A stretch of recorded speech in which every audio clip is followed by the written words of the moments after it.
The holidays bring a wave of nostalgia, and tonight you may enjoy timeless tales as you fall asleep in the heartwarming embrace of the Christmas season. You are listening to Christmas Classics, a collection of popular holiday readings from Twas the Night Before Christmas, A Christmas Carol, Christmas in Chicago, and The Gift of the Magi. I would like to welcome you to Michelle's Sanctuary. I am Michelle, and you may think of my voice as that of a festive fairy arriving at a frosty window pane to lull you into dreams that reveal the sweetness of the season.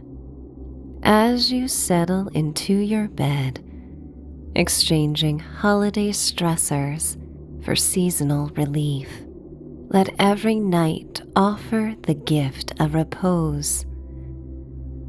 This is your time to experience a touch of Christmas magic on your own terms in the haven of your imagination. Get as cozy as you can, letting out a sigh as you release any expectations that affect your joy this time of year. And as you inhale, imagine the air is tinged with the aroma of snow and Christmas trees and your favorite holiday confections. Pleasant imagery and sensations accompany the air that fills your lungs. You may yawn and then exhale in a relaxing sigh, grounding you in the promise of a peaceful night.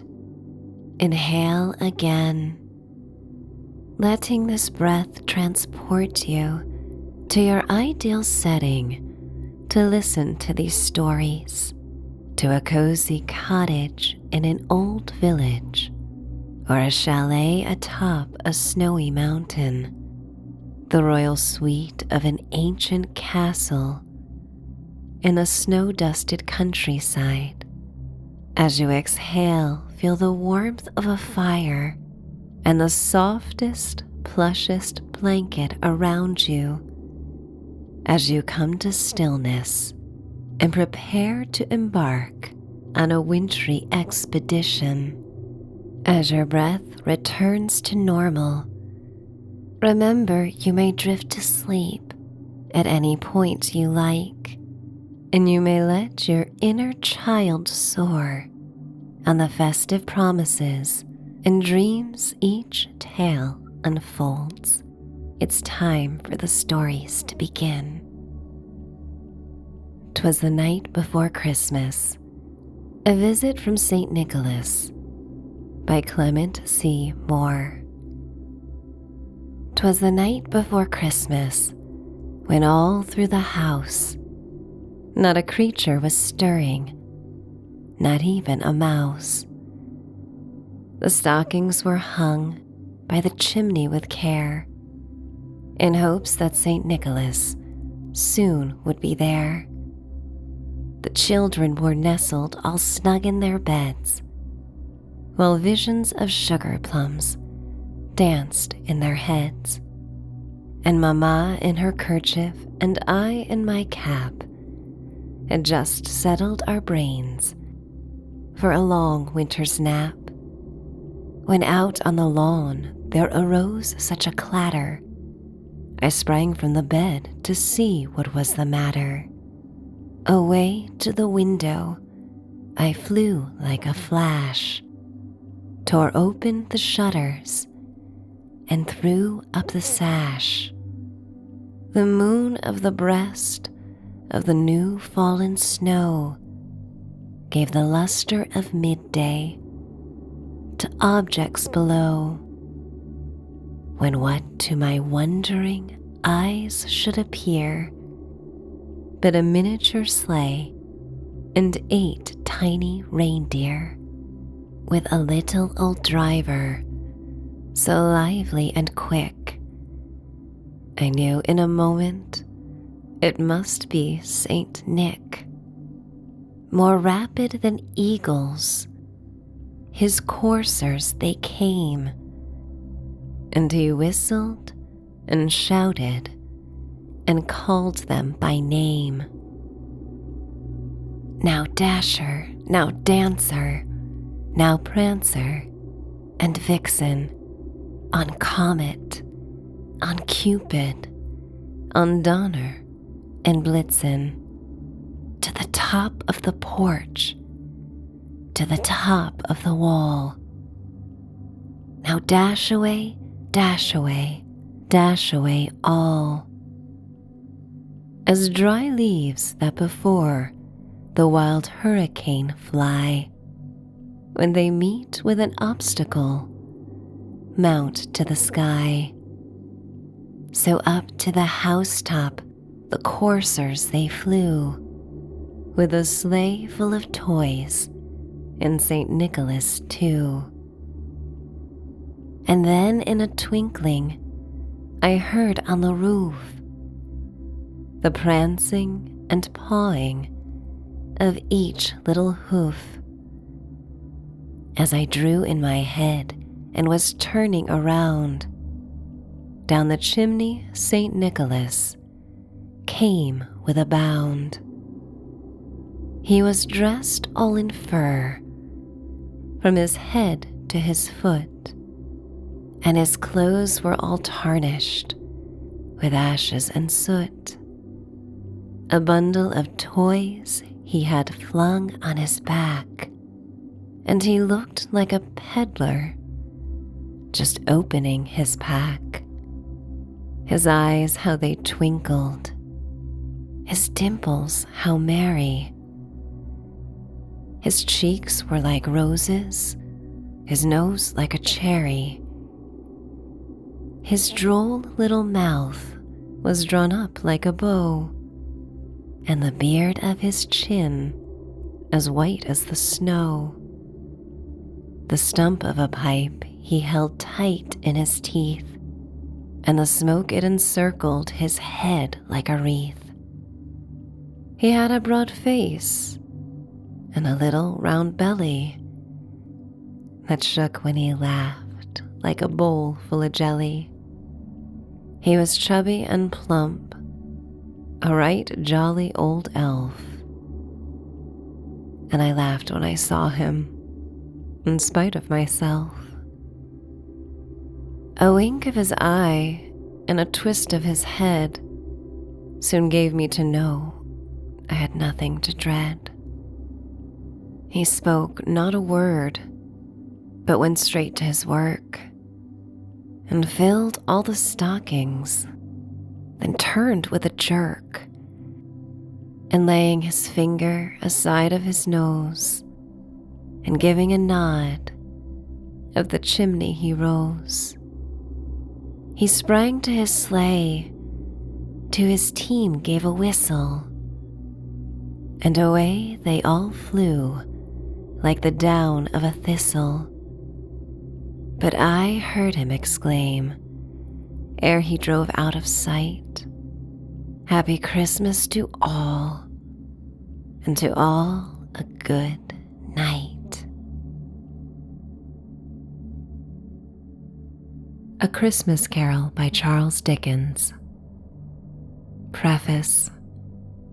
I have endeavored in this ghostly little book to raise the ghost of an idea, which shall not put my readers out of humor with themselves, with each other, with the season, or with me. May it haunt their houses pleasantly, and no one wish to lay it. Their faithful friend and servant, Charles Dickens. December 1843. Stave 1. Marley's Ghost. Marley was dead to begin with. There is no doubt whatever about that. The register of his burial was signed by the clergyman, the clerk, the undertaker, and the chief mourner. Scrooge signed it, and Scrooge's name was good upon change for anything he chose to put his hand to. Old Marley was as dead as a doornail. Mind, I don't mean to say that I know, of my own knowledge, what there is particularly dead about a doornail. I might have been inclined, myself, to regard a coffin nail as the deadest piece of ironmongery in the trade. But the wisdom of our ancestors is in the simile, and my unhallowed hands shall not disturb it, or the country's done for. You will therefore permit me to repeat, emphatically, that Marley was as dead as a doornail. Scrooge knew he was dead? Of course he did. How could it be otherwise? Scrooge and he were partners for I don't know how many years. Scrooge was his sole executor, his sole administrator, his sole assign, his sole residuary legatee, his sole friend, and sole mourner. And even Scrooge was not so dreadfully cut up by the sad event, but that he was an excellent man of business on the very day of the funeral, and solemnized it was an undoubted bargain. The mention of Marley's funeral brings me back to the point I started from. There is no doubt that Marley was dead. This must be distinctly understood, or nothing wonderful can come of the story I am going to relate. If we were not perfectly convinced that Hamlet's father died before the play began, there would be nothing more remarkable in his taking a stroll at night, in an easterly wind, upon his own ramparts, than there would be in any other middle-aged gentleman rashly turning out after dark in a breezy spot. Say St. Paul's churchyard, for instance, literally to astonish his son's weak mind. Scrooge never painted out old Marley's name. There it stood years afterwards, above the warehouse door. Scrooge and Marley. Sometimes people new to the business called Scrooge Scrooge, and sometimes Marley, but he answered to both names. It was all the same to him. Oh, but he was a tight-fisted hand at the grindstone. Scrooge, a squeezing, wrenching, grasping, scraping, clutching, covetous old sinner, hard and sharp as flint, from which no steel had ever struck out generous fire, secret and self-contained, and solitary as an oyster. The cold within him froze his old features, nipped his pointed nose, shriveled his cheek, stiffened his gait, made his eyes red, his thin lips blue, and spoke out shrewdly in his grating voice. A frosty rime was on his head, and on his eyebrows and his wiry chin. He carried his own low temperature always about with him. He iced his office in the dog days, and didn't thaw it 1 degree at Christmas. External heat and cold had little influence on Scrooge. No warmth could warm, no wintry weather could chill him. No wind that blew was bitterer than he, no falling snow was more intent upon its purpose, no pelting rain less open to entreaty. Foul weather didn't know where to have him. The heaviest rain and snow and hail and sleet could boast of the advantage over him in only one respect. They often came down handsomely, and Scrooge never did. Nobody ever stopped him in the street to say, with gladsome looks, "My dear Scrooge, how are you? When will you come to see me?" No beggars implored him to bestow a trifle. No children asked him what it was o'clock. No man or woman ever once in all his life inquired to such and such a place of Scrooge. Even the blind men's dogs appeared to know him, and when they saw him coming on, would tug their owners into doorways and up courts, and then would wag their tails as though they said, "No eye at all is better than an evil eye, dark master." But what did Scrooge care? It was the very thing he liked. To edge his way along the crowded paths of life, warning all human sympathy to keep its distance, was what the knowing ones call nuts to Scrooge. Once upon a time, of all the good days in the year, on Christmas Eve, old Scrooge sat busy in his counting house. It was cold, bleak, biting weather, foggy withal, and he could hear the people in the court outside go easing up and down, beating their hands upon their breasts and stamping their feet upon the pavement stones to warm them. The city clocks had only just gone 3, but it was quite dark already. It had not been light all day, and candles were flaring in the windows of the neighboring offices, like ruddy smears upon the palpable brown air. The fog came pouring in at every chink and keyhole, and was so dense without that although the court was of the narrowest, the houses opposite were mere phantoms. To see the dingy cloud come drooping down, obscuring everything, one might have thought that nature lived hard by and was brewing on a large scale.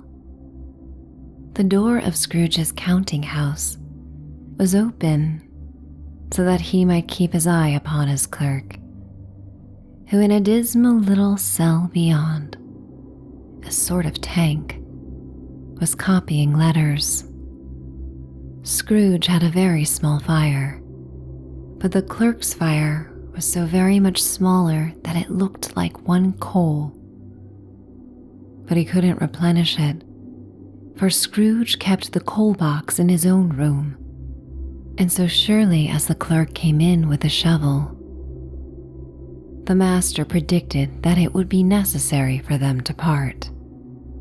Wherefore the clerk put on his white comforter and tried to warm himself at the candle, in which effort, not being a man of a strong imagination, he failed. "A Merry Christmas, Uncle, God save you," cried a cheerful voice. It was the voice of Scrooge's nephew, who came upon him so quickly that this was the first intimation he had of his approach. "Bah," said Scrooge, "humbug." He had so heated himself with rapid walking in the frost and fog, this nephew of Scrooge's, that he was all in a glow.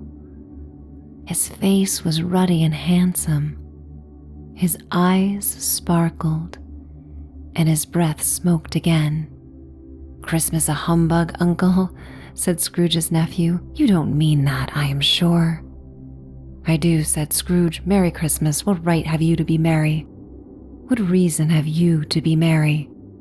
You're poor enough." "Come then," returned the nephew gaily.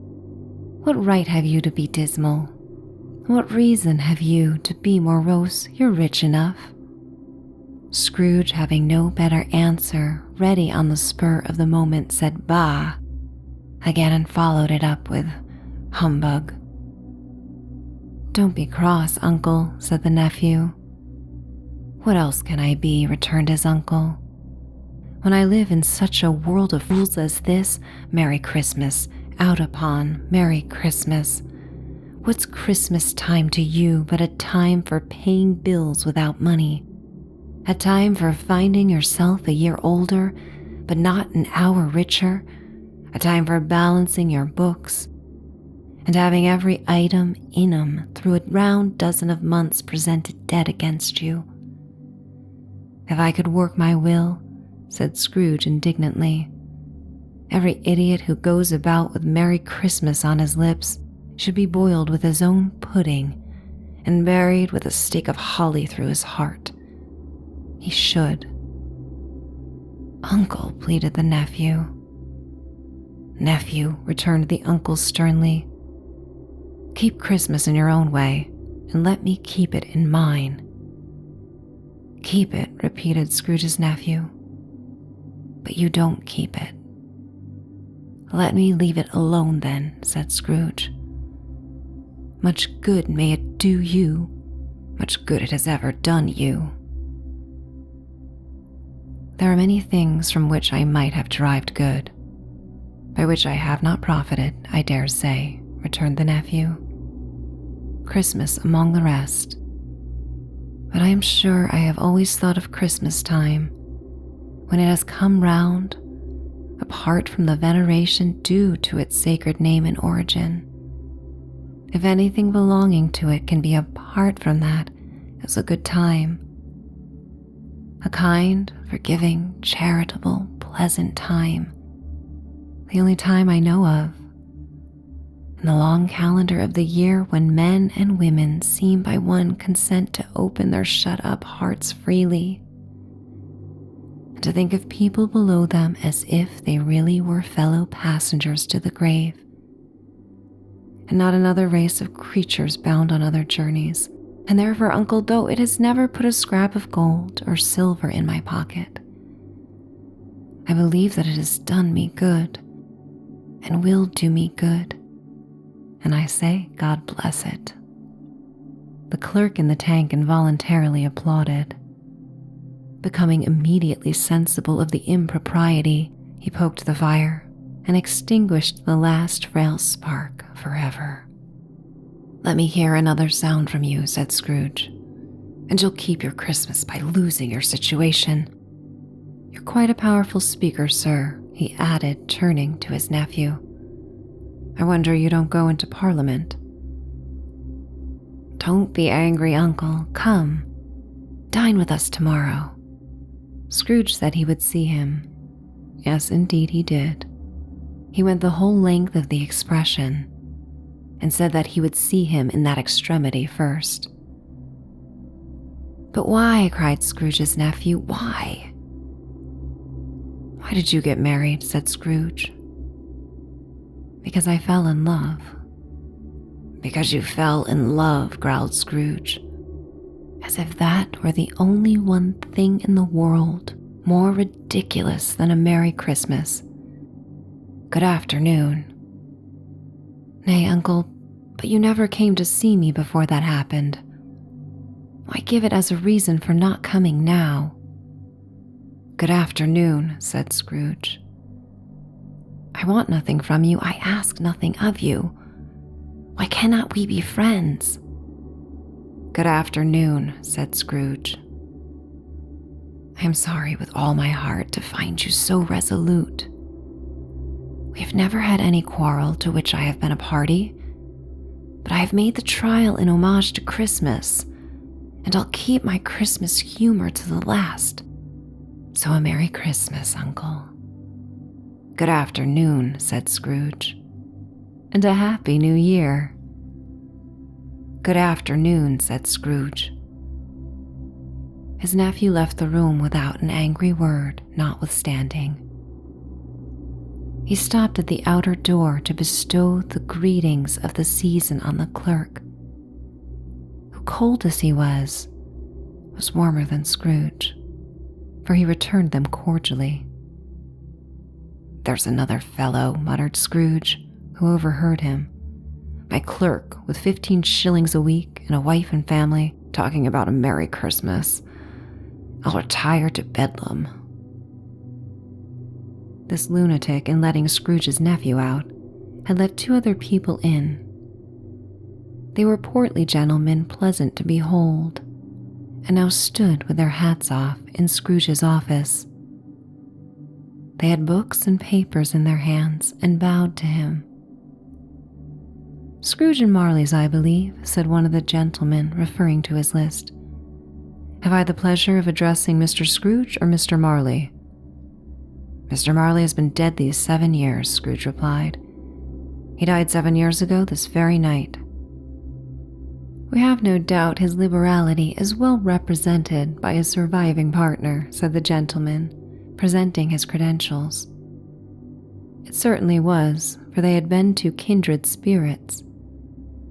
At the ominous word liberality, Scrooge frowned and shook his head and handed the credentials back.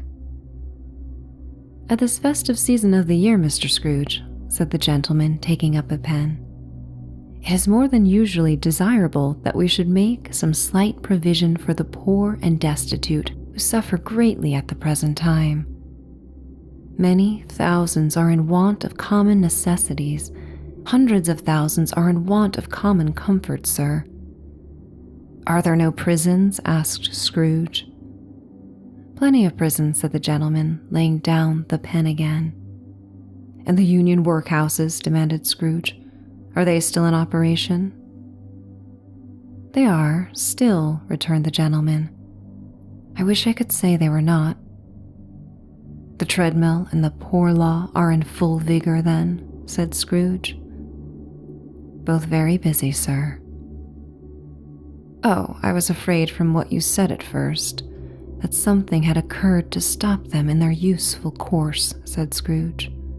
I'm very glad to hear it. Under the impression that they scarcely furnish Christian cheer of mind or body to the multitude, returned the gentleman.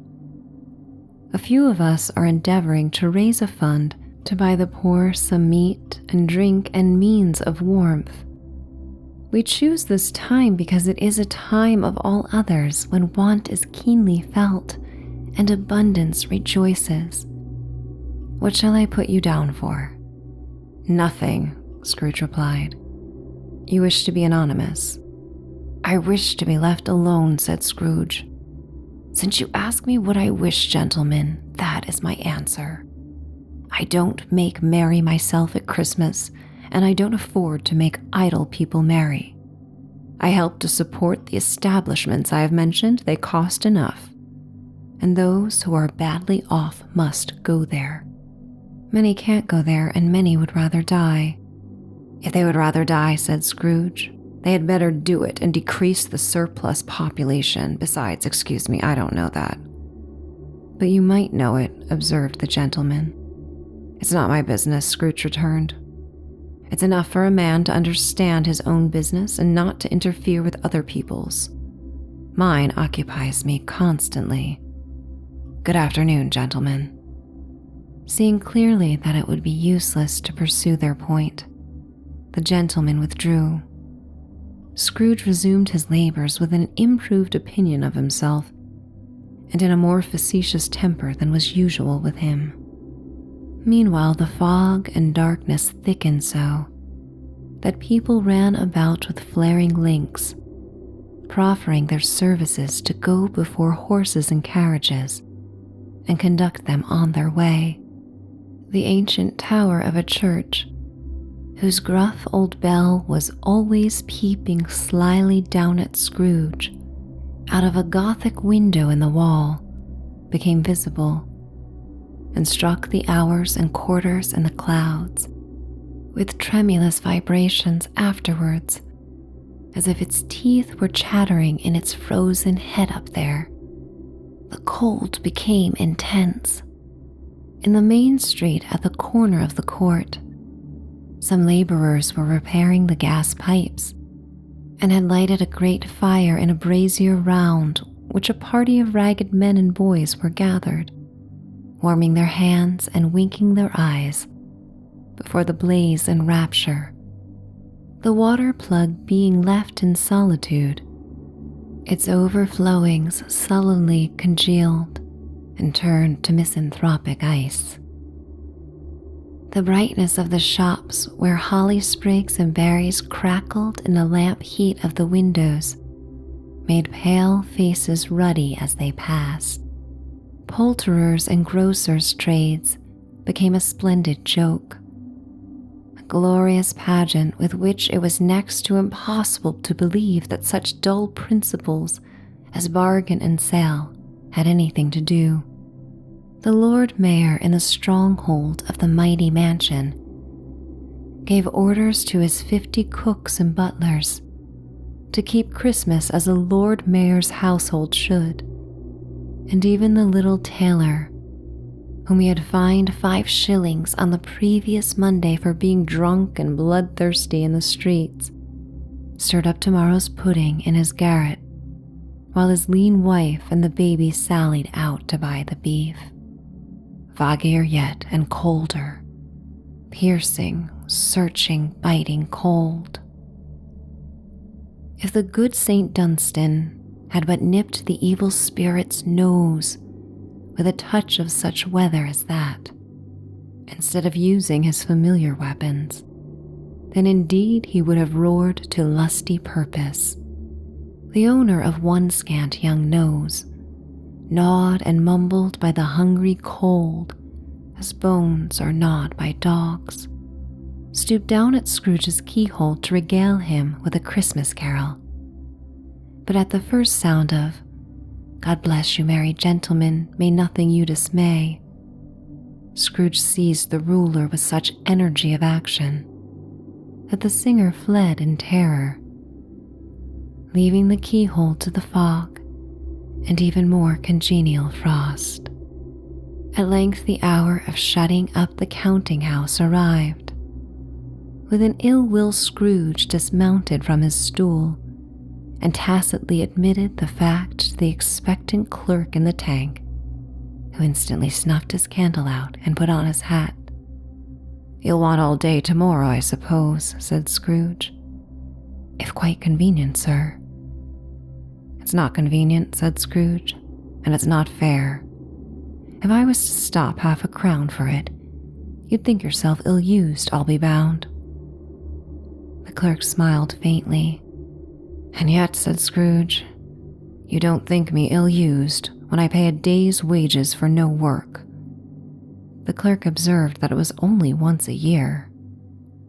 "A poor excuse for picking a man's pocket every 25th of December," said Scrooge, buttoning his great coat to the chin. "But I suppose you must have the whole day. Be here all the earlier next morning." The clerk promised that he would, and Scrooge walked out with a growl. The office was closed in a twinkling, and the clerk with the long ends of his white comforter dangling below his waist, for he boasted no great coat, went down a slide on Cornhill at the end of a lane of boys 20 times, in honor of it being Christmas Eve, and then ran home to Camden Town as hard as he could pelt, to play at blindman's buff. Scrooge took his melancholy dinner in his usual melancholy tavern, and having read all the newspapers, and beguiled the rest of the evening with his banker's book, went home to bed. He lived in chambers which had once belonged to his deceased partner.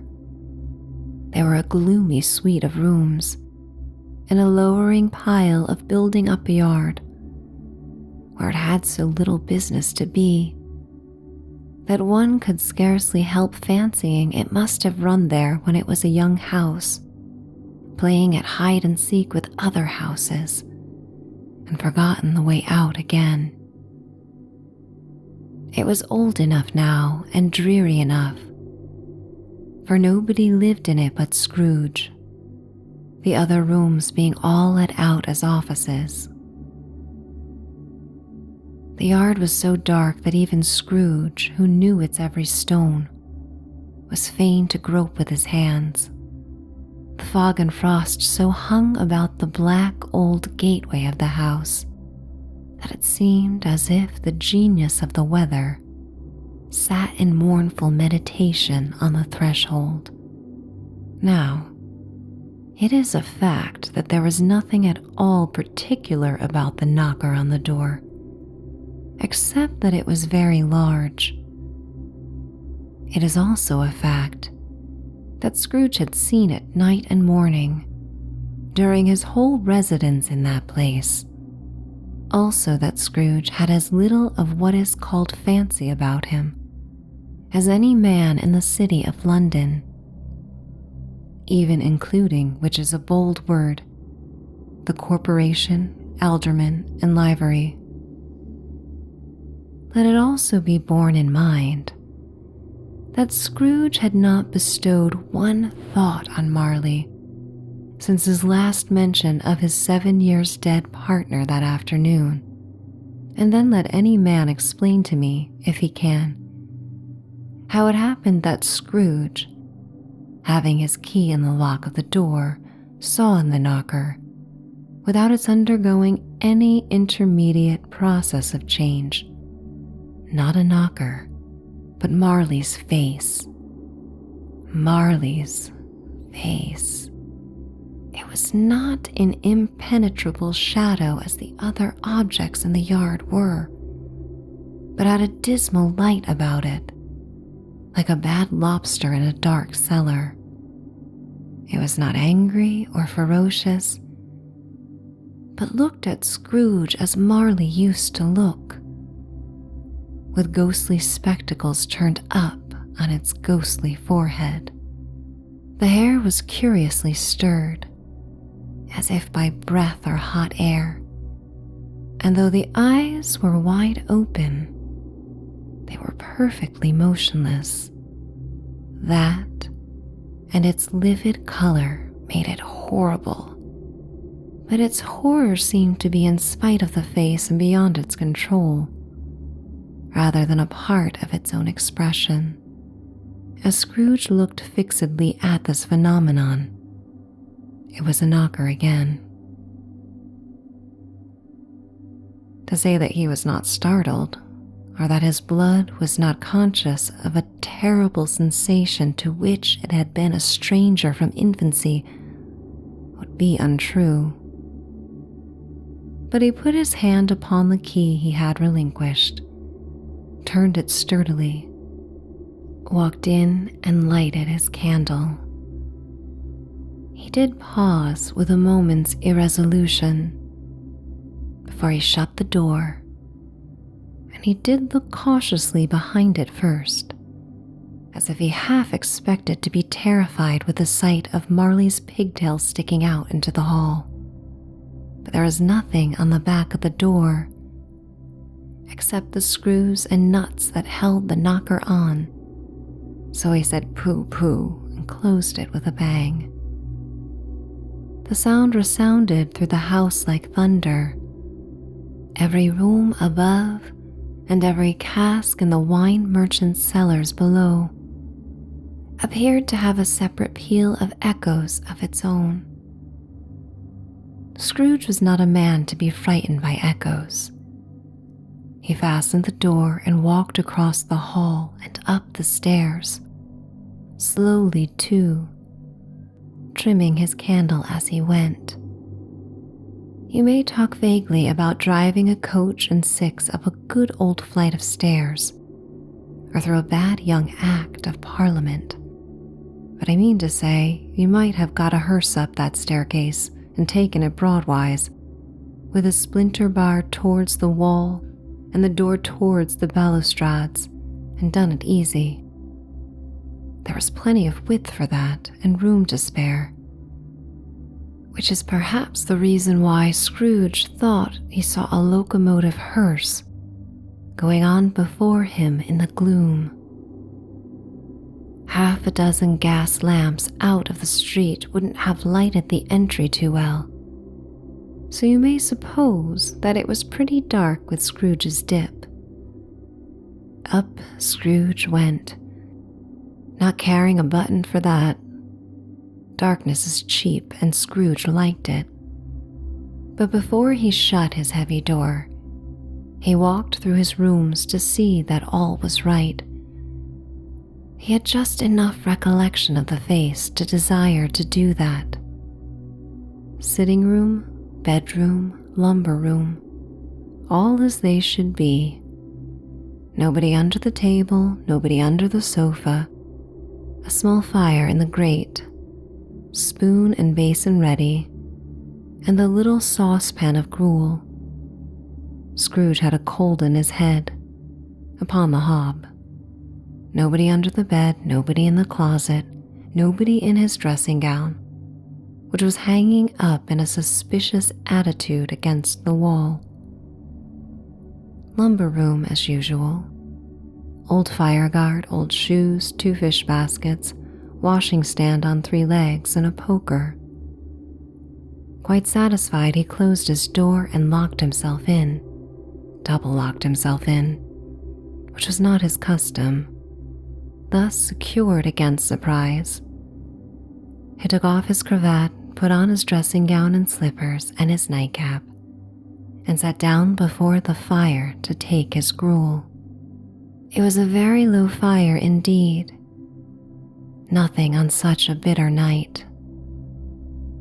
He was obliged to sit close to it and brood over it before he could extract the least sensation of warmth from such a handful of fuel. The fireplace was an old one, built by some Dutch merchant long ago, and paved all round with quaint Dutch tiles designed to illustrate the scriptures. There were Cains and Abels, Pharaoh's daughters, queens of Sheba, angelic messengers descending through the air on clouds like feather beds, Abrahams, Belshazzars, apostles putting off to sea in butter boats, hundreds of figures to attract his thoughts, and yet that face of Marley, 7 years dead, came like the ancient prophet's rod and swallowed up the whole. If each smooth tile had been a blank at first, with power to shape some picture on its surface from the disjointed fragments of his thoughts, there would have been a copy of old Marley's head on every one. "Humbug," said Scrooge, and walked across the room. After several turns, he sat down again.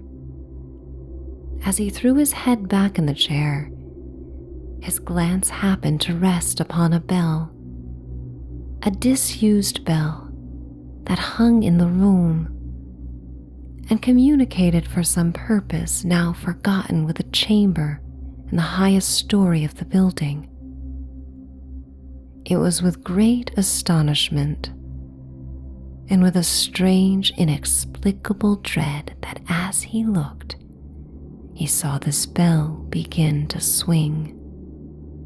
It swung so softly in the outset that it scarcely made a sound, but soon it rang out loudly, and so did every bell in the house. This might have lasted half a minute, or a minute, but it seemed like an hour.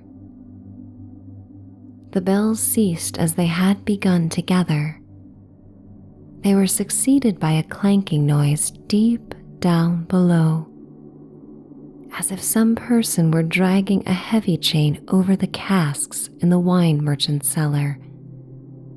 Scrooge then remembered to have heard that ghosts in haunted houses were described as dragging chains. The cellar door flew open with a booming sound, and then he heard the noise much louder on the floors below, then coming up the stairs, then coming straight towards his door. "It's humbug still," said Scrooge. "I won't believe it." His color changed, though, when without a pause it came on through the heavy door and passed into the room before his eyes. Upon its coming in, the dying flame leaped up as though it cried, "I know him, Marley's ghost," and fell again. The same face, the very same. Marley in his pigtail usual waistcoat, tights, and boots, the tassels on the latter bristling like his pigtail and his coat skirts, and the hair upon his head. The chain he drew was clasped around his middle. It was long and wound about him like a tail, and it was made, for Scrooge observed it closely, of cash boxes' keys padlocks, ledgers, deeds, and heavy purses wrought in steel. His body was transparent, so that Scrooge, observing him and looking through his waistcoat, could see the 2 buttons on his coat behind. Scrooge had often heard it said that Marley had no bowels, but he had never believed it until now. No, nor did he believe it even now, though he looked the phantom through and through and saw it standing before him, though he felt the chilling influence of its death-cold eyes and marked the very texture of the folded kerchief bound about its head and chin, which wrapper he had not observed before. He was still incredulous and fought against his senses. "How now?" said Scrooge, caustic and cold as ever. "What do you want with me?"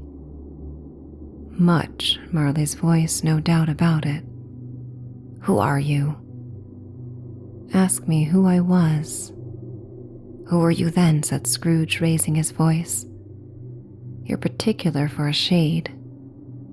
He was going to say to a shade, but substituted this as more appropriate. "In life, I was your partner, Jacob Marley." Can you sit down?" asked Scrooge, looking doubtfully at him. "I can." "Do it then." Scrooge asked the question because he didn't know whether a ghost so transparent might find himself in a condition to take a chair, and felt that in the event of its being impossible, it might involve the necessity of an embarrassing explanation. But the ghost sat down on the opposite side of the fireplace, as if he were quite used to it. "You don't believe in me," observed the ghost. "I don't," said Scrooge. "What evidence would you have of my reality beyond that of your senses?" "I don't know," said Scrooge. "Why do you doubt your senses?" "Because," said Scrooge, "a little thing affects them. A slight disorder of the stomach makes them cheats. You may be an undigested bit of beef, a blot of mustard, a crumb of cheese, a fragment of an underdone potato. There's more of gravy than of grave about you, whatever you are." Scrooge was not much in the habit of cracking jokes, nor did he feel in his heart by any means waggish then. The truth is that he tried to be smart as a means of distracting his own attention and keeping down his terror, for the spectre's voice disturbed the very marrow in his bones. To sit staring at those fixed, glazed eyes in silence for a moment would play, Scrooge felt, the very deuce with him. There was something very awful, too, in the spectre's being provided with an infernal atmosphere of its own. Scrooge could not feel it himself, but this was clearly the case, for though the ghost sat perfectly motionless, its hair and skirts and tassels were still agitated as by the hot vapor from an oven. "You see this toothpick?" said Scrooge, returning quickly to the charge, for the reason just assigned, and wishing, though it were only for a second, to divert the vision's stony gaze from himself. "I do," replied the ghost. "You are not looking at it," said Scrooge. "But I see it," said the ghost, notwithstanding. "Well," returned Scrooge, "I have but to swallow this and be for the rest of my days persecuted by a legion of goblins, all of my own creation. Humbug, I tell you, humbug." At this the spirit raised a frightful cry and shook its chain with such a dismal and appalling noise that Scrooge held on tight to his chair to save himself from falling in a swoon. But how much greater was his horror when the phantom, taking off the bandage round its head, as if it were too warm to wear indoors, its lower jaw dropped down upon its breast. Scrooge fell upon his knees and clasped his hands before his face. "Mercy," he said, dreadful apparition, why do you trouble me?" "Man of the worldly mind," replied the ghost, "do you believe in me or not?" "I do," said Scrooge.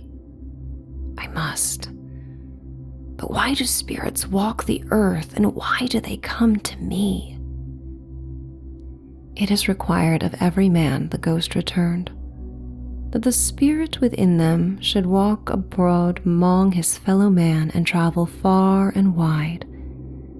And if that spirit goes not forth in life, it is condemned to do so after death. It is doomed to wander through the world, oh woe is me, and witness what it cannot share, but might have shared on earth, and turned to happiness." Again the spectre raised a cry, and shook its chain and wrung its shadowy hands. "You are fettered," said Scrooge, trembling. "Tell me why." "I wear the chain I forged in life," replied the ghost. "I made it link by link and yard by yard. I girded it on of my own free will, and of my own free will I wore it. Is its pattern strange to you?" Scrooge trembled more and more. "Or would you know," pursued the ghost, "the weight and length of the strong coil you bear yourself? It was full as heavy and as long as this 7 Christmas Eves ago. You have labored on it since. It is a ponderous chain." Scrooge glanced about him on the floor, in the expectation of finding himself surrounded by some 50 or 60 fathoms of iron cable, but he could see nothing. "Jacob," he said imploringly, "old Jacob Marley, tell me more. Speak comfort to me, Jacob." "I have none to give," the ghost replied. "It comes from other regions, Ebenezer Scrooge, and is conveyed by other ministers to other kinds of men. Nor can I tell you what I would. A very little more is all permitted to me. I cannot rest, I cannot stay, I cannot linger anywhere. My spirit never walked beyond our counting house, mark me. In life, my spirit never roved beyond the narrow limits of our money-changing hole, and weary journeys lie before me." It was a habit with Scrooge, whenever he became thoughtful, to put his hands in his breeches pockets. Pondering on what the ghost had said, he did so now, but without lifting up his eyes or getting off his knees. "You must have been very slow about it, Jacob," Scrooge observed in a businesslike manner, though with humility and deference. "Slow," the ghost repeated. "7 years dead," mused Scrooge, "and traveling all the time." "The whole time," said the ghost, "no rest, no peace, incessant torture of remorse." "You travel fast," said Scrooge. "On the wings of the wind," replied the ghost. "You might have got over a great quantity of ground in 7 years," said Scrooge. The ghost, on hearing this, set up another cry and clanked its chain so hideously in the dead silence of the night that the ward would have been justified in indicting it for a nuisance. "Oh, Captain bound and double ironed," cried the phantom, "not to know that ages of incessant labor by immortal creatures, for this earth must pass into eternity before the good of which it is susceptible is all developed, not to know that any Christian spirit working kindly in its sphere, whatever it may be, will find its mortal life too short for its vast means of usefulness, not to know that no space of regret can make amends for one life's opportunity misused, yet such was I, oh such was I."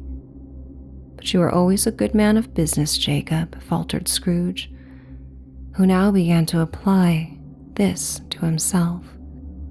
Business, cried the ghost, wringing his hands again. Mankind was my business. The common welfare was my business. Charity, mercy, forbearance, and benevolence were all my business. The dealings of my trade were but a drop of water in the comprehensive ocean of my business. It held up its chain at arm's length, as if that were the cause of all its unavailing grief, and flung it heavily upon the ground again. At this time of the rolling year, the spectre said, I suffer most.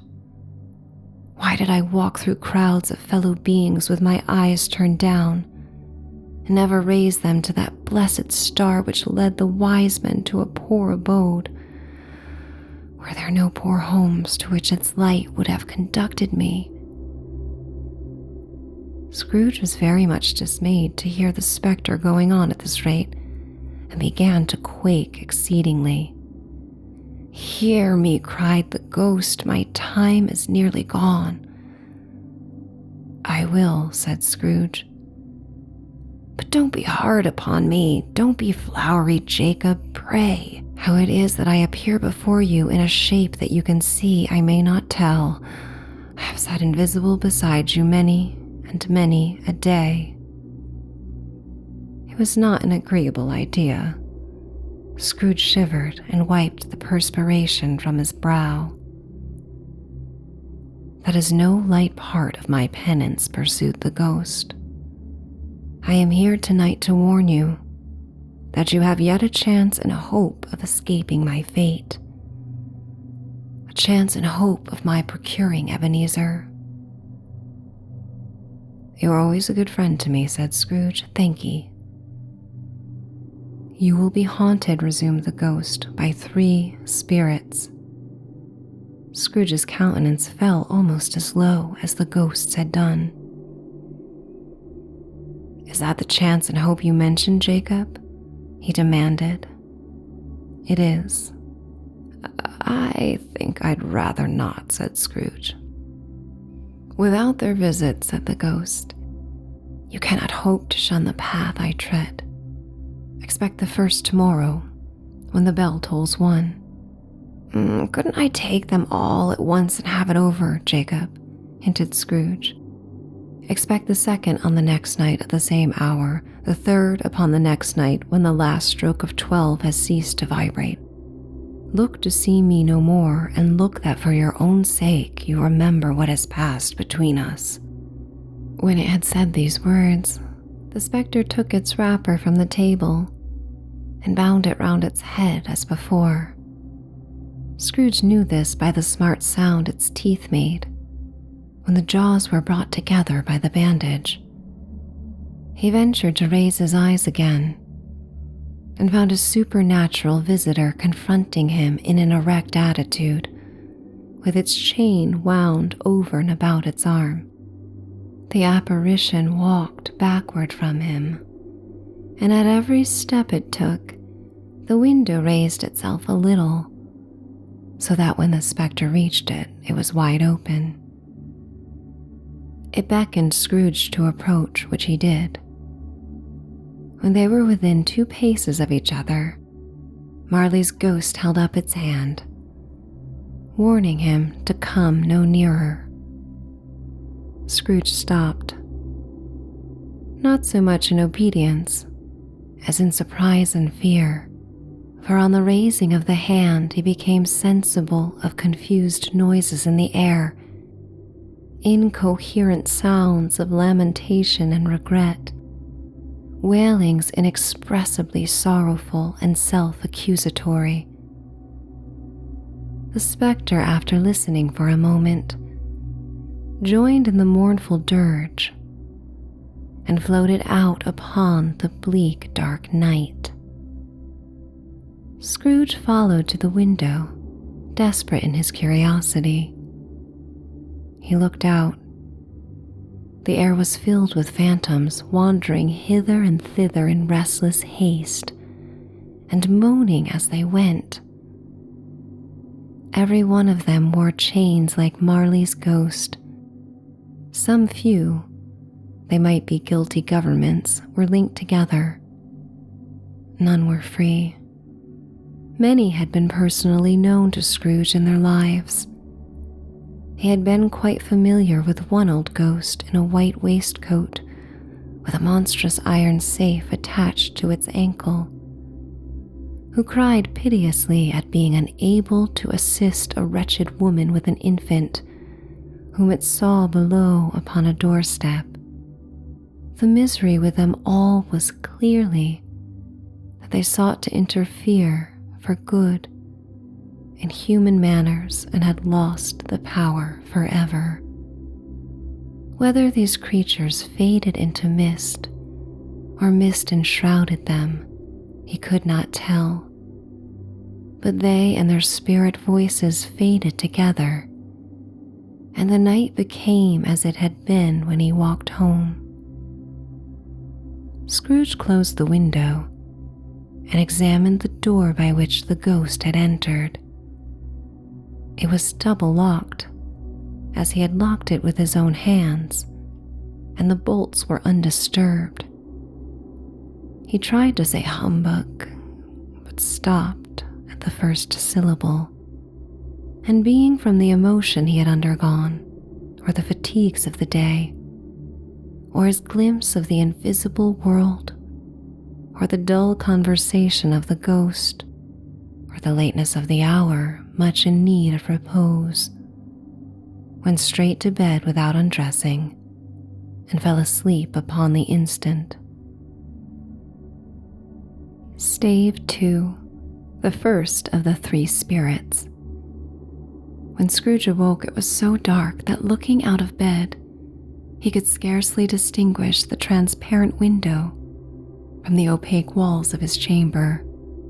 He was endeavoring to pierce the darkness with his ferret eyes when the chimes of a neighboring church struck the 4 quarters, so he listened for the hour. To his great astonishment, the heavy bell went on from 6 to 7, and from 7 to 8, and regularly up to 12, then stopped. 12. It was past 2 when he went to bed. The clock was wrong. An icicle must have got into the works. 12. He touched the spring of his repeater to correct this most preposterous clock. Its rapid little pulse beat 12 and stopped. "Why, it isn't possible," said Scrooge, "that I can have slept throughout a whole day and far into another night. It isn't possible that anything has happened to the sun, and this is 12 at noon." The idea being an alarming one, he scrambled out of bed and groped his way to the window. He was obliged to rub the frost off with the sleeve of his dressing gown before he could see anything, and could see very little then. All he could make out was that it was still very foggy and extremely cold, and that there was no noise of people running to and fro and making a great stir, as there unquestionably would have been if night had been beaten off bright day and taken possession of the world. This was a great relief, because 3 days after sight of this first of exchange paid to Mr. Ebenezer Scrooge, or his order, and so forth, would have become a mere United States security if there were no days to count by. Scrooge went to bed again and thought it over and over and over, and could make nothing of it. The more he thought, the more perplexed he was, and the more he endeavored not to think, the more he thought. Marley's ghost bothered him exceedingly. Every time he resolved within himself, after mature inquiry, that it was all a dream, his mind flew back again, like a strong spring released to its first position, and presented the same problem to be worked all through. Was it a dream or not? Scrooge lay in this state until the chime had gone 3 quarters more, when he remembered on a sudden that the ghost had warned him of a visitation, when the bell tolled 1. He resolved to lie awake until the hour was past, and considering that he could no more go to sleep than go to heaven, this was perhaps the wisest resolution in his power. The quarter was so long that he was more than once convinced he must have sunk into a doze unconsciously and missed the clock. At length it broke upon his listening ear. Ding dong. A quarter past, said Scrooge, counting. Ding dong. 1/2 past, said Scrooge. Ding dong. 1/4 to it, said Scrooge. Ding dong. The hour itself, said Scrooge triumphantly, and nothing else. He spoke before the hour bell sounded, which it now did with a deep, dull, hollow, melancholy 1. Light flashed up in the room upon the instant, and the curtains of his bed were drawn. The curtains of his bed were drawn aside, I tell you, by a hand, not the curtains at his feet, nor the curtains at his back, but those to which his face was addressed.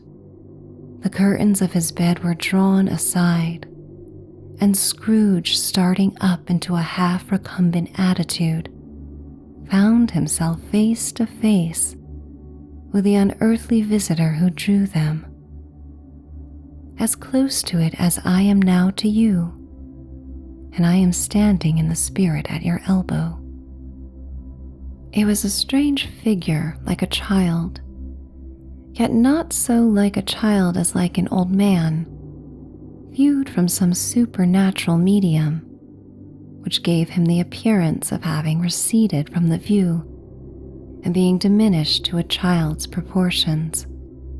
Its hair, which hung about its neck and down its back, was white as if with age, and yet the face had not a wrinkle in it, and the tenderest bloom was on the skin. The arms were very long and muscular, the hands the same, as if its hold were of uncommon strength. Its legs and feet, most delicately formed, were like those upper members bare. It wore a tunic of the purest white, and round its waist was bound a lustrous belt, the sheen of which was beautiful. It held a branch of freshly green holly in its hand, and in singular contradiction of that wintry emblem, had its dress trimmed with summer flowers. But the strangest thing about it was that from the crown of its head there sprung a bright, clear jet of light, by which all this was visible, and which was doubtless the occasion of its using, in its duller moments, a great extinguisher for a cap, which it now held under its arm. Even this, though, when Scrooge looked at it with increasing steadiness, was not its strangest quality, for as its belt sparkled and glittered now in one part and now in another, and what was light one instant, at another time was dark, so the figure itself fluctuated in its distinctness, being now a thing with one arm, now with one leg, now with 20 legs, now a pair of legs without a head, now a head without a body, of which dissolving parts no outline would be visible in the dense gloom wherein they melted again. And in the very wonder of this, it would be itself again, distinct and clear as ever. "Are you the spirit, sir, whose coming was foretold to me?" asked Scrooge. "I am." The voice was soft and gentle, singularly low, as if instead of being so close beside him, it were at a distance. "Who and what are you?" Scrooge demanded. "I am the ghost of Christmas past." "Long past?" inquired Scrooge, observant of its dwarfish stature. "No, your past." Perhaps Scrooge could not have told anybody why, if anybody could have asked him, but he had a special desire to see the spirit in his cap, and begged him to be covered. "What!" exclaimed the ghost, "would you so soon put out with worldly hands the light I give? Is it not enough that you are one of those whose passions made this cap and forced me through whole trains of years to wear it low upon my brow?" Scrooge reverently disclaimed all intention to offend or any knowledge of having willfully bonneted the spirit at any period of his life. He then made bold to inquire what business brought him there. "Your welfare," said the ghost. Scrooge expressed himself much obliged, but could not help thinking that a night of unbroken rest would have been more conducive to that end. The spirit must have heard him thinking, for it said immediately, "Your reclamation, then, take heed." It put out its strong hand as it spoke, and clasped him gently by the arm. "Rise and walk with me." It would have been in vain for Scrooge to plead that the weather and the hour were not adapted to pedestrian purposes. That bed was warm, and the thermometer a long way below freezing. That he was clad but lightly in his slippers, dressing gown, and nightcap, and that he had a cold upon him at that time. The grasp, though gentle as a woman's hand, was not to be resisted. He rose, but finding that the spirit made towards the window, clasped his robe in supplication. "I am a mortal," Scrooge remonstrated, "and liable to fall." "Bear but a touch of my hand there," said the spirit, laying it upon his heart, "and you shall be upheld in more than this." As the words were spoken, they passed through the wall and stood upon an open country road with fields on either hand. The city had entirely vanished. Not a vestige of it was to be seen. The darkness and the cold mist had vanished with it, for it was a clear, cold winter day with snow upon the ground. "Good heaven," said Scrooge, clasping his hands together as he looked about him. "I was bred in this place. I was a boy here." The spirit gazed upon him mildly.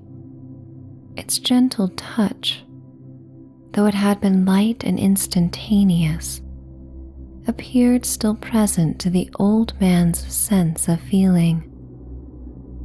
He was conscious of 1,000 odors floating in the air, each one connected with 1,000 thoughts and hopes and joys and cares, long, long forgotten. "Your lip is trembling," said the ghost. "And what is that upon your cheek?" Scrooge muttered with an unusual catching in his voice that it was a pimple, and begged the ghost to lead him where he would. "You recollect the way?" inquired the spirit. "Remember it," cried Scrooge with fervor. "I could walk it blindfold." "Strange to have forgotten it for so many years," observed the ghost. "Let us go on." They walked along the road, Scrooge recognizing every gate and post and tree, until a little market town appeared in the distance, with its bridge, its church, and winding river. Some shaggy ponies now were seen trotting towards them with boys upon their backs, who called to other boys in country gigs and carts driven by farmers. All these boys were in great spirits and shouted to each other, until the broad fields were so full of merry music that the crisp air laughed to hear it. "These are but shadows of the things that have been," said the ghost. "They have no consciousness of us." The jocund travelers came on, and as they came, Scrooge knew and named every one. Why was he rejoiced beyond all bounds to see them? Why did his cold eye glisten and his heart leap up as they went past? Why was he filled with gladness when he heard them give each other Merry Christmas as they parted at crossroads and byways for their several homes? What was Merry Christmas to Scrooge? Out upon Merry Christmas. What good had it ever done him? "The school is not quite deserted," said the ghost. "A solitary child neglected by his friends is left there still."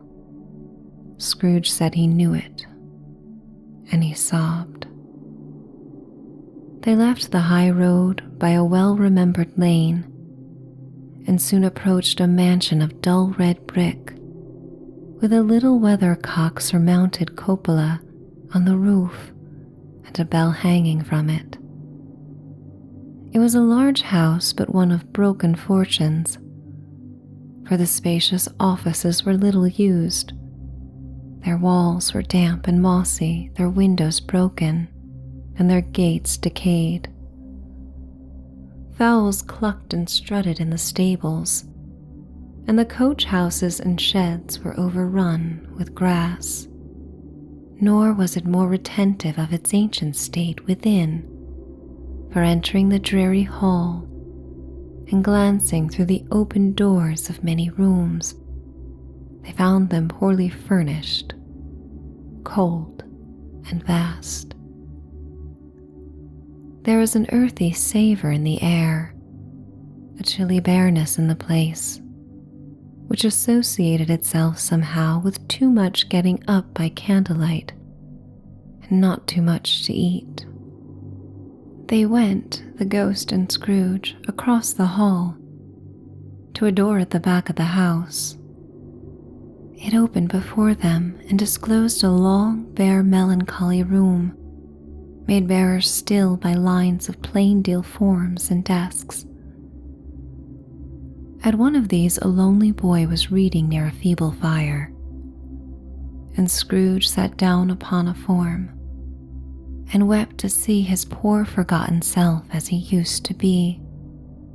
Not a latent echo in the house, not a squeak and scuffle from the mice behind the paneling, not a drip from the half-thawed waterspout in the dull yard behind, not a sigh among the leafless boughs of one despondent poplar, not the idle swinging of an empty storehouse door.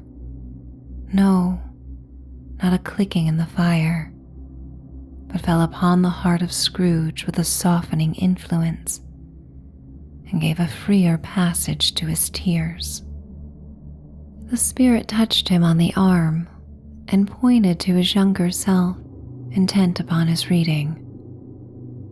Suddenly a man in foreign garments, wonderfully real and distinct to look at, stood outside the window with an axe stuck in his belt and leading by the bridle an ass laden with wood. "Why, it's Ali Baba!" Scrooge exclaimed in ecstasy. "It's dear old honest Ali Baba. Yes, I know. One Christmas time, when yonder solitary child was left here all alone, he did come for the first time just like that. Poor boy. And Valentine," said Scrooge, "and his wild brother Orson. There they go. And what's his name? Who was put down in his drawers asleep at the gate of Damascus? Don't you see him? And the Sultan's groom turned upside down by the genie. There he is upon his head. Serve him right, I'm glad of it. What business had he to be married to the princess?" To hear Scrooge expending all the earnestness of his nature on such subjects, in a most extraordinary voice between laughing and crying, and to see his heightened and excited face, would have been a surprise to his business friends in the city indeed.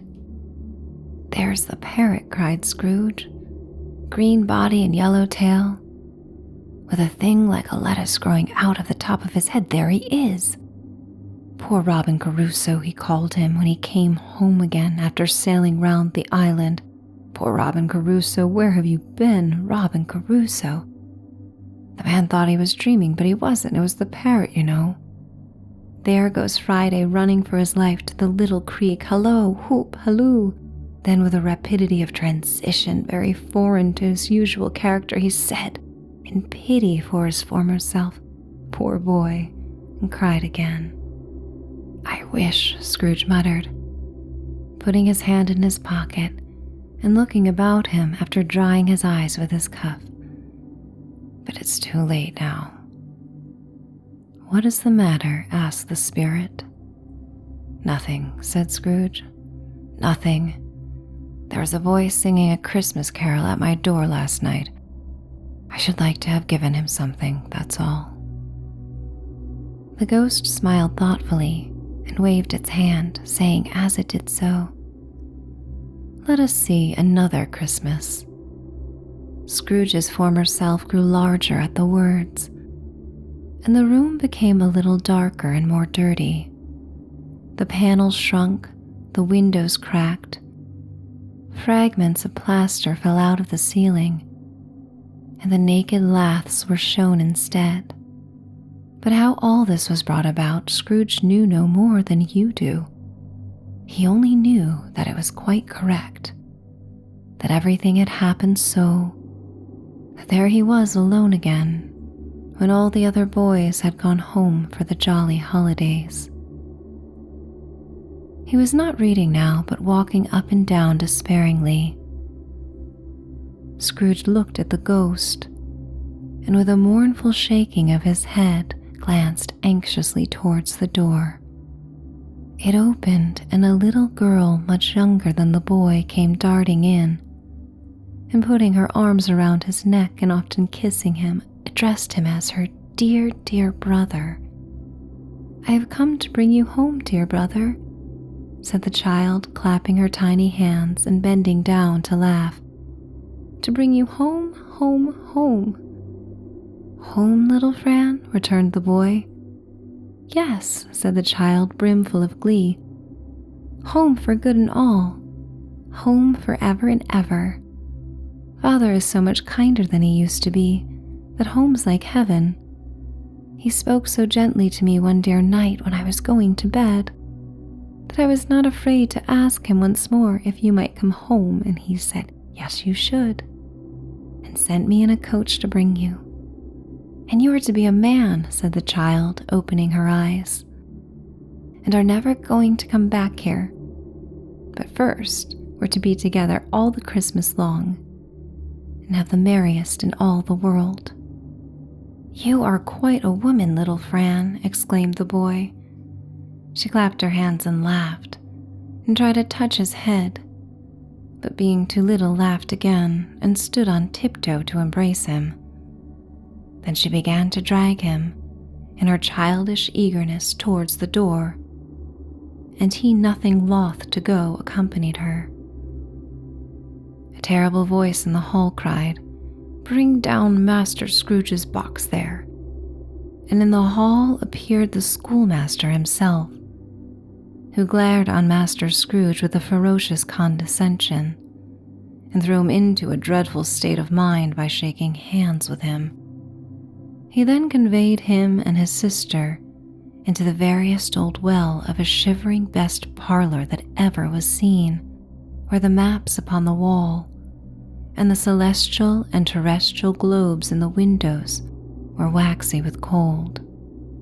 Here he produced a decanter of curiously light wine and a block of curiously heavy cake, and administered installments of those dainties to the young people, at the same time sending out a meager servant to offer a glass of something to the postboy, who answered that he thanked the gentleman, but if it was the same tap as he had tasted before, he had rather not. Master Scrooge's trunk being by this time tied on the top of the chaise, the children bade the schoolmaster goodbye right willingly, and getting into it drove gaily down the garden sweep, the quick wheels dashing the hoar frost and snow from off the dark leaves of the evergreens like spray. Always a delicate creature whom a breath might have withered, said the ghost, but she had a large heart. So she had, cried Scrooge. You're right. I will not gainsay its spirit, God forbid. She died a woman, said the ghost, and had, as I think, children. One child, Scrooge returned. True, said the ghost, your nephew. Scrooge seemed uneasy in his mind and answered briefly, yes. Although they had but that moment left the school behind them, they were now in the busy thoroughfares of a city where shadowy passengers passed and repassed, where shadowy carts and coaches battled for the way, and all the strife and tumult of a real city were. It was made plain enough by the dressing of the shops that here too it was Christmas time again. But it was evening, and the streets were lighted up. The ghost stopped at a certain warehouse door and asked Scrooge if he knew it. Know it, said Scrooge. Was I apprenticed here? They went in at sight of an old gentleman in a Welsh wig, sitting behind such a high desk that if he had been 2 inches taller, he might have knocked his head against the ceiling. Scrooge cried in great excitement. Why, it's old Fezziwig. Bless his heart, it's Fezziwig alive again. Old Fezziwig laid down his pen and looked up at the clock, which pointed to the hour of 7. He rubbed his hands, adjusted his capacious waistcoat, laughed all over himself from his shoes to his organ of benevolence, and called out in a comfortable, oily, rich, fat, jovial voice, Yo-ho there, Ebenezer, Dick. Scrooge's former self, now grown a young man, came briskly in, accompanied by his fellow prentice. Dick Williams, to be sure, said Scrooge to the ghost. Bless me, yes, there he is. He was very much attached to me, was Dick, poor Dick, dear, dear. Yo-ho, my boys, said Fezziwig. No more tonight. No more work tonight, Christmas Eve, Dick. Christmas, Ebenezer. Let's have the shutters up, cried old Fezziwig, with a sharp clap of his hands, before a man can say Jack Robinson. You wouldn't believe how those two fellows went at it. They charged into the street with the shutters. 1, 2, 3. Had 'em up in their places. 4, 5, 6. Barred 'em and pinned 'em. 7, 8, 9. And came back before you could have got to 12, panting like racehorses. Hiley-ho, cried Fezziwig, skipping down from the high desk with wonderful agility. Clear away, my lads, and let's have lots of room here. Hiley-ho, Dick, cheer up, Ebenezer. Clear away, there is nothing they wouldn't have cleared away, or couldn't have cleared away, with old Fezziwig looking on. It was done in a minute. Every movable was packed off, as if it were dismissed from public life for evermore. The floor was swept and watered. The lamps were trimmed.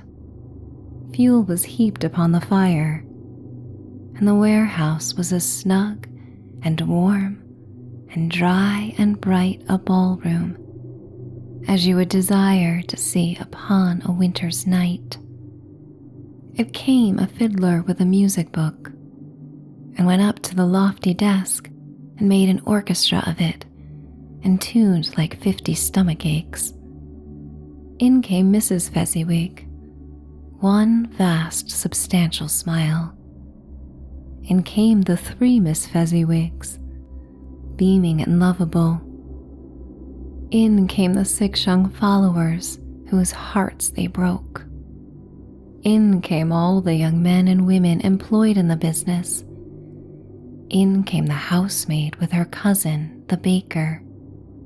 In came the cook with her brother's particular friend, the milkman.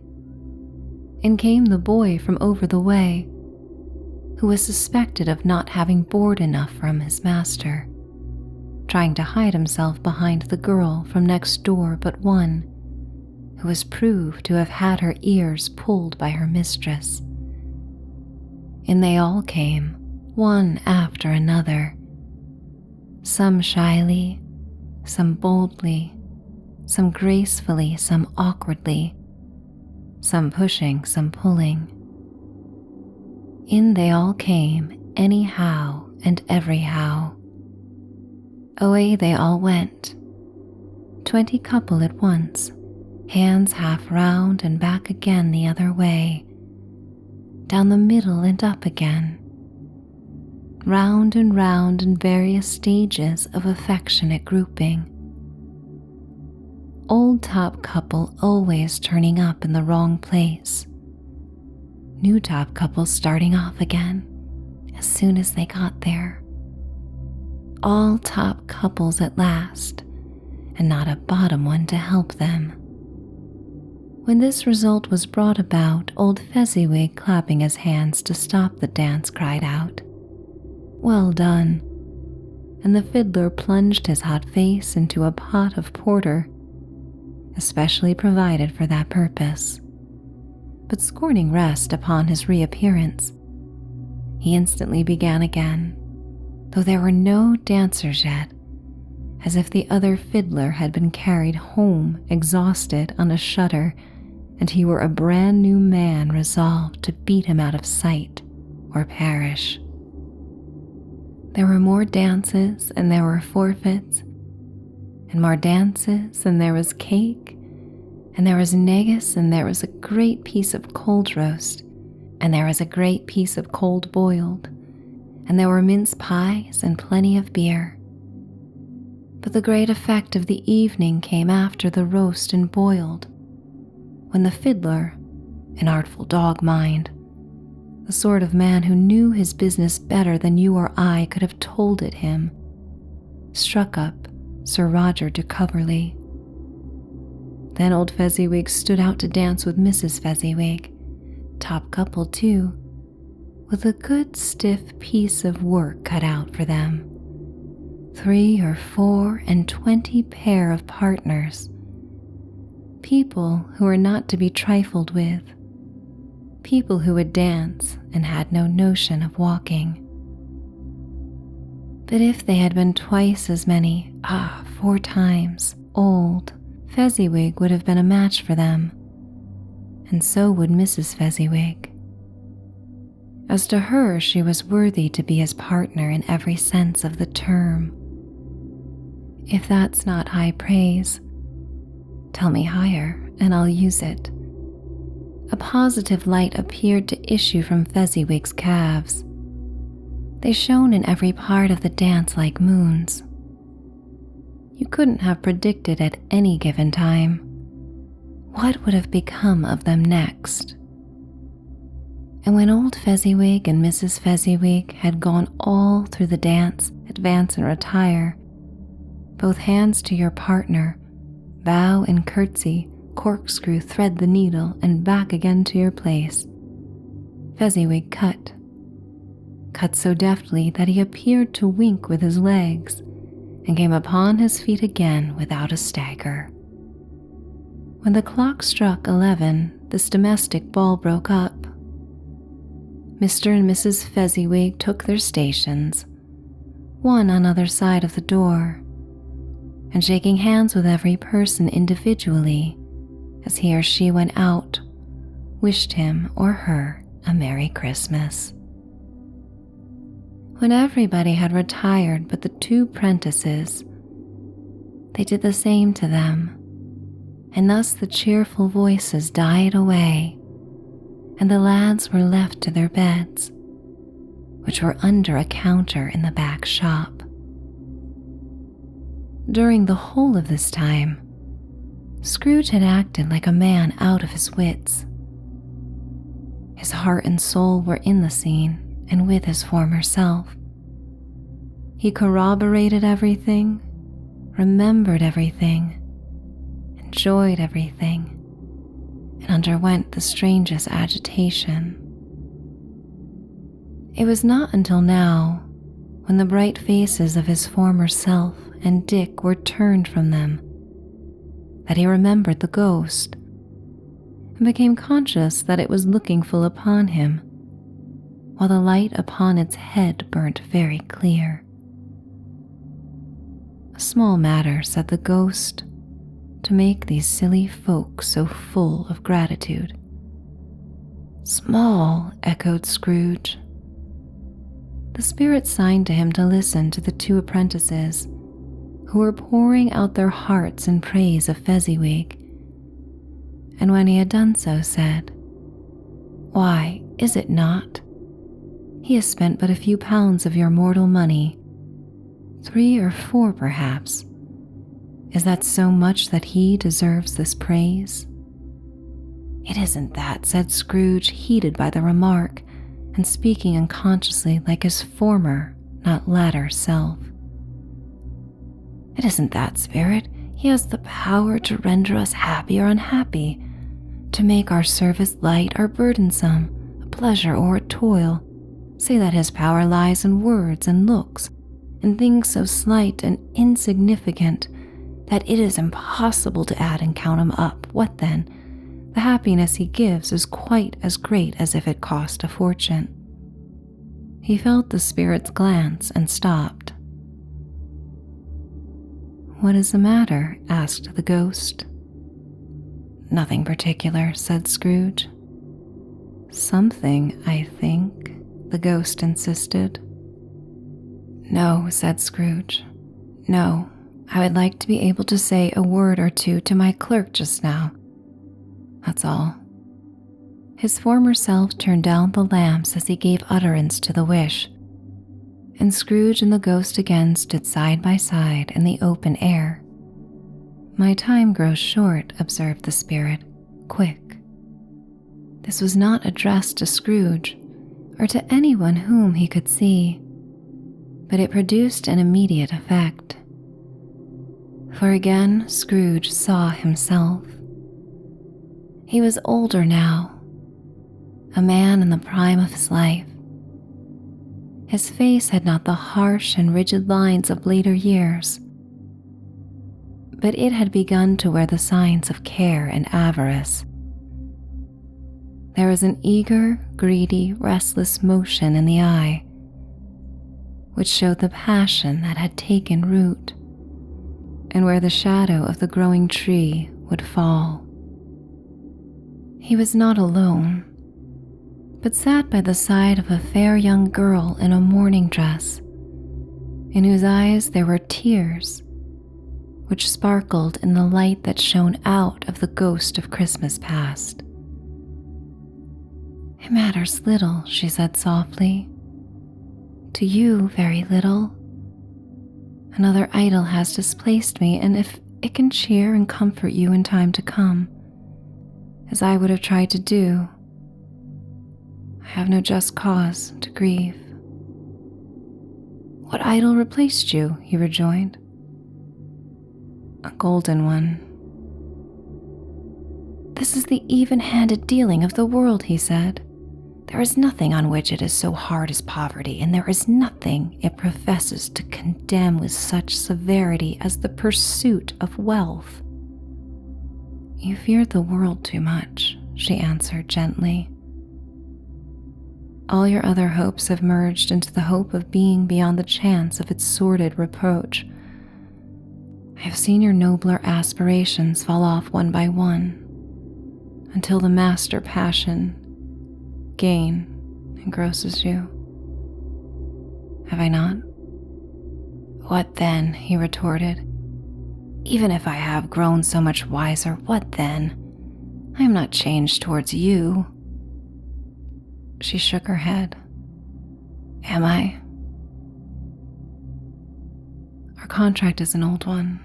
It was made when we were both poor and content to be so, until in good season we could improve our worldly fortune by our patient industry. You are changed. When it was made, you were another man. I was a boy, he said impatiently. Your own feeling tells you that you are not what you are, she returned. I am. That which promised happiness when we were one in heart is fraught with misery now that we are two. How often and how keenly have I thought of this, I will not say. It is enough that I have thought of it and can release you. Have I ever sought release? In words, no, never. In what then?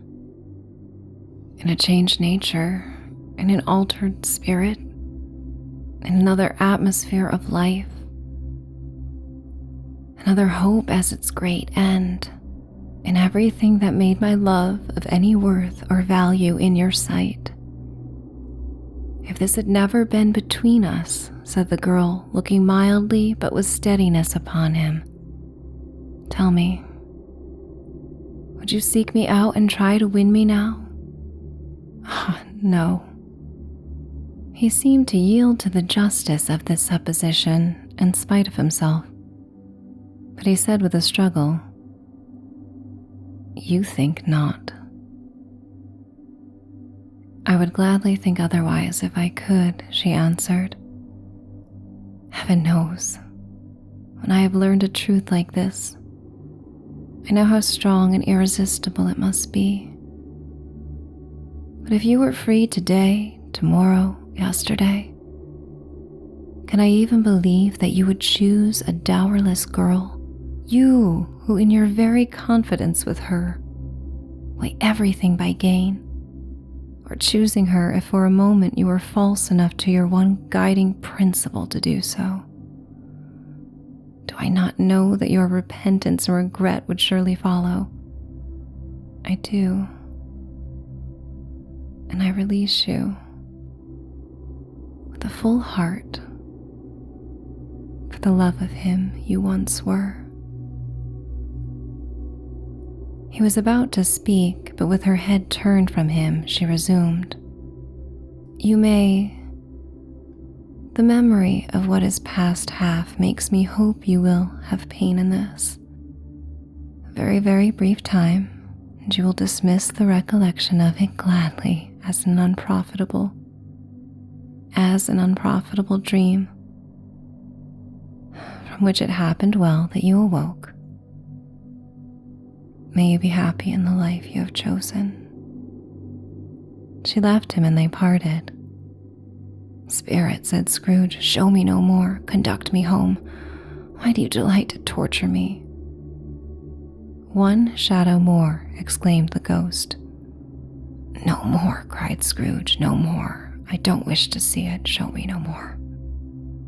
But the relentless ghost pinioned him in both his arms and forced him to observe what happened next. They were in another scene and place. A room not very large or handsome, but full of comfort. Near to the winter fire sat a beautiful young girl, so like that last that Scrooge believed it was the same, until he saw her, now a comely matron sitting opposite her daughter.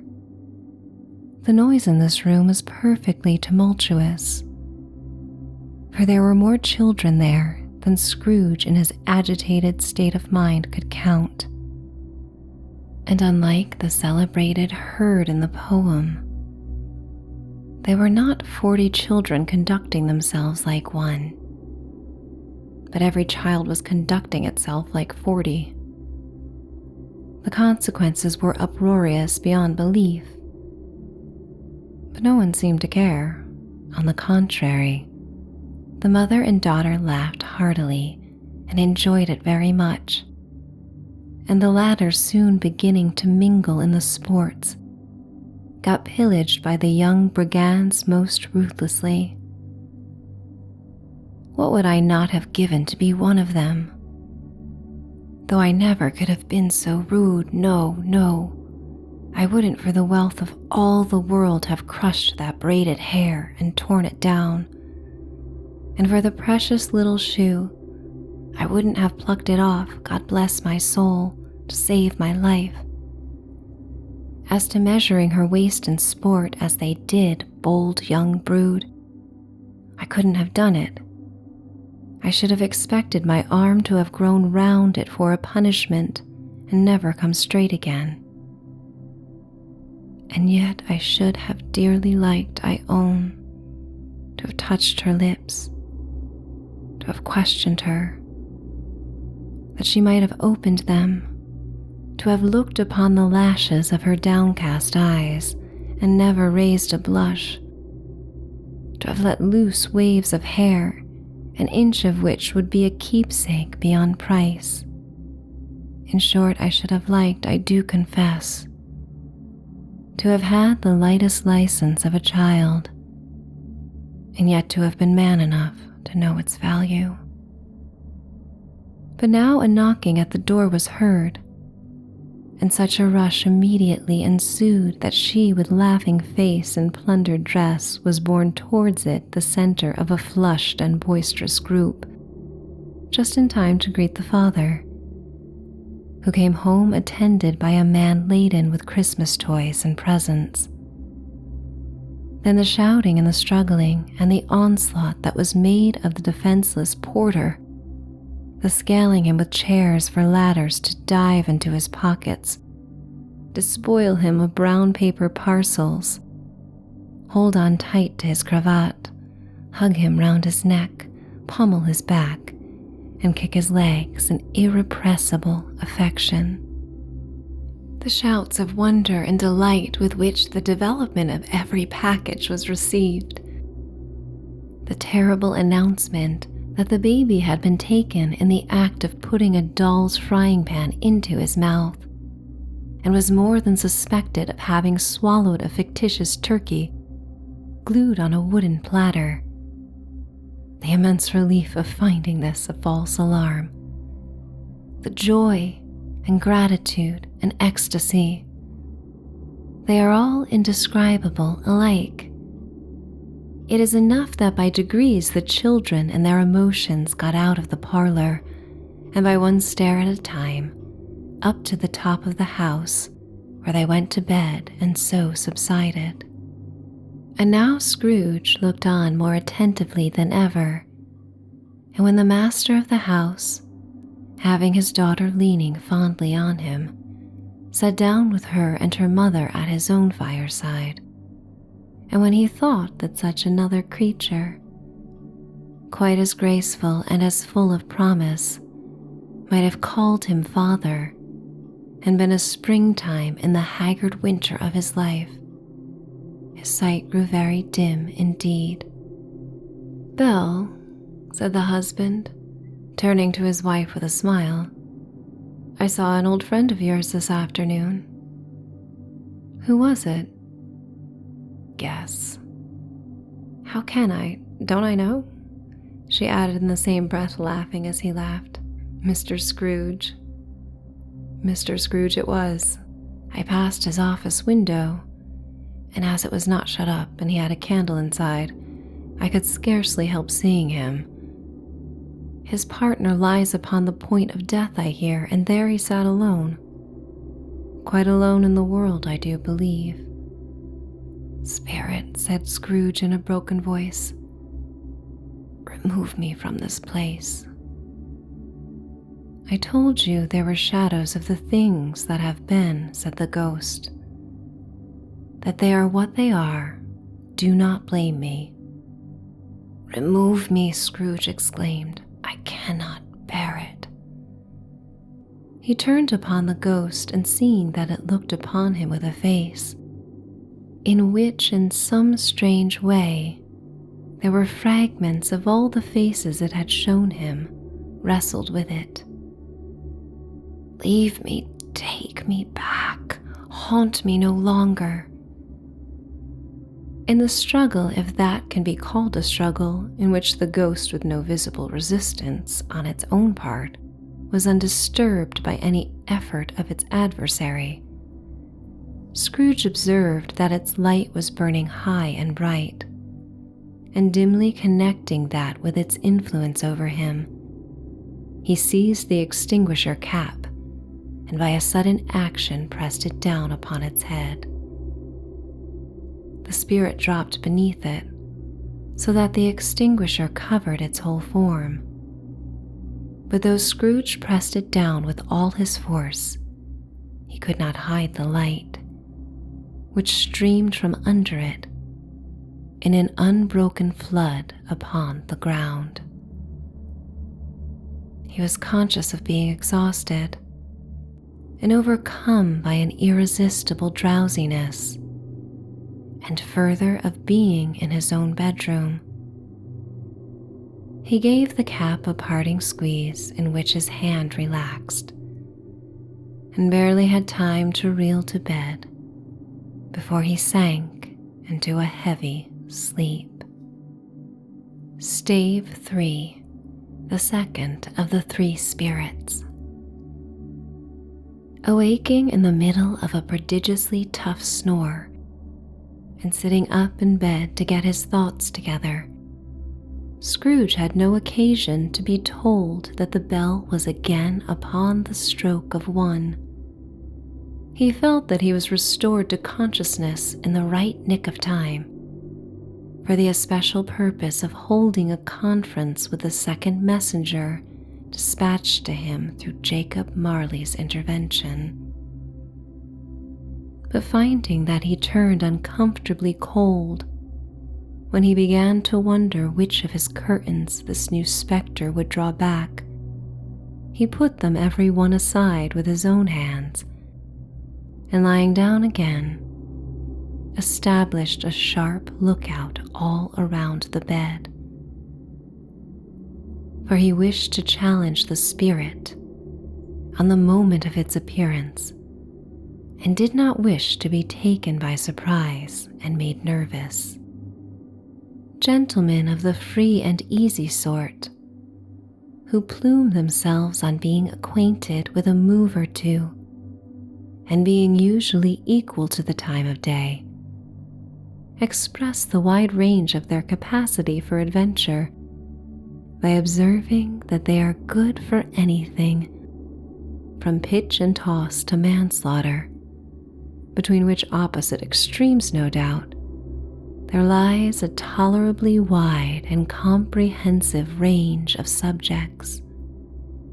Without venturing for Scrooge quite as heartily as this, I don't mind calling on you to believe that he was ready for a good broad field of strange appearances, and that nothing between a baby and rhinoceros would have astonished him very much.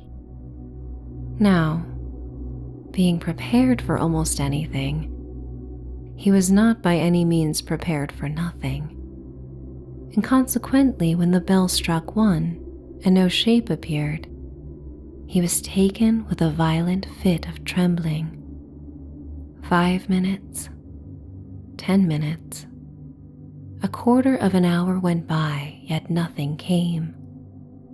All this time he lay upon his bed, the very core and center of a blaze of ruddy light, which streamed upon it when the clock proclaimed the hour, and which, being only light, was more alarming than a dozen ghosts, as he was powerless to make out what it meant, or would be at, and was sometimes apprehensive that he might be at that very moment an interesting case of spontaneous combustion, without having the consolation of knowing it. At last, however, he began to think, as you or I would have thought at first, for it is always the person not in the predicament who knows what ought to have been done in it, and would unquestionably have done it too. At last, I say, He began to think that the source and secret of this ghostly light might be in the adjoining room, from whence on further tracing it seemed to shine. This idea taking full possession of his mind, he got up softly and shuffled in his slippers to the door. The moment Scrooge's hand was on the lock, a strange voice called him by name and bade him enter. He obeyed. It was his own room, there was no doubt about that, but it had undergone a surprising transformation. The walls and ceiling were so hung with living green that it looked like a perfect grove, from every part of which bright gleaming berries glistened. The crisp leaves of holly, mistletoe, and ivy reflected back the light, as if so many little mirrors had been scattered there, and such a mighty blaze went roaring up the chimney as that dull petrification of a hearth had never known in Scrooge's time or Marley's, or for many and many a winter season gone. Heaped up on the floor to form a kind of throne were turkeys, geese, game, poultry, brawn, great joints of meat, suckling pigs, long wreaths of sausages, mince pies, plum puddings, barrels of oysters, red-hot chestnuts, cherry-cheeked apples, juicy oranges, luscious pears, immense 12th cakes, and seething bowls of punch that made the chamber dim with their delicious steam. In easy state upon this couch there sat a jolly giant, glorious to see, who bore a glowing torch, and shaped not unlike Plenty's horn, and held it up, high up, to shed its light on Scrooge as he came peeping round the door. "Come in," exclaimed the ghost. "Come in and know me better, man." Scrooge entered timidly and hung his head before the spirit.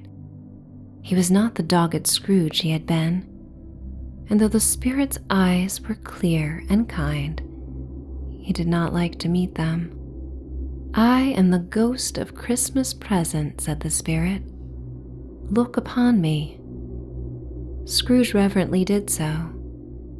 It was clothed in one simple green robe or mantle bordered with white fur. This garment hung so loosely on the figure that its capacious breast was bare, as if disdaining to be warded or concealed by any artifice. Its feet, observable beneath the ample folds of the garment, were also bare, and on its head it wore no other covering than a holly wreath, set here and there with shining icicles. Its dark brown curls were long and free as its genial face, its sparkling eye, its open hand, its cheery voice, its unconstrained demeanor, and its joyful air. Girded round its middle was an antique scabbard, but no sword was in it, and the ancient sheath was eaten up with rust. "You have never seen the like of me before," exclaimed the spirit. "Never," Scrooge made answer to it. "Have never walked forth with the younger members of my family, meaning, for I am very young, my elder brothers born in these later years," pursued the phantom. "I don't think I have," said Scrooge. "I'm afraid I have not. Have you had many brothers, spirit?" "More than 1,800, said the ghost. "A tremendous family to provide for," muttered Scrooge. The ghost of Christmas present rose.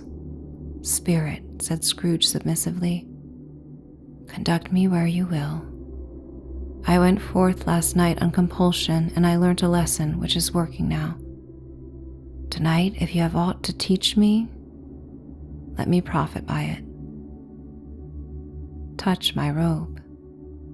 Scrooge did as he was told and held it fast. Holly, mistletoe, red berries, ivy, turkeys, geese, game, poultry, brawn, meat, pigs, sausages, oysters, pies, puddings, fruit and punch, all vanished instantly. So did the room, the fire, the ruddy glow, the hour of night.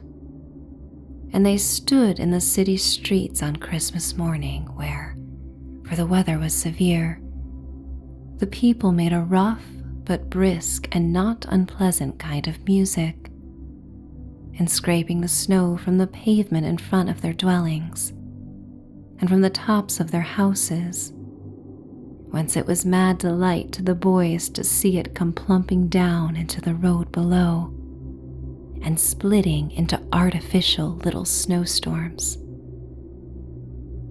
The house fronts looked black enough, and the windows blacker, contrasting with the smooth white sheet of snow upon the roofs, and with the dirtier snow upon the ground, which last deposit had been plowed up in deep furrows by the heavy wheels of carts and wagons, furrows that crossed and recrossed each other hundreds of times, where the great streets branched off and made intricate channels hard to trace in the thick yellow mud and icy water. The sky was gloomy, and the shortest streets were choked up with a dingy mist, half thawed, half frozen, whose heavier particles descended in a shower of sooty atoms, as if all the chimneys in Great Britain had by one consent caught fire and were blazing away to their dear heart's content. There is nothing very cheerful in the climate or the town, and yet was there an air of cheerfulness abroad that the clearest summer air and brightest summer sun might have endeavored to diffuse in vain. For the people who were shoveling away on the housetops were jovial and full of glee, calling out to one another from the parapets, and now and then exchanging a facetious snowball, better-natured missile far than many a wordy jest, laughing heartily if it went right, and not less heartily if it went wrong. The poulterers' shops were still half open, and the fruiterers were radiant in their glory. There were great, round, pot-bellied baskets of chestnuts, shaped like the waistcoats of jolly old gentlemen lolling at the doors and tumbling out into the street in their apoplectic opulence. There were ruddy, brown-faced, broad-girthed Spanish onions, shining in the fatness of their growth like Spanish friars, and winking from their shelves in wanton slyness at the girls as they went by, and glanced demurely at the hung-up mistletoe. There were pears and apples, clustered high in blooming pyramids. There were bunches of grapes made in the shopkeeper's benevolence to dangle from conspicuous hooks, that people's mouths might water gratis as they passed. There were piles of filberts, mossy and brown, recalling in their fragrance ancient walks among the woods and pleasant shufflings ankle-deep through withered leaves. There were Norfolk biffins, squat and swarthy, setting off the yellow of the oranges and lemons, and in the great compactness of their juicy persons, urgently entreating and beseeching to be carried home in paper bags and eaten after dinner. The very gold and silver fish set forth among these choice fruits in a bowl, though members of a dull and stagnant-blooded race, appeared to know that there was something going on, and to a fish went gasping round and round their little world in slow and passionless excitement.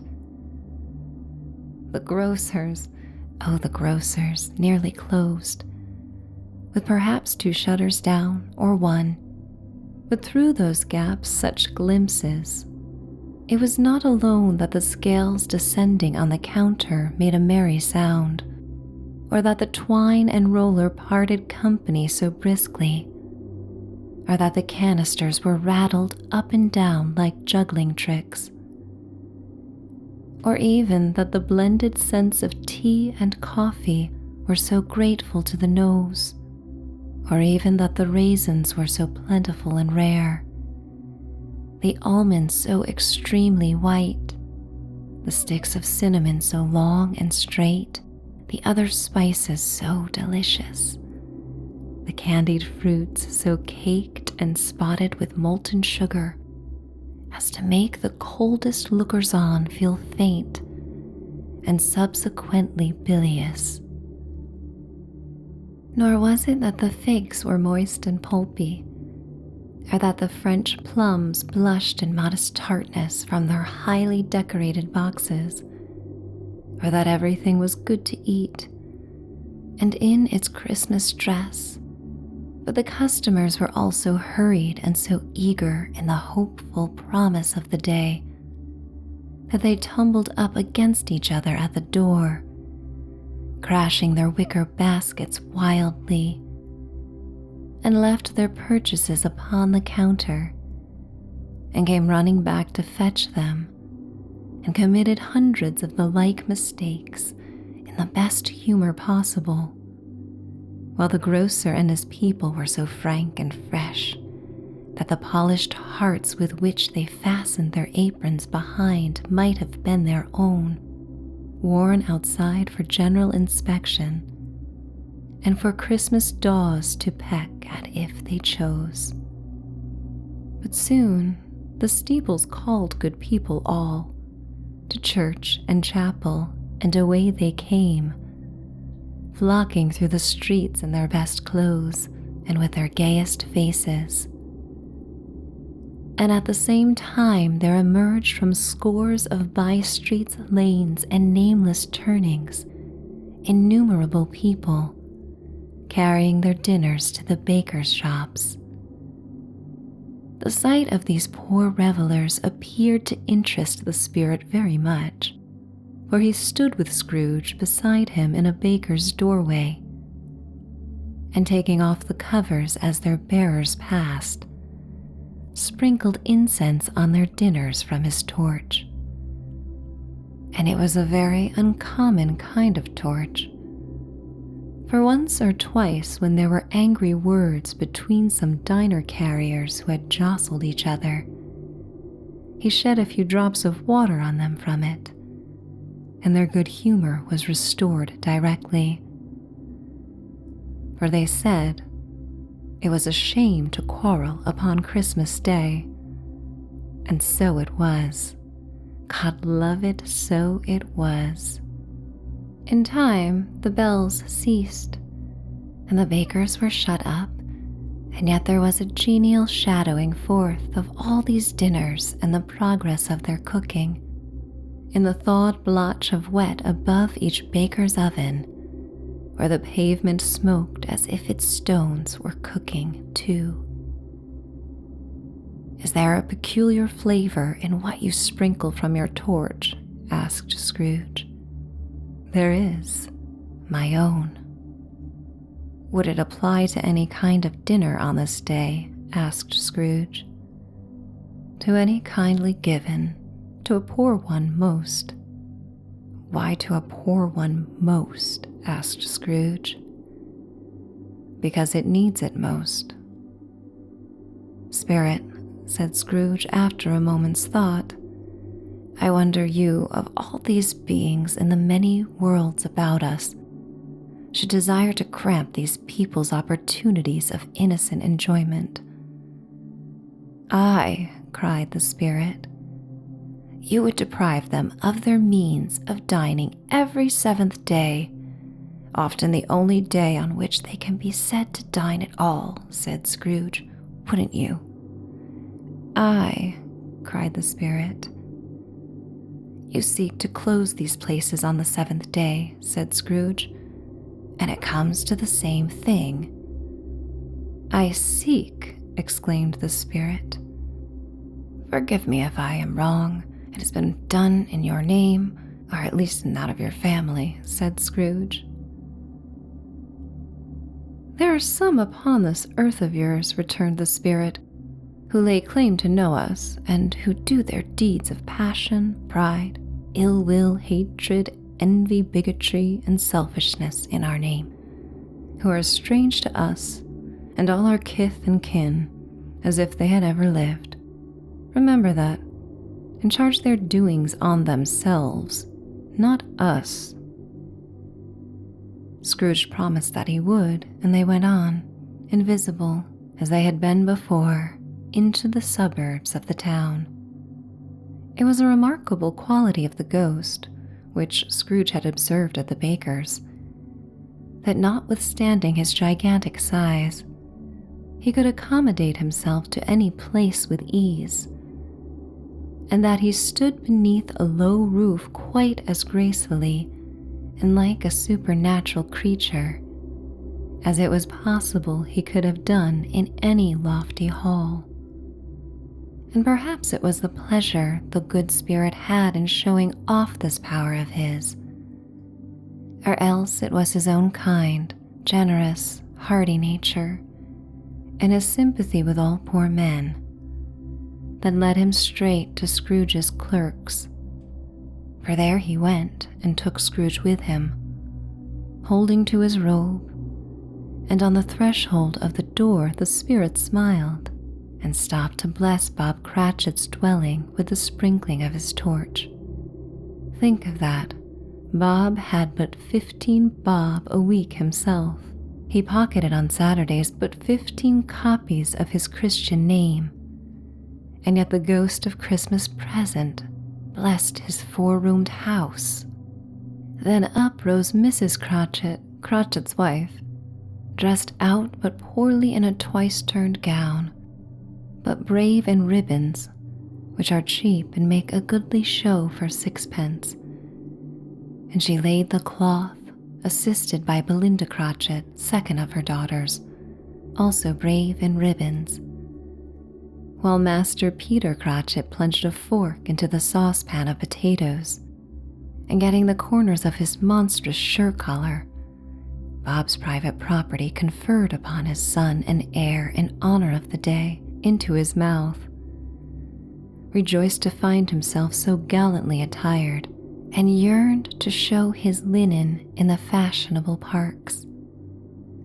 And now 2 smaller Cratchits, boy and girl, came tearing in, screaming that outside the baker's they had smelt the goose and known it for their own, and basking in luxurious thoughts of sage and onion, these young Cratchits danced about the table and exalted Master Peter Cratchit to the skies, while he, not proud although his collars nearly choked him, blew the fire until the slow potatoes bubbling up knocked loudly at the saucepan lid to be let out and peeled.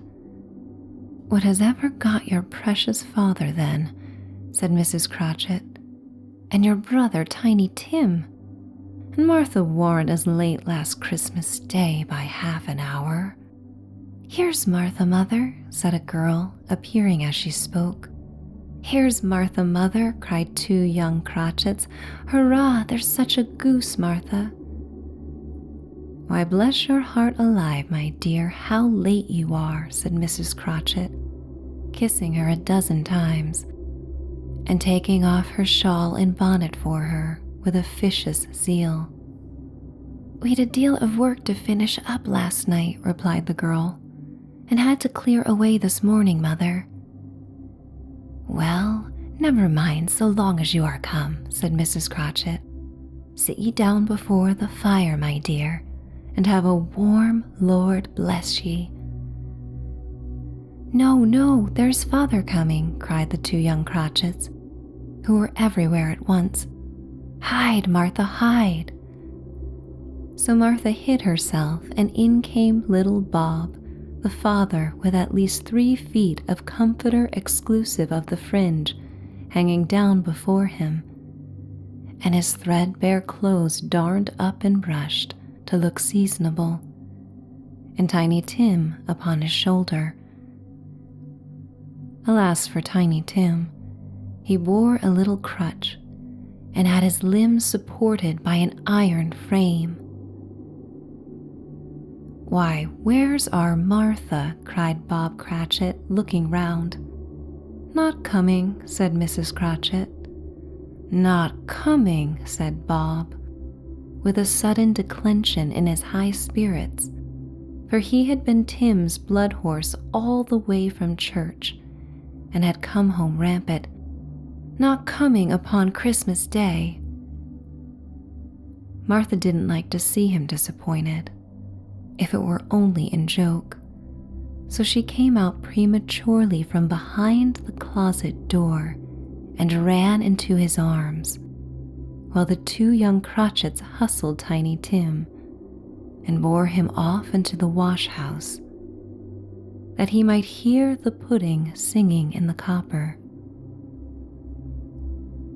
"And how did little Tim behave?" asked Mrs. Cratchit, when she had rallied Bob on his credulity, and Bob had hugged his daughter to his heart's content. "As good as gold," said Bob, "and better. Somehow he gets thoughtful, sitting by himself so much, and thinks the strangest things you ever heard. He told me coming home that he hoped the people saw him in the church because he was a cripple, and it might be pleasant to them to remember upon Christmas Day, who made lame beggars walk and blind men see." Bob's voice was tremulous when he told them this, and trembled more when he said that Tiny Tim was growing strong and hearty. His active little crutch was heard upon the floor, and back came Tiny Tim before another word was spoken, escorted by his brother and sister to his stool before the fire. And while Bob, turning up his cuffs, as if, poor fellow, they were capable of being made more shabby, compounded some hot mixture in a jug with gin and lemons, and stirred it round and round, and put it on the hob to simmer, Master Pete and the two ubiquitous young Cratchits went to fetch the goose, with which they soon returned in high procession. Such a bustle ensued that you might have thought a goose the rarest of all birds, a feathered phenomenon, to which a black swan was a matter of course. And in truth, it was something very like it in that house. Mrs. Cratchit made the gravy, ready beforehand in a little saucepan, hissing hot. Master Peter mashed the potatoes with incredible vigor. Miss Belinda sweetened up the applesauce. Martha dusted the hot plates. Bob took Tiny Tim beside him in a tiny corner at the table. The two young Cratchits set chairs for everybody, not forgetting themselves, and mounting guard upon their posts, crammed spoons into their mouths, lest they should shriek for goose before their turn came to be helped. At last the dishes were set on, and grace was said. It was succeeded by a breathless pause, as Mrs. Cratchit, looking slowly all along the carving knife, prepared to plunge it in the breast. But when she did, and when the long-expected gush of stuffing issued forth, one murmur of delight arose all round the board, and even Tiny Tim, excited by the two young crotchets, beat on the table with the handle of his knife and feebly cried, "Hurrah!" There never was such a goose. Bob said he didn't believe there ever was such a goose cooked. Its tenderness and flavor, size and cheapness were the themes of universal admiration, eked out by applesauce and mashed potatoes. It was a sufficient dinner for the whole family, indeed, as Mrs. Cratchit said with great delight, surveying one small atom of a bone upon the dish. They hadn't ate it all at last, yet everyone had enough, and the youngest Cratchits in particular were steeped in sage and onion to the eyebrows. But now, the plates being changed by Miss Belinda, Mrs. Cratchit left the room alone, too nervous to bear witnesses, to take the pudding up and bring it in. Suppose it should not be done enough. Suppose it should break in turning out. Suppose somebody should have got over the wall of the backyard and stolen it while they were merry with the goose, a supposition at which the two young Cratchits became livid. All sorts of horrors were supposed. Hello, a great deal of steam. The pudding was out of the copper. A smell like a washing day. That was the cloth. A smell like an eating house and a pastry cook's next door to each other, with a laundress's next door to that. That was the pudding. In half a minute, Mrs. Cratchit entered, flushed, but smiling proudly, with the pudding like a speckled cannonball, so hard and firm, blazing in half a quartern of ignited brandy and bedight with Christmas holly stuck into the top. Oh, a wonderful pudding, Bob Cratchit said, and calmly too, that he regarded it as the greatest success achieved by Mrs. Cratchit since their marriage. Mrs. Cratchit said that now the weight was off her mind, she would confess she had her doubts about the quantity of flour. Everybody had something to say about it, but nobody said or thought it was at all a small pudding for a large family. It would have been flat heresy to do so. Any Cratchit would have blushed to hint at such a thing. At last the dinner was all done. The cloth was cleared, the hearth swept, and the fire made up. The compound in the jug being tasted and considered perfect, apples and oranges were put upon the table, and a shovel full of chestnuts on the fire. Then all the Cratchit family drew round the hearth in what Bob Cratchit called a circle, meaning half a one, and at Bob Cratchit's elbow stood the family display of glass, 2 tumblers and a custard cup without a handle.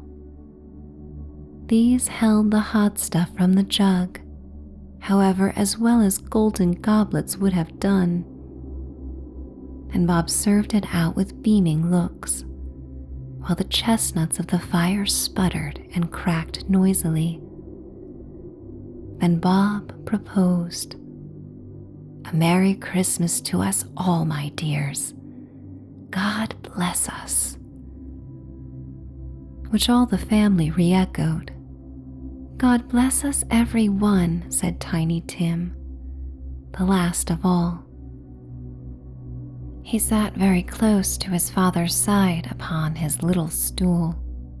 Bob held his withered little hand in his, as if he loved the child and wished to keep him by his side and dreaded that he might be taken from him. "Spirit," said Scrooge, with an interest he had never felt before, "tell me if Tiny Tim will live." "I see a vacant seat," replied the ghost, "in the poor chimney corner, and a crutch without an owner, carefully preserved. If these shadows remain unaltered by the future, the child will die." "No, no," said Scrooge. "Oh no, kind spirit, say he will be spared."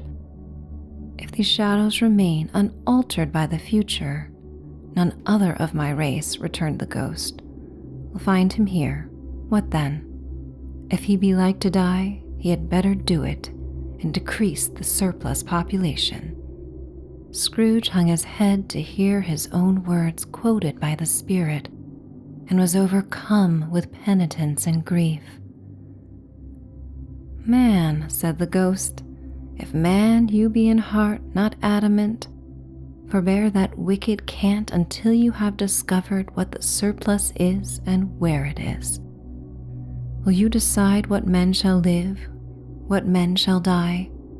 It may be that in the sight of heaven you are more worthless and less fit to live than millions like this poor man's child. O God, to hear the insect on the leaf pronouncing on the too much life among his hungry brothers in the dust." Scrooge bent before the ghost's rebuke, and trembling cast his eyes upon the ground. But he raised them speedily on hearing his own name. "Mr. Scrooge," said Bob, "I'll give you Mr. Scrooge, the founder of the feast." "The founder of the feast, indeed!" cried Mrs. Cratchit, reddening. "I wish I had him here. I'd give him a piece of my mind to feast upon, and I hope he'd have a good appetite for it." "My dear," said Bob, "the children. Christmas Day." "It should be Christmas Day, I am sure," she said, "on which one drinks the health of such an odious, stingy, hard, unfeeling man as Mr. Scrooge. You know he is, Robert. Nobody knows it better than you do, poor fellow." "My dear," was Bob's mild answer, "Christmas Day. I'll drink his health for your sake and the day's," said Mrs. Cratchit. "Not for his. Long life to him, a Merry Christmas and a Happy New Year. He'll be very merry and very happy, I have no doubt." The children drank the toast after her. It was the first of their proceedings which had no heartiness. Tiny Tim drank it last of all, but he didn't care twopence for it. Scrooge was the ogre of the family. The mention of his name cast a dark shadow on the party, which was not dispelled for full 5 minutes. After it had passed away, they were 10 times merrier than before, from the mere relief of Scrooge the Baleful being done with. Bob Cratchit told them how he had a situation in his eye for Master Peter, which would bring in, if obtained, full 5 and 6pence weekly. The 2 young Cratchits laughed tremendously at the idea of Peter's being a man of business, and Peter himself looked thoughtfully at the fire from between his collars, as if he were deliberating what particular investments he should favor when he came into the receipt of that bewildering income. Martha, who was a poor apprentice at a milliner's, then told them what kind of work she had to do, and how many hours she worked at a stretch, and how she meant to lie abed tomorrow morning for a good long rest, tomorrow being a holiday she passed at home. Also how she had seen a countess and a lord some days before, and how the lord was much about as tall as Peter, at which Peter pulled up his collar so high that you couldn't have seen his head if you had been there. All this time the chestnuts in the jug went round, and by they had a song about a lost child traveling in the snow, from Tiny Tim, who had a plaintive little voice, and sang it very well indeed. There was nothing of high mark in this. They were not a handsome family. They were not well dressed. Their shoes were far from being waterproof. Their clothes were scanty. And Peter might have known, and very likely did, the inside of a pawnbroker's. But they were happy, grateful, pleased with one another, and contented with the time. And when they faded, and looked happier yet in the bright sprinklings of the Spirit's torch at parting, Scrooge had his eye upon them, and especially on Tiny Tim until the last. By this time it was getting dark and snowing pretty heavily, and as Scrooge and the Spirit went along the streets, the brightness of the roaring fires in kitchens, parlors, and all sorts of rooms was wonderful. Here the flickering of the blaze showed preparations for a cozy dinner, with hot plates baking through and through before the fire, and deep red curtains, ready to be drawn to shut out cold and darkness. There all the children of the house were running out into the snow to meet their married sisters, brothers, cousins, uncles, aunts, and be the first to greet them. Here again were shadows on the window blind of guests assembling, and there a group of handsome girls, all hooded and fur-booted, and all chattering at once, tripped lightly off to some near neighbor's house, where woe upon the single man who saw them enter, artful witches. Well they knew it in a glow. But if you had judged from the numbers of people on their way to friendly gatherings, you might have thought that no one was at home to give them welcome when they got there, instead of every house expecting company and piling up its fires half chimney high.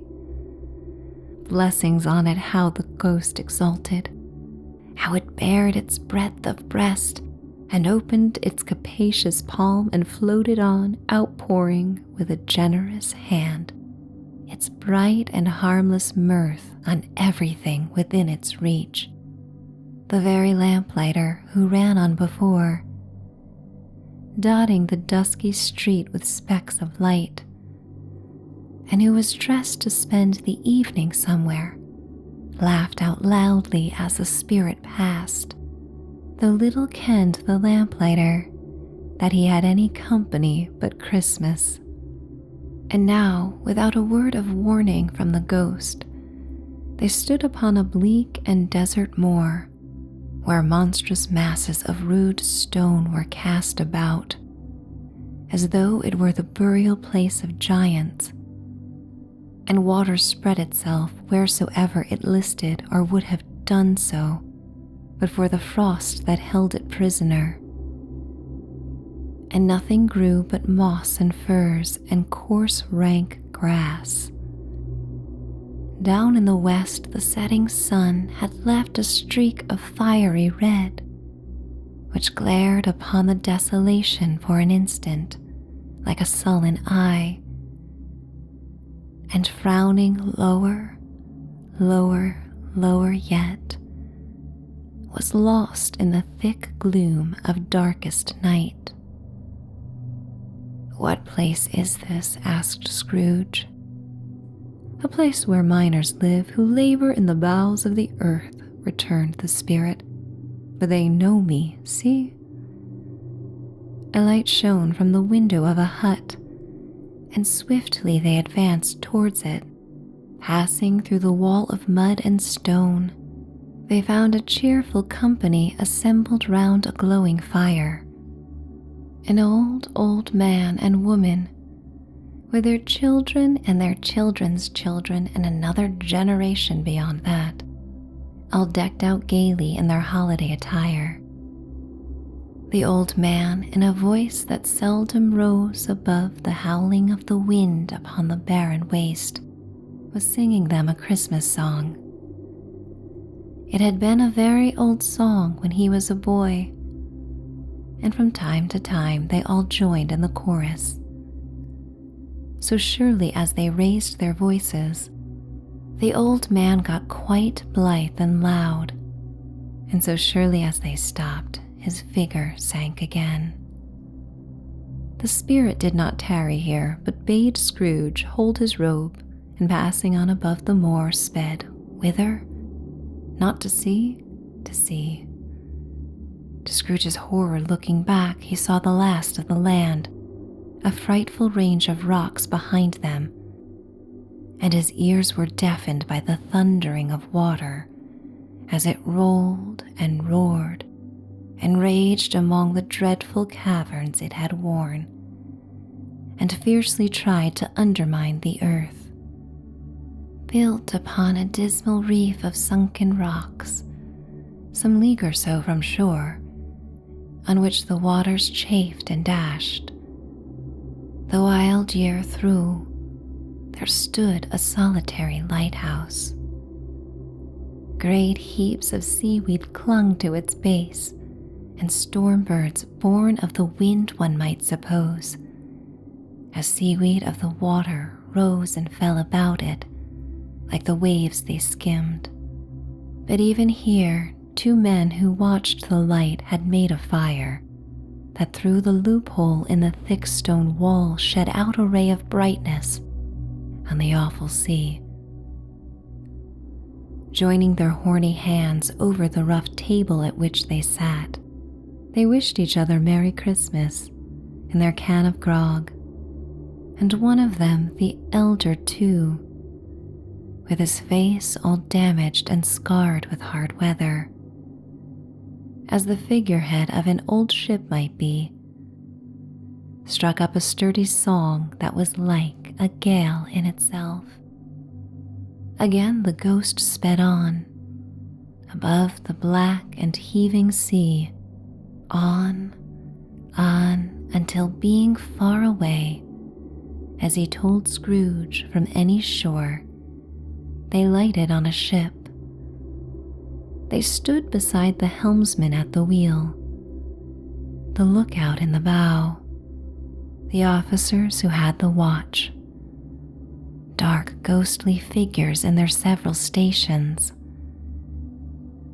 But every man among them hummed a Christmas tune, or had a Christmas thought, or spoke below his breath to his companion of some bygone Christmas day, with homeward hopes belonging to it. And every man on board, waking or sleeping, good or bad, had had a kinder word for another on that day than on any day in the year, and had shared to some extent in its festivities, and had remembered those he cared for at a distance, and had known that they delighted to remember him.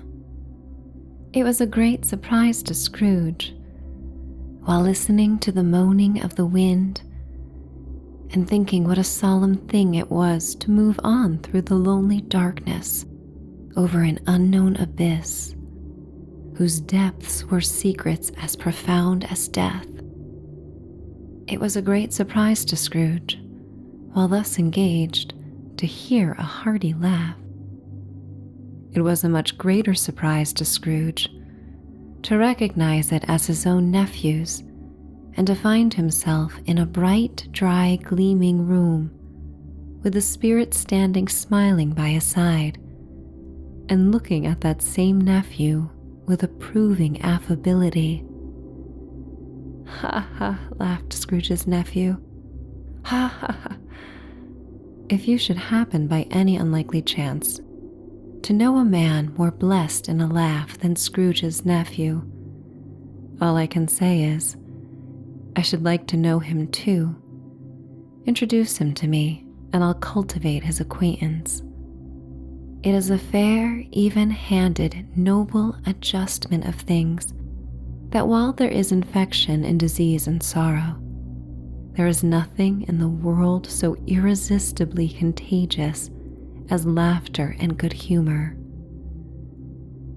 When Scrooge's nephew laughed in this way, holding his sides, rolling his head, and twisting his face into the most extravagant contortions, Scrooge's niece by marriage laughed as heartily as he, and their assembled friends, being not a bit behindhand, roared out lustily, "Ha ha ha ha ha! He said that Christmas was a humbug, as I live," cried Scrooge's nephew. "He believed it too." "More shame for him, Fred," said Scrooge's niece indignantly. "Bless those women, they never do anything by halves. They are always in earnest." She was very, very pretty, exceedingly pretty, with a dimpled, surprised-looking capital face, a ripe little mouth that seemed made to be kissed, as no doubt it was, all kinds of good little dots about her chin that melted into one another when she laughed, and the sunniest pair of eyes you ever saw in any little creature's head. Altogether, she was what you would have called provoking, you know, but satisfactory too. Oh, perfectly satisfactory. "He's a comical old fellow," said Scrooge's nephew. "That's the truth. And not so pleasant as he might be. However, his offenses carry their own punishment, and I have nothing to say against him." "I'm sure he is very rich, Fred," hinted Scrooge's niece. "At least you always tell me so." "What of that, my dear?" said Scrooge's nephew. "His wealth is of no use to him. He don't do any good with it. He don't make himself comfortable with it. He hasn't the satisfaction of thinking that he is ever going to benefit us with it." "I have no patience with him," observed Scrooge's niece. Scrooge's niece's sisters and all the other ladies expressed the same opinion. "Oh, I have," said Scrooge's nephew. "I am sorry for him. I couldn't be angry with him if I tried. Who suffers by his ill whims, himself always. Here, he takes it into his head to dislike us, and he won't come and dine with us. What's the consequence? He don't lose much of a dinner." "Indeed, I think he loses a very good dinner," interrupted Scrooge's niece. Everybody else said the same, and they must be allowed to have been competent judges, because they had just had dinner, and with the dessert upon the table were clustered round the fire by lamplight. "Well, I'm very glad to hear it," said Scrooge's nephew, "because I haven't great faith in these young housekeepers. What do you say, Topper?" Topper had clearly got his eye upon one of Scrooge's niece's sisters, for he answered that a bachelor was a wretched outcast who had no right to express an opinion on the subject. Whereat Scrooge's niece's sister, the plump one with the lace tucker, not the one with the roses, blushed. "Do go on, Fred," said Scrooge's niece, clapping her hands. "He never finishes what he begins to say. He is such a ridiculous fellow." Scrooge's nephew reveled in another laugh, and as it was impossible to keep the infection off, though the plump sister tried hard to do it with aromatic vinegar, his example was unanimously followed. "I was only going to say," said Scrooge's nephew, "that the consequence of his taking a dislike to us and not making merry with us is, as I think, that he loses some pleasant moments which could do him no harm. I am sure he loses pleasanter companions than he can find in his own thoughts, either in his moldy old office or his dusty chambers. I mean, to give him the same chance every year, whether he likes it or not, for I pity him. He may rail at Christmas till he dies, but he can't help thinking better of it. I defy him if he finds me going there in good temper year after year and saying, "Uncle Scrooge, how are you?" If it only puts him in the vein to leave his poor clerk £50, that's something. And I think I shook him yesterday. It was their turn to laugh now at the notion of his shaking Scrooge. But being thoroughly good-natured and not much caring what they laughed at, so that they laughed at any rate, he encouraged them in their merriment and passed the bottle joyously. After tea they had some music, for they were a musical family and knew what they were about. When they sung a glee or catch, I can assure you, especially Topper, who could growl away in the bass like a good one, and never swell the large veins in his forehead or get red in the face over it. Scrooge's niece played well upon the harp, and played among other tunes a simple little air, a mere nothing. You might learn to whistle it in 2 minutes, which had been familiar to the child who fetched Scrooge from the boarding school, as he had been reminded by the ghost of Christmas past. When the strain of music sounded, all the things that ghost had showed him came upon his mind. He softened more and more, and thought that if he could have listened to it often years ago, he might have cultivated the kindnesses of life for his own happiness with his own hands, without resorting to the sexton's spade that buried Jacob Marley. But they didn't devote the whole evening to music. After a while they played at forfeits, for it is good to be children sometimes, and never better than at Christmas, when its mighty founder was a child himself. Stop. There was first a game at blind man's buff. Of course there was. And I no more believe Topper was really blind than I believe he had eyes in his boots. My opinion is that it was a done thing between him and Scrooge's nephew, and that the ghost of Christmas present knew it.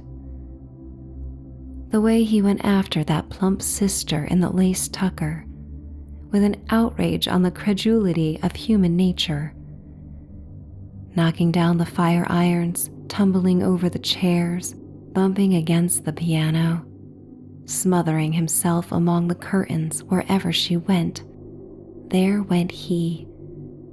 He always knew where the plump sister was. He wouldn't catch anybody else.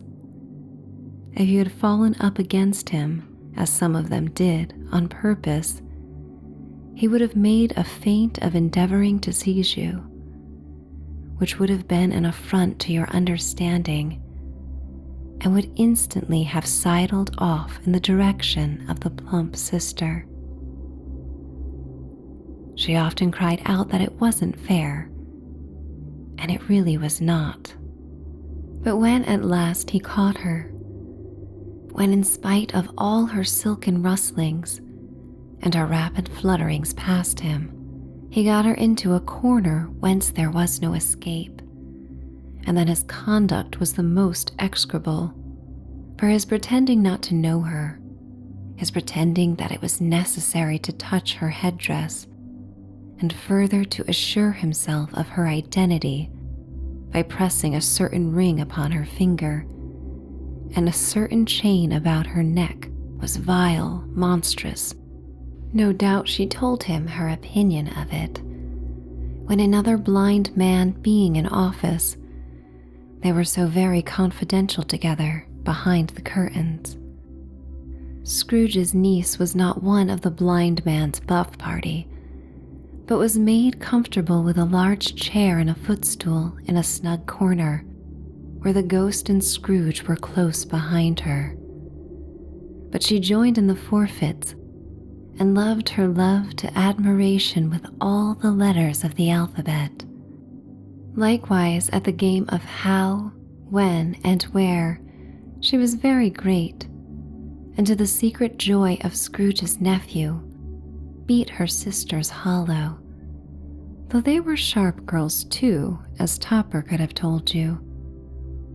There might have been 20 people there, young and old, but they all played, and so did Scrooge, for wholly forgetting in the interest he had in what was going on, that his voice made no sound in their ears.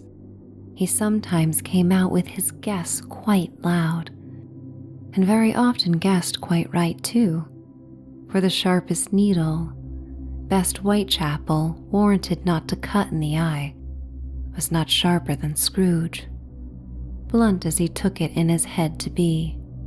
The ghost was greatly pleased to find him in this mood, and looked upon him with such favor that he begged like a boy to be allowed to stay until the guests departed. But this the spirit said could not be done. "Here is a new game," said Scrooge. "1/2 hour, spirit, only one."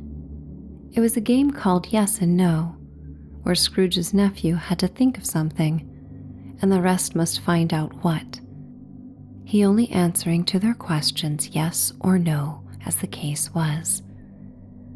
The brisk fire of questioning to which he was exposed elicited from him that he was thinking of an animal, a live animal, rather a disagreeable animal, a savage animal, an animal that growled and grunted sometimes, and talked sometimes, and lived in London and walked about the streets, and wasn't made a show of, and wasn't led by anybody, and didn't live in a menagerie, and was never killed in a market, and was not a horse or an ass, or a cow or a bull, or a tiger or a dog, or a pig or a cat or a bear. At every fresh question that was put to him, this nephew burst into a fresh roar of laughter, and was so inexpressibly tickled that he was obliged to get up off the sofa and stamp. At last the plump sister, falling into a similar state, cried out, "I have found it! I know what it is, Fred! I know what it is!" "What is it?" cried Fred. "It's your Uncle Scrooge!" Which it certainly was. Admiration was the universal sentiment, though some objected that the reply to, "Is it a bear?" ought to have been yes, inasmuch as an answer in the negative was sufficient to have diverted their thoughts from Mr. Scrooge, supposing they had ever had any tendency that way.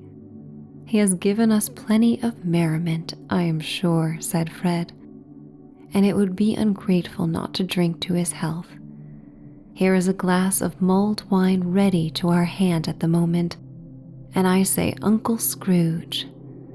"Well, Uncle Scrooge," they cried. "A Merry Christmas and a Happy New Year to the old man wherever he is," said Scrooge's nephew. "He wouldn't take it from me, but may he have it nevertheless. Uncle Scrooge." Uncle Scrooge had imperceptibly become so gay and light of heart that he would have pledged the unconscious company in return, and thanked them in an inaudible speech if the ghost had given him time. But the whole scene passed off in the breath of the last words spoken by his nephew, and he and the spirit were again upon their travels. Much they saw and far they went, and many homes they visited, but always with a happy end.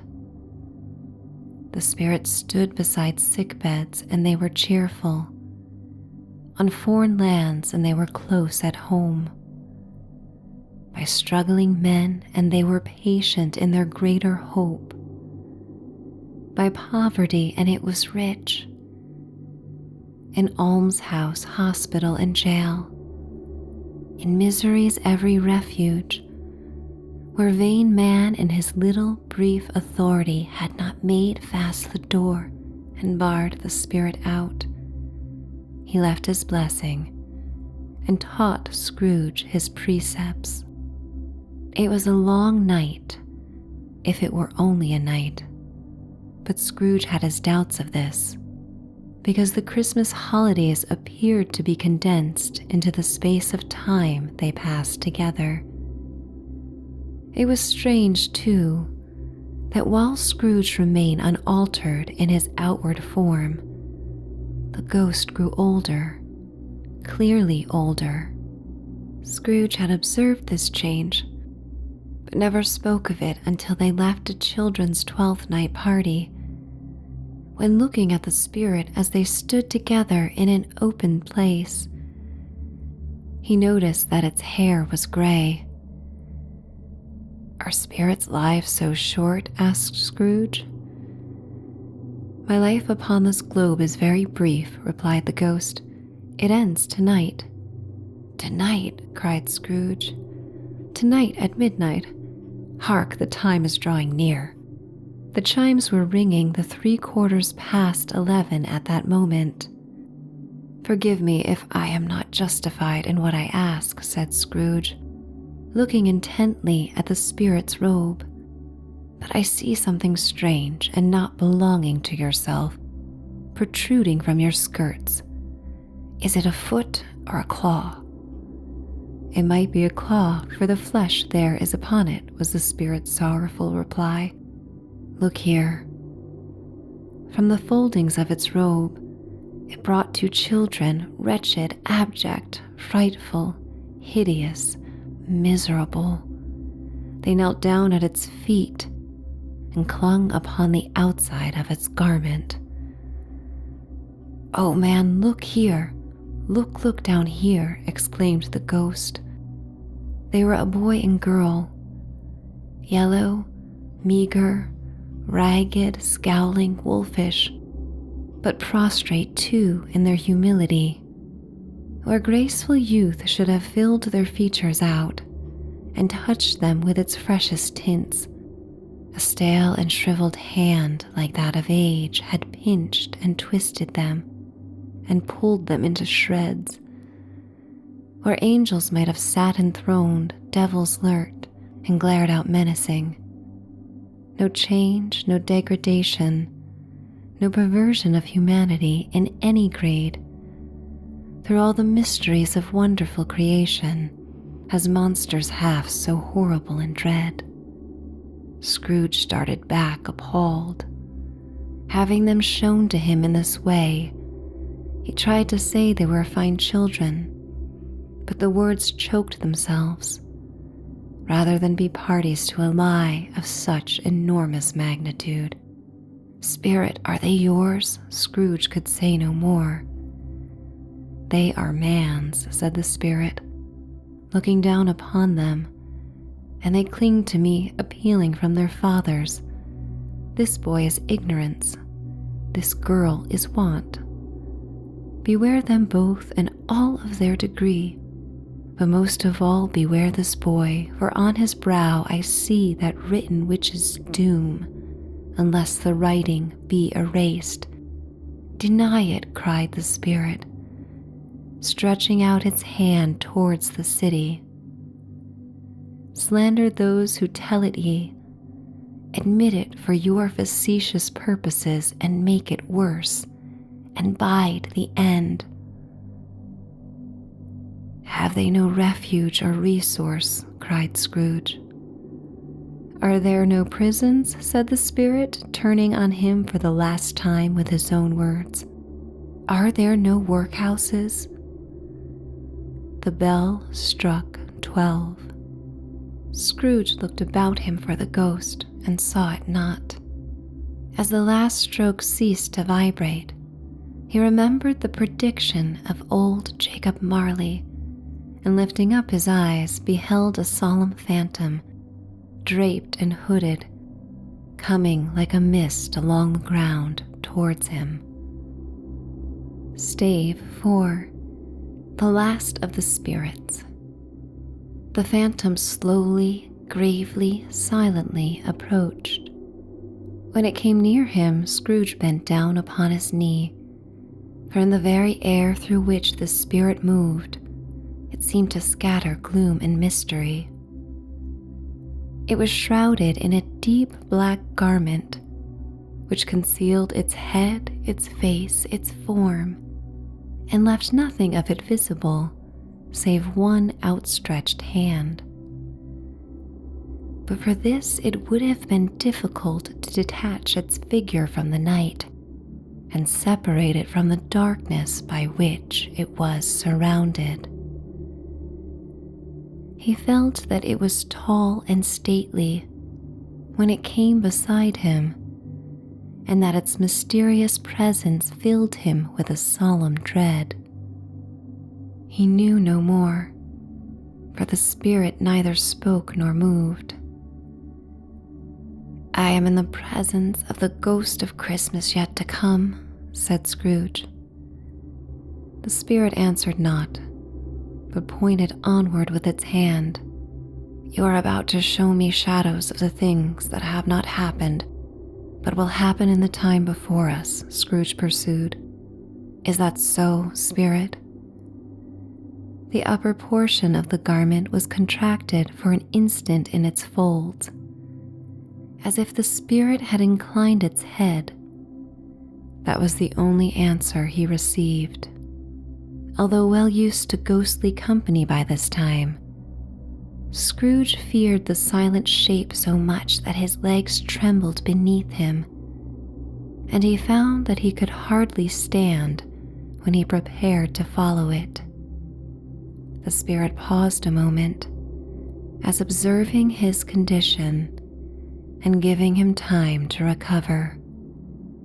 But Scrooge was all the worse for this.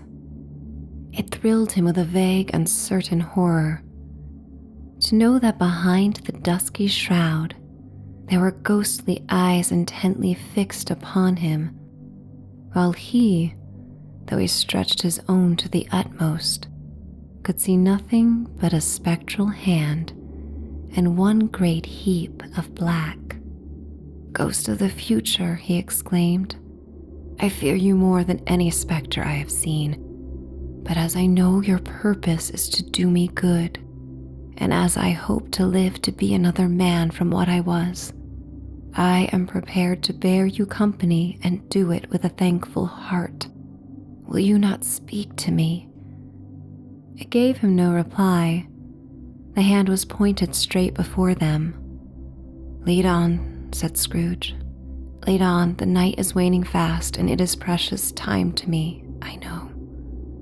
Lead on, spirit." The phantom moved away, as it had come towards him. Scrooge followed in the shadow of its dress, which bore him up, he thought, and carried him along. They scarcely seemed to enter the city, for the city rather seemed to spring up about them and encompass them of its own act. But there they were in the heart of it, on 'change amongst the merchants, who hurried up and down and chinked the money in their pockets, and conversed in groups, and looked at their watches and trifled thoughtfully with their great gold seals, and so forth as Scrooge had seen them often. The spirit stopped beside one little knot of businessmen.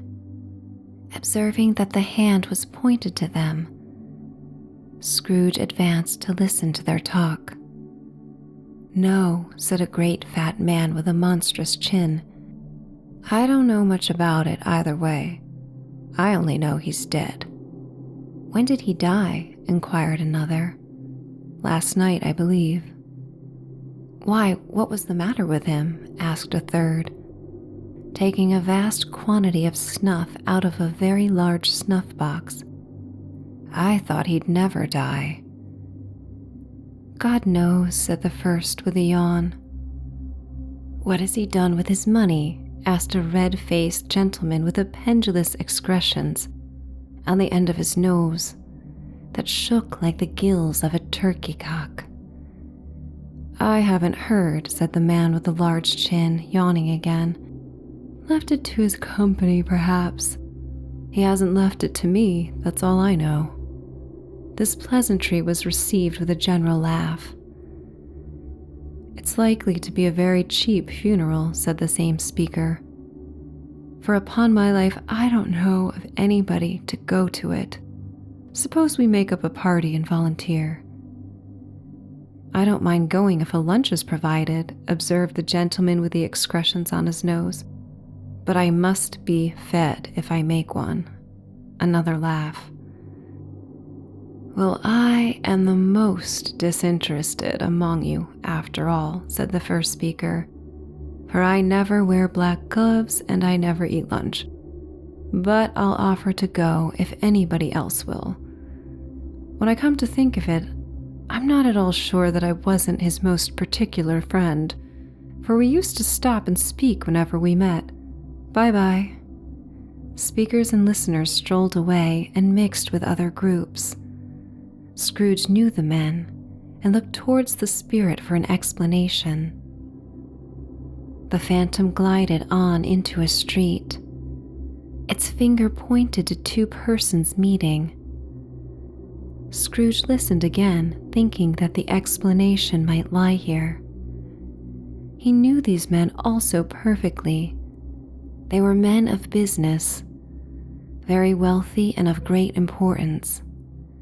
He had made a point of always standing well in their esteem, in a business point of view, that is. Strictly in a business point of view. "How are you?" said one. "How are you?" returned the other. "Well," said the first, "Old Scratch has got his own at last, hey?"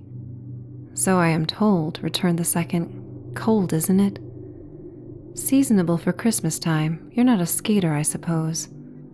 No, something else to think of." "Good morning." Not another word. That was their meeting, their conversation, and their parting. Scrooge was at first inclined to be surprised that the spirit should attach importance to conversations apparently so trivial. But feeling assured that they must have some hidden purpose, he set himself to consider what it was likely to be. They could scarcely be supposed to have any bearing on the death of Jacob, his old partner, for that was past, and this ghost's province was the future. Nor could he think of anyone immediately connected with himself, to whom he could apply them, but nothing doubting that to whomsoever they applied, they had some latent moral for his own improvement. He resolved to treasure up every word he heard and everything he saw, and especially to observe the shadow of himself when it appeared. For he had an expectation that the conduct of his future self would give him the clue he missed, and would render the solution of these riddles easy. He looked about in that very place for his own image, but another man stood in his accustomed corner. And though the clock pointed to his usual time of day for being there, he saw no likeness of himself among the multitudes that poured in through the porch.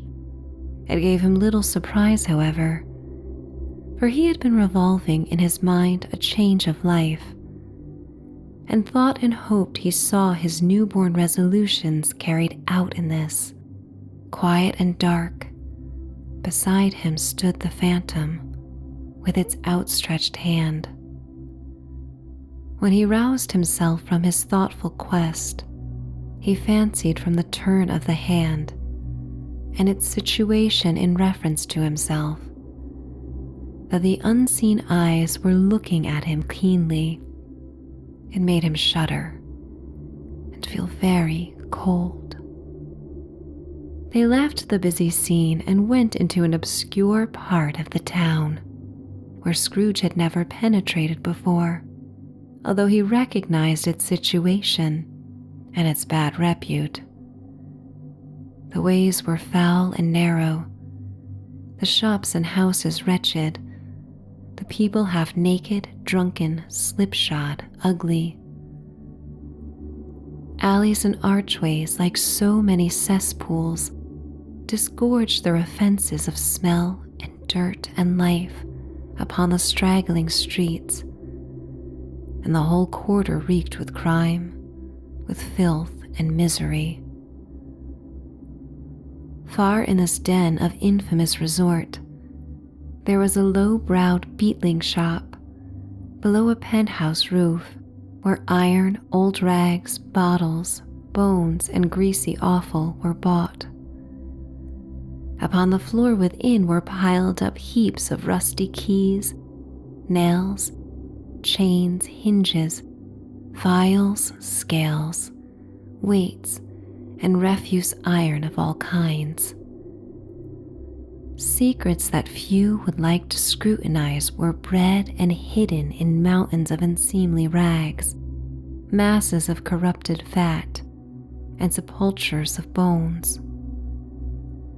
Sitting in among the wares he dealt in, by a charcoal stove made of old bricks, was a gray-haired rascal nearly 70 years of age, who had screened himself from the cold air without by a frowsy curtaining of miscellaneous tatters hung upon a line, and smoked his pipe in all the luxury of calm retirement.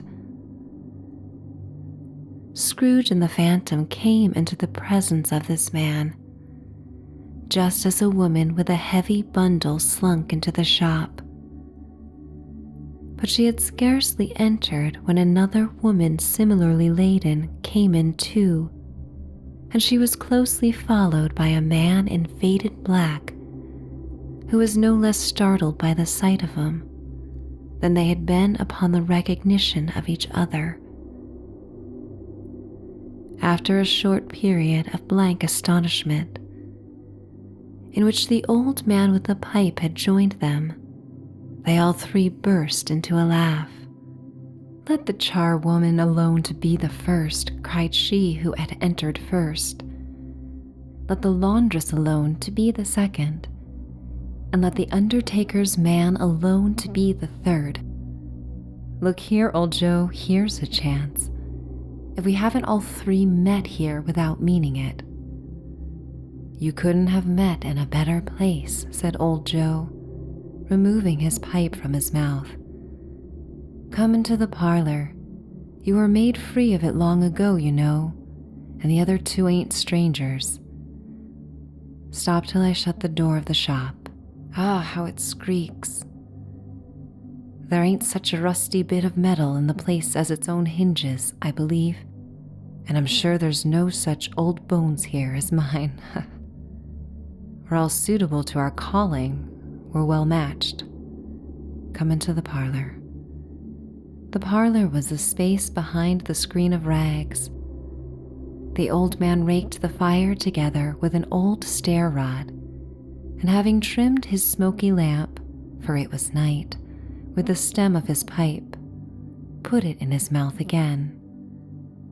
When he did this, the woman who had already spoken threw her bundle on the floor, and sat down in a flaunting manner on a stool, crossing her elbows on her knees, and looking with a bold defiance at the other two. "What odds, then? What odds, Mrs. Dilber?" said the woman. "Every person has a right to take care of themselves. He always did." "That's true indeed," said the laundress. "No man more so." "Why then don't stand staring as if you was afraid, woman. Who's the wiser? We're not going to pick holes in each other's coats, I suppose." "No indeed," said Mrs. Dilber and the man together. "We should hope not." "Very well then," cried the woman. "That's enough. Who's the worse for the loss of a few things like these? Not a dead man, I suppose." "No, indeed," said Mrs. Dilber, laughing. "If you wanted to keep him after he was dead, a wicked old screw," pursued the woman, "why wasn't he natural in his lifetime? If he had been, he'd have had somebody to look after him when he was struck with death, instead of lying gasping out his last there, alone by himself." "It's the truest word that ever was spoke," said Mrs. Dilber. "It's a judgment on him." "I wish it was a little heavier judgment," replied the woman, "and it should have been. You may depend upon it if I could have laid my hands on anything else. Open that bundle, old Joe, and let me know the value of it. Speak out plain. I'm not afraid to be the first, nor afraid for them to see it. We know pretty well that we were helping ourselves before we met here, I believe. It's no sin. Open the bundle, Joe." But the gallantry of her friends would not allow of this, and the man in faded black, mounting the breach first, produced his plunder. It was not extensive. A seal or two, a pencil case, a pair of sleeve buttons, and a brooch of no great value were all. They were severally examined and appraised by old Joe, who chalked the sums he was disposed to give for each upon the wall and added them up into a total when he found there was nothing more to come. "That's your account," said Joe, "and I wouldn't give another 6pence if I was to be boiled for not doing it. Who's next?" Mrs. Dilber was next. Sheets and towels, a little wearing apparel, 2 old-fashioned silver teaspoons, a pair of sugar tongs, and a few boots. Her account was stated on the wall in the same manner. "I always give too much to ladies. It's a weakness of mine, and that's the way I ruin myself," said old Joe. "That's your account. If you asked me for another penny and made it an open question, I'd repent of being so liberal and knock off half a crown." "And now undo my bundle, Joe," said the first woman. Joe went down on his knees for the greater convenience of opening it, and having unfastened a great many knots, dragged out a large and heavy roll of some dark stuff. "What do you call this?" said Joe. "Bed curtains." "Ah," returned the woman, laughing and leaning forward on her crossed arms. "Bed curtains. You don't mean to say you took 'em down, rings and all, with him lying there," said Joe. "Yes, I do," replied the woman. "Why not?" "You were born to make your fortune," said Joe, "and you'll certainly do it." "I certainly shan't hold my hand when I can get anything in it by reaching it out, for the sake of such a man as he was, I promise you, Joe," returned the woman coolly. "Don't drop that oil upon the blankets now." "His blankets?" asked Joe. "Whose else's do you think?" replied the woman. "He isn't likely to take cold without 'em, I dare say." "I hope you didn't die of anything catching, eh?" said old Joe, stopping in his work and looking up. "Don't you be afraid of that," returned the woman. "I ain't so fond of his company that I'd loiter about him for such things if he did. You may look through that shirt till your eyes ache, but you won't find a hole in it, nor a threadbare place. It's the best he had, and a fine one, too. They'd have wasted it if it hadn't been for me." "What do you call wasting of it?" asked old Joe. "Putting it on him to be buried in, to be sure," replied the woman with a laugh. "Somebody was fool enough to do it, but I took it off again. If calico ain't good enough for such a purpose, it isn't good enough for anything. It's quite as becoming to the body. It can't look uglier than he did in that one." Scrooge listened to this dialogue in horror. As they sat grouped about their spoil, in the scanty light afforded by the old man's lamp, he viewed them with a detestation and disgust, which could hardly have been greater, though they had been obscene demons marketing the corpse itself. Laughed the same woman, when old Joe produced a flannel bag with money in it, told out their several gains upon the ground. "This is the end of it, you see. He frightened everyone away from him when he was alive, to profit us when he was dead." "Spirit," said Scrooge, shuddering from head to toe, I see. The case of this unhappy man might be my own. My life tends that way now. Merciful heaven, what is this?" He recoiled in terror, for the scene had changed, and now he almost touched a bed. A bare, uncurtained bed, on which beneath a ragged sheet there lay a something covered up, which, though it was dumb, announced itself in awful language. The room was very dark, too dark to be observed with any accuracy, though Scrooge glanced round it in obedience to a secret impulse, anxious to know what kind of room it was. A pale light, rising in the outer air, fell straight upon the bed, and on it, plundered and bereft, unwatched, unwept, uncared for, was the body of this man. Scrooge glanced towards the phantom. Its steady hand was pointed to the head. The cover was so carelessly adjusted that the slightest raising of it, the motion of a finger upon Scrooge's part, would have disclosed the face. He thought of it, felt how easy it would be to do, and longed to do it, but had no more power to withdraw the veil than to dismiss the spectre at his side. O cold, cold, rigid, dreadful death, set up thine altar here, and dress it with such errors as thou hast at thy command, for this is thy dominion. But of the loved, revered, and honored head, thou canst not turn one hair to thy dread purposes, or make one feature odious. It is not that the hand is heavy and will fall down when released.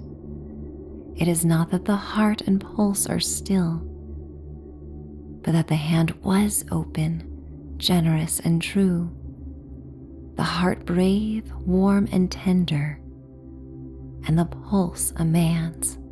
Strike, shadow, strike, and see his good deeds springing from the wound, to sow the world with life immortal. No voice pronounced these words in Scrooge's ears, and yet he heard them when he looked upon the bed. He thought if this man could be raised up now, what would be his foremost thoughts? Avarice, hard-dealing, griping cares. They have brought him to a rich end, truly. He lay in the dark, empty house, with not a man, a woman, or a child to say that he was kind to me in this or that, and for the memory of one kind word, I will be kind to him. A cat was tearing at the door, and there was a sound of gnawing rats beneath the hearthstone. What they wanted in the room of death, and why they were so restless and disturbed, Scrooge did not dare to think. "Spirit," he said, "this is a fearful place. In leaving it, I shall not leave its lesson, trust me. Let us go." Still the ghost pointed with an unmoved finger to the head. "I understand you," Scrooge returned, "and I would do it if I could. But I have not the power, Spirit. I have not the power." Again it seemed to look upon him. "If there is any person in the town who feels emotion caused by this man's death," said Scrooge, quite agonized, "show that person to me, Spirit, I beseech you." The phantom spread its dark robe before him for a moment like a wing, and withdrawing it revealed a room by daylight, where a mother and her children were. She was expecting someone, and with anxious eagerness, for she walked up and down the room, started at every sound, looked out from the window, glanced at the clock, tried but in vain to work with her needle, and could hardly bear the voices of the children in their play. At length the long-expected knock was heard. She hurried to the door and met her husband, a man whose face was careworn and depressed, though he was young. There was a remarkable expression in it now, a kind of serious delight of which he felt ashamed, and which he struggled to repress. He sat down to the dinner that had been hoarding for him by the fire, and when she asked him faintly what news, which was not until after a long silence, he appeared embarrassed how to answer. "Is it good," she said, "or bad?" To help him. "Bad," he answered. "We are quite ruined?" "No, there is hope yet, Caroline." "If he relents," she said, amazed, "there is. Nothing is past hope if such a miracle has happened." "He is past relenting," said her husband. "He is dead."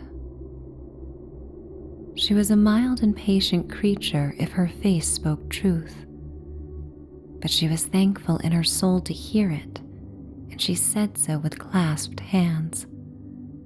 She prayed forgiveness the next moment and was sorry, but the first was the emotion of her heart.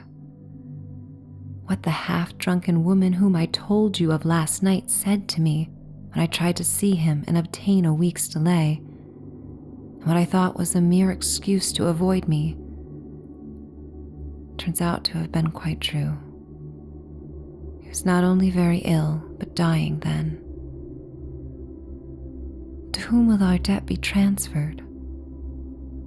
I don't know. But before that time we shall be ready with the money. And even though we were not, it would be a bad fortune indeed to find so merciless a creditor in his successor. We may sleep tonight with light hearts, Caroline.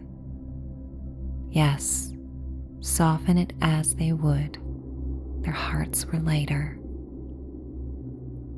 The children's faces, hushed and clustered round to hear what they so little understood, were brighter, and it was a happier house for this man's death. The only emotion that the ghost could show him caused by the event was one of pleasure. "Let me see some tenderness connected with a death," said Scrooge. "Or that dark chamber spirit, which we left just now, will be forever present to me." The ghost conducted him through several streets familiar to his feet, and as they went along, Scrooge looked here and there to find himself, but nowhere was he to be seen. They entered poor Bob Cratchit's house, the dwelling he had visited before, and found the mother and the children seated round the fire. Quiet, very quiet. The noisy little Cratchits were as still as statues in the corner, and sat looking up at Peter, who had a book before him. The mother and her daughters were engaged in sewing, but surely they were very quiet.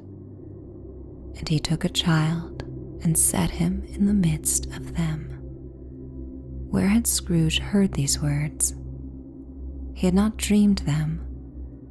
The boy must have read them out as he and the spirit crossed the threshold. Why did he not go on? The mother laid her work upon the table and put her hand up to her face. "The color hurts my eyes," she said. "The color? Ah, poor tiny Tim." "They're better now again," said Cratchit's wife. "It makes them weak by candlelight, and I wouldn't show weak eyes to your father when he comes home, for the world. It must be near his time. Pass it rather, Peter answered, shutting up his book.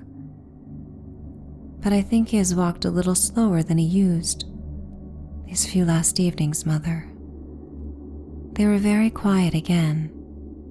At last she said, and in a steady, cheerful voice that only faltered once, I have known him walk with Tiny Tim upon his shoulder very fast indeed. And so have I, cried Peter, often.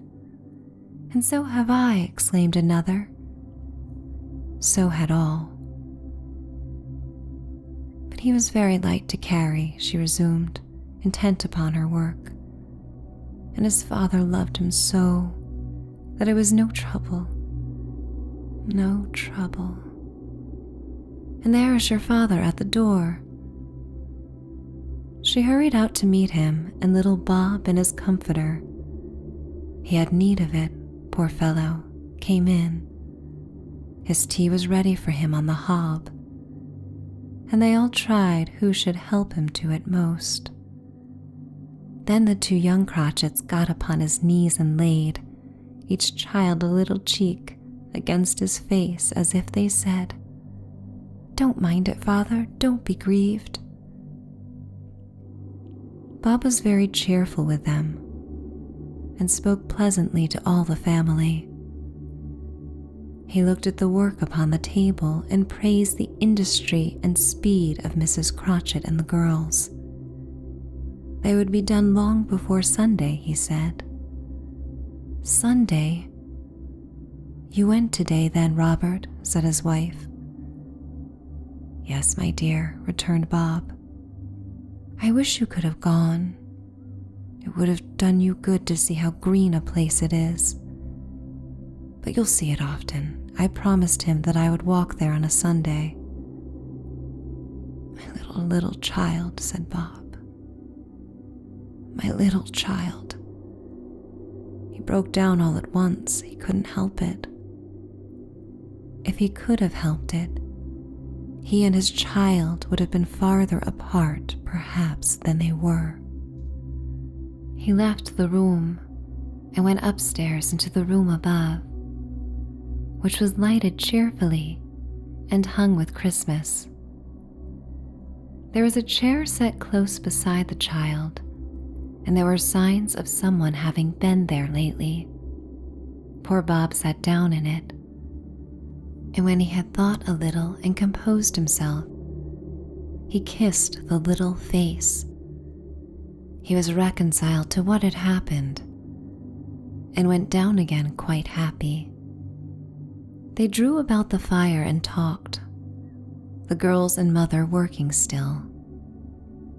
Bob told them of the extraordinary kindness of Mr. Scrooge's nephew, whom he had scarcely seen but once, and who, meeting him in the street that day, and seeing that he looked a little, just a little down, you know, said Bob, inquired what had happened to distress him. On which, said Bob, for he is the pleasantest spoken gentleman you ever heard, I told him. I'm heartily sorry for it, Mr. Cratchit, he said, and heartily sorry for your good wife. By the by, how he ever knew that, I don't know. Knew what, my dear? Why, that you were a good wife, replied Bob. Everybody knows that, said Peter. Very well observed, my boy, cried Bob. I hope they do. Heartily sorry, he said. For your good wife, if I can be of service to you in any way, he said, giving me his card. That's where I live, pray come to me. Now it wasn't, cried Bob, for the sake of anything he might be able to do for us, so much as for his kind way, that this was quite delightful. It really seemed as if he had known our Tiny Tim and felt with us. I'm sure he's a good soul, said Mrs. Cratchit. You would be sure of it, my dear, returned Bob, if you saw and spoke to him. I shouldn't be at all surprised, mark what I say, if he got Peter a better situation. "Only hear that, Peter," said Mrs. Cratchit. "And then," cried one of the girls, "Peter will be keeping company with someone and setting up for himself." "Get along with you," retorted Peter, grinning. "It's just as likely as not," said Bob. "One of these days, though, there's plenty of time for that, my dear. But however and whenever we part from one another, I am sure we shall none of us forget poor Tiny Tim. Shall we? Or this first parting that there was among us?" "Never, father," cried they all. "And I know, my dears, that when we recollect how patient and how mild he was, although he was a little child, we shall not quarrel easily among ourselves and forget poor Tiny Tim in doing it." "No, never, father," they all cried again. "I am very happy," said little Bob. "I am very happy." Mrs. Cratchit kissed him, his daughters kissed him, the two young Cratchits kissed him, and Peter and himself shook hands. "Spirit of Tiny Tim, thy childish essence was from God." "Spectre," said Scrooge, "something informs me that our parting moment is at hand. I know it, but I know not how. Tell me what man that was whom we saw lying dead." The ghost of Christmas yet to come conveyed him, as before, though at a different time, he thought. Indeed, there seemed no order in these latter visions, save that they were in the future, into the resorts of businessmen, but showed him not himself. Indeed, the spirit did not stay for anything, but went straight on, as to the end just now desired, until besought by Scrooge to tarry for a moment. "This court," said Scrooge, "through which we hurry now, is where my place of occupation is, and has been for a length of time. I see the house. Let me behold what I shall be in days to come." The spirit stopped. The hand was pointed elsewhere. "The house is yonder," Scrooge exclaimed. "Why do you point away?" The inexorable finger underwent no change. Scrooge hastened to the window of his office and looked in. It was an office still, but not his. The furniture was not the same, and the figure in the chair was not himself. The phantom pointed as before. He joined it once again, and wondering why and whither he had gone, accompanied it until they reached an iron gate. He paused to look round before entering. A churchyard. Here, then, the wretched man whose name he had now to learn lay underneath the ground. It was a worthy place, walled in by houses, overrun by grass and weeds, the growth of vegetation's death, not life, choked up with too much burying, fat with repleted appetite. A worthy place. The spirit stood among the graves and pointed down to one. He advanced towards it trembling. The phantom was exactly as it had been, but he dreaded that he saw new meaning in its solemn shape. "Before I draw nearer to that stone to which you point," said Scrooge, "answer me one question. Are these the shadows of things that will be? Or are they shadows of things that may be only?" Still the ghost pointed downward to the grave by which it stood. "Men's courses will foreshadow certain ends to which, if persevered in, they must lead," said Scrooge. "But if the courses be departed from, the ends will change. Say it is thus with what you show me." The spirit was immovable as ever. Scrooge crept towards it, trembling as he went, and following the finger, read upon the stone of the neglected grave his own name: Ebenezer Scrooge. "Am I that man who lay upon the bed?" he cried, upon his knees. The finger pointed from the grave to him and back again. "No, spirit, oh no, no." The finger still was there. "Spirit," he cried, tight clutching at its robe, "hear me. I am not the man I was. I will not be the man I must have been but for this intercourse. Show me this, if I am past all hope." For the first time the hand appeared to shake. "Good spirit," he pursued, as down upon the ground he fell before it. "Your nature intercedes for me and pities me. Assure me that I yet may change these shadows you have shown me by an altered life." The kind hand trembled. "I will honor Christmas in my heart and try to keep it all the year. I will live in the past, the present, and the future. The spirits of all three shall strive within me. I will not shut out the lessons that they teach. Oh, tell me I may sponge away the writing on this stone." In his agony he caught the spectral hand. It sought to free itself, but he was strong in his entreaty and detained it. The spirit, stronger yet, repulsed him. Holding up his hands in a last prayer to have his fate reversed, he saw an alteration in the phantom's hood and dress. It shrunk, collapsed, and dwindled down into a bedpost. Stave 5, the end of it. Yes, and the bedpost was his own. The bed was his own. The room was his own. Best and happiest of all, the time before him was his own to make amends in. "I will live in the past, the present, and the future," Scrooge repeated as he scrambled out of bed.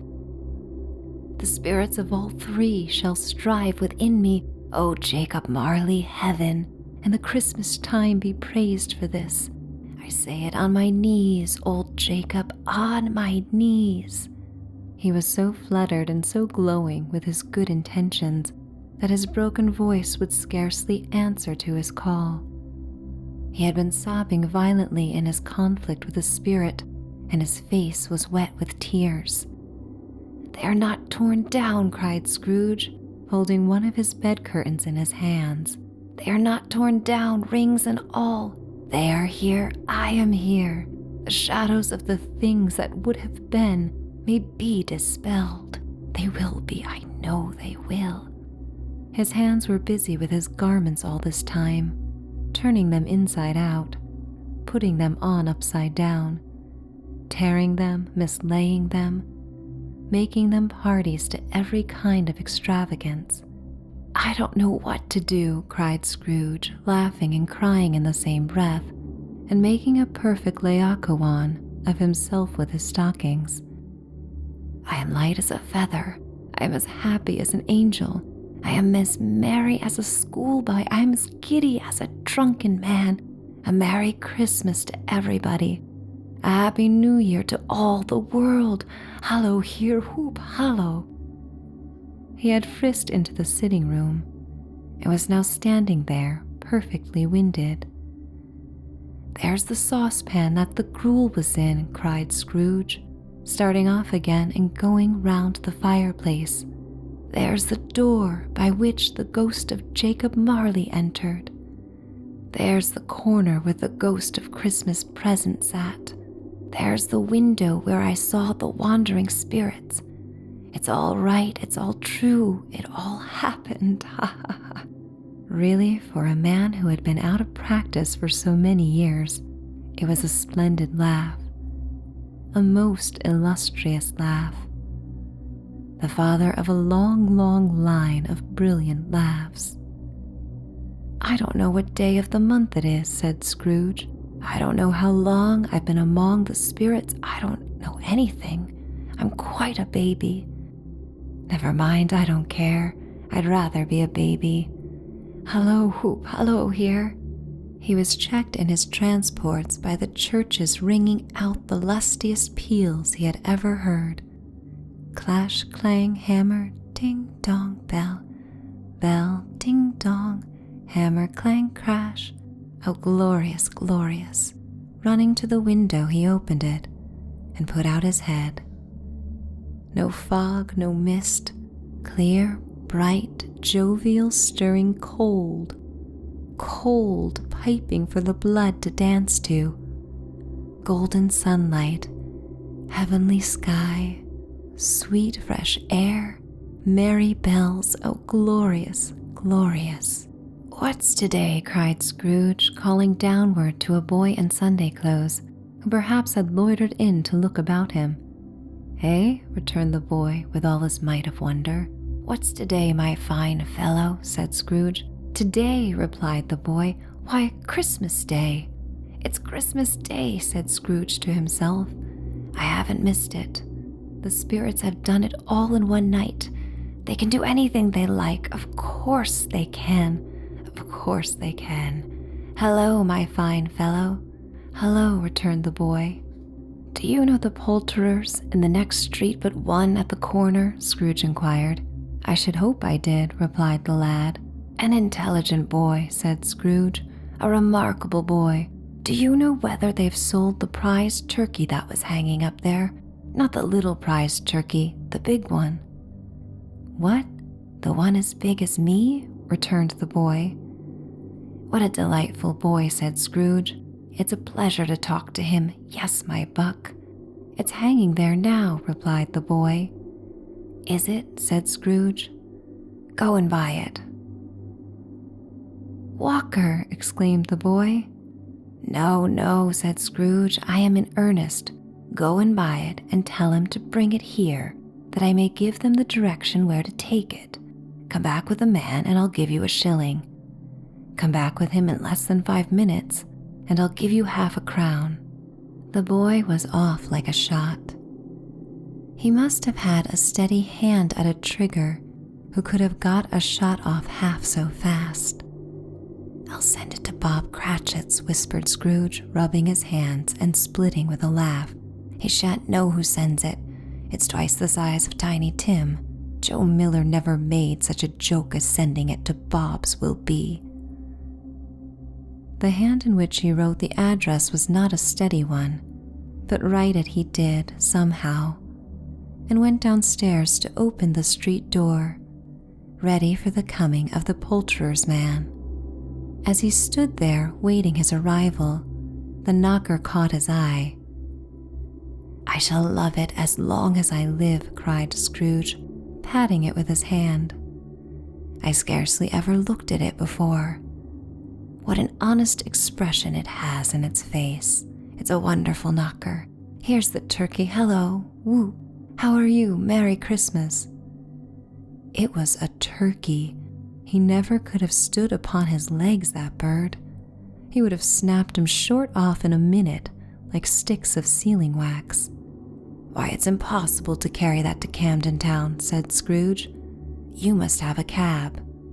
The chuckle with which he said this, and the chuckle with which he paid for the turkey, and the chuckle with which he paid for the cab, and the chuckle with which he recompensed the boy, were only to be exceeded by the chuckle with which he sat down breathless in his chair again, and chuckled till he cried.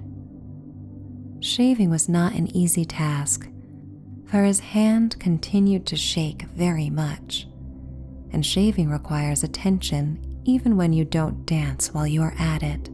But if he had cut the end of his nose off, he would have put a piece of sticking plaster over it and been quite satisfied.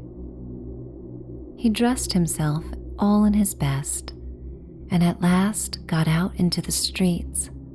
The people were by this time pouring forth, as he had seen them with the ghost of Christmas present, and walking with his hands behind him, Scrooge regarded everyone with a delighted smile. He looked so irresistibly pleasant, in a word, that 3 or 4 good-humored fellows said, "Good morning, sir. A Merry Christmas to you." And Scrooge said often afterwards that of all the blithe sounds he had ever heard, those were the blithest in his ears.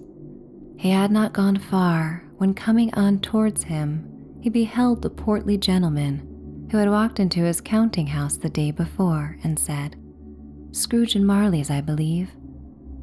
It sent a pang across his heart to think how this old gentleman would look upon him when they met, but he knew what path lay straight before him, and he took it. "My dear sir," said Scrooge, quickening his pace, and taking the old gentleman by both his hands.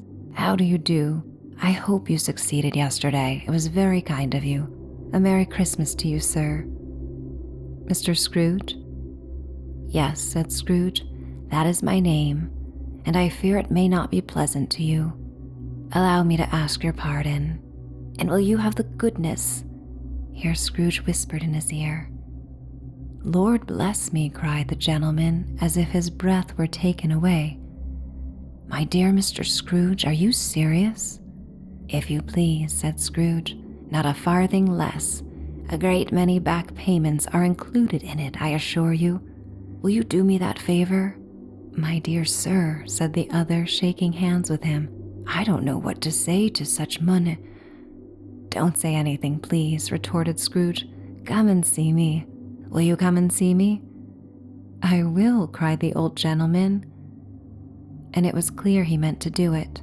"Thank ye," said Scrooge. "I am much obliged to you. I thank you 50 times. Bless you."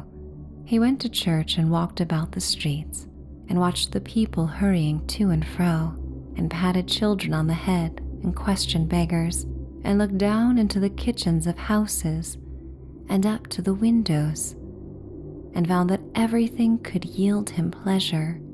He had never dreamed that any walk, that anything, could give him so much happiness. In the afternoon he turned his steps towards his nephew's house. He passed the door a dozen times before he had the courage to go up and knock, but he made a dash and did it. "Is your master at home, my dear?" said Scrooge to the girl. "Nice girl, very." "Yes, sir." "Where is he, my love?" said Scrooge. "He's in the dining room, sir, along with mistress. I'll show you upstairs, if you please." "Thank'ee, he knows me," said Scrooge, with his hand already on the dining room lock. "I'll go in here, my dear." He turned it gently and sidled his face in, round the door. They were looking at the table, which was spread out in great array, for these young housekeepers are always nervous on such points, and like to see that everything is right. "Fred," said Scrooge. Dear heart alive, how his niece by marriage started. Scrooge had forgotten for the moment about her sitting in the corner with the footstool, or he wouldn't have done it on any account. "Why, bless my soul," cried Fred. "Who's that?" "It's I, your Uncle Scrooge. I have come to dinner. Will you let me in, Fred?" Let him in? It is a mercy he didn't shake his arm off. He was at home in 5 minutes. Nothing could be heartier. His niece looked just the same. So did Topper when he came. So did the plump sister when she came. So did everyone when they came. Wonderful party, wonderful games, wonderful unanimity, wonderful happiness. But he was early at the office next morning. Oh, he was early there.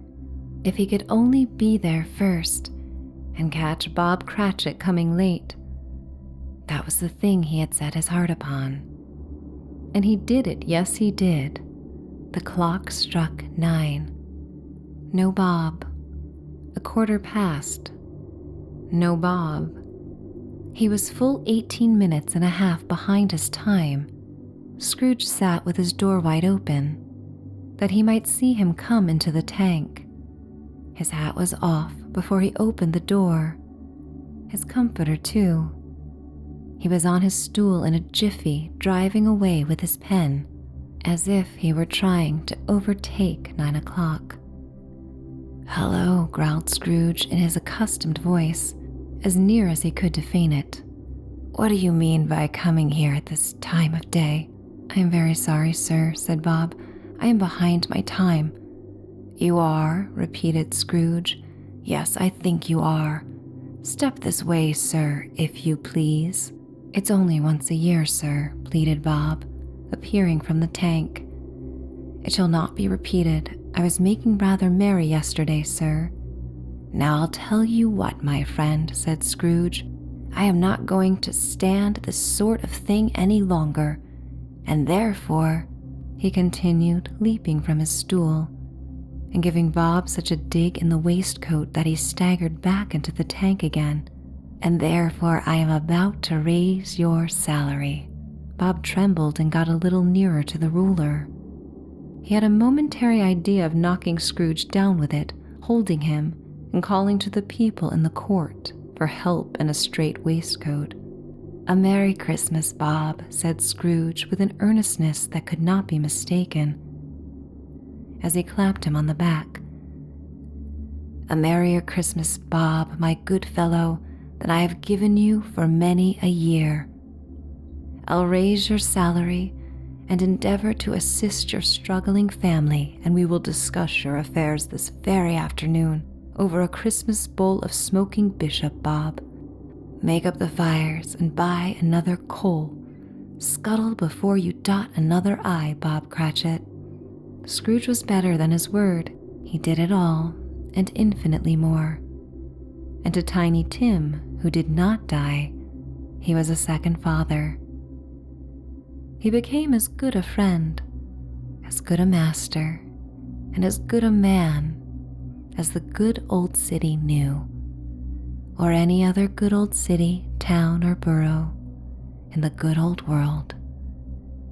Some people laughed to see the alteration in him, but he let them laugh and little heeded them, for he was wise enough to know that nothing ever happened on this globe for good, at which some people did not have their fill of laughter in the outset.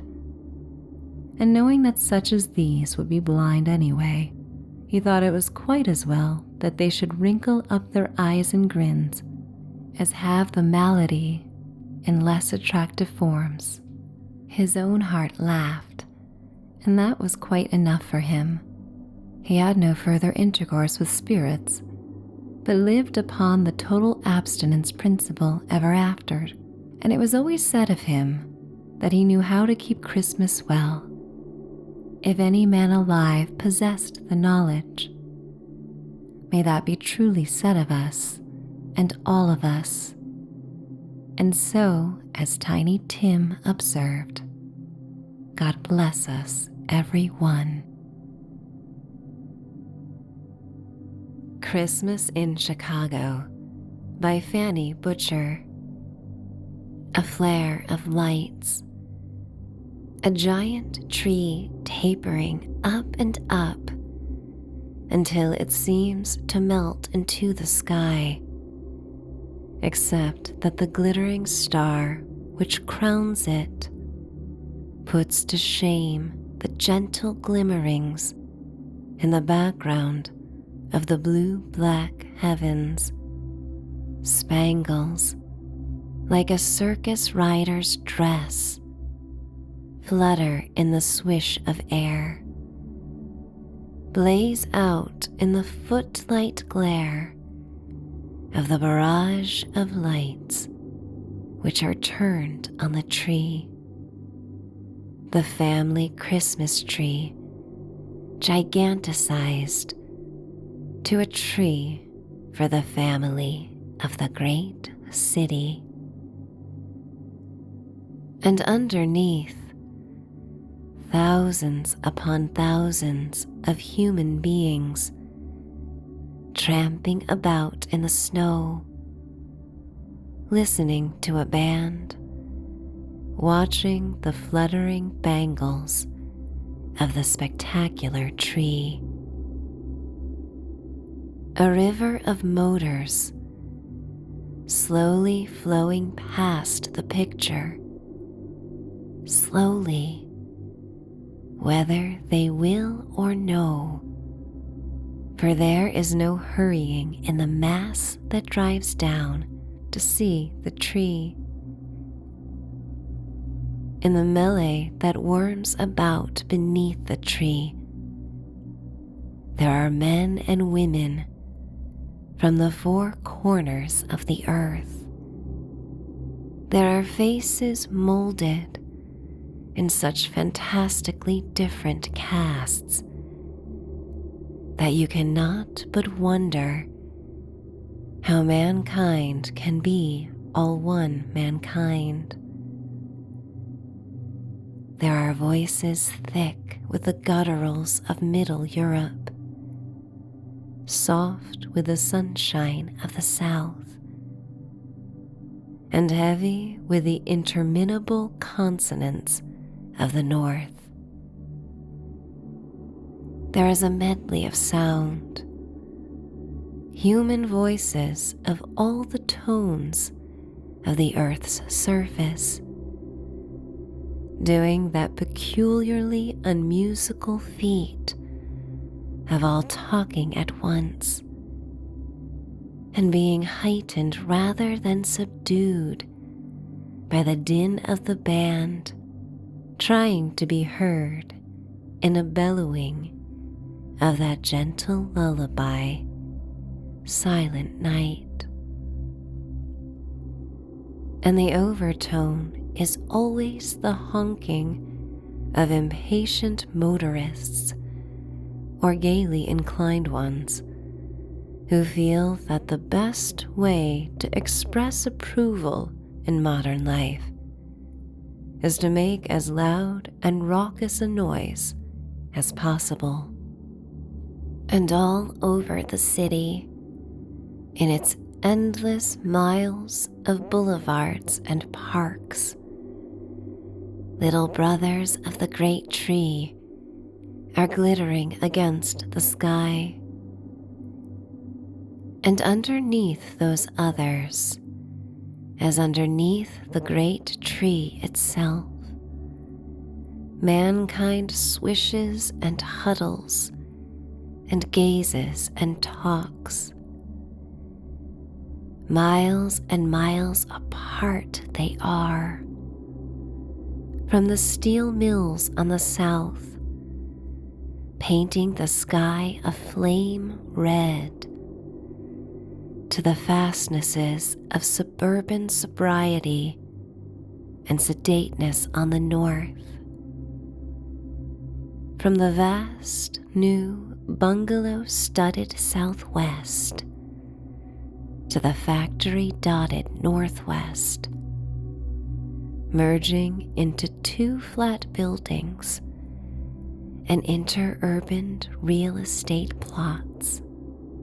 The municipal tree of Chicago, whether it be the great tree on the lakefront or the offspring which each local community rears as a pledge of its own Christmas joys, is a triumph of civic ideals.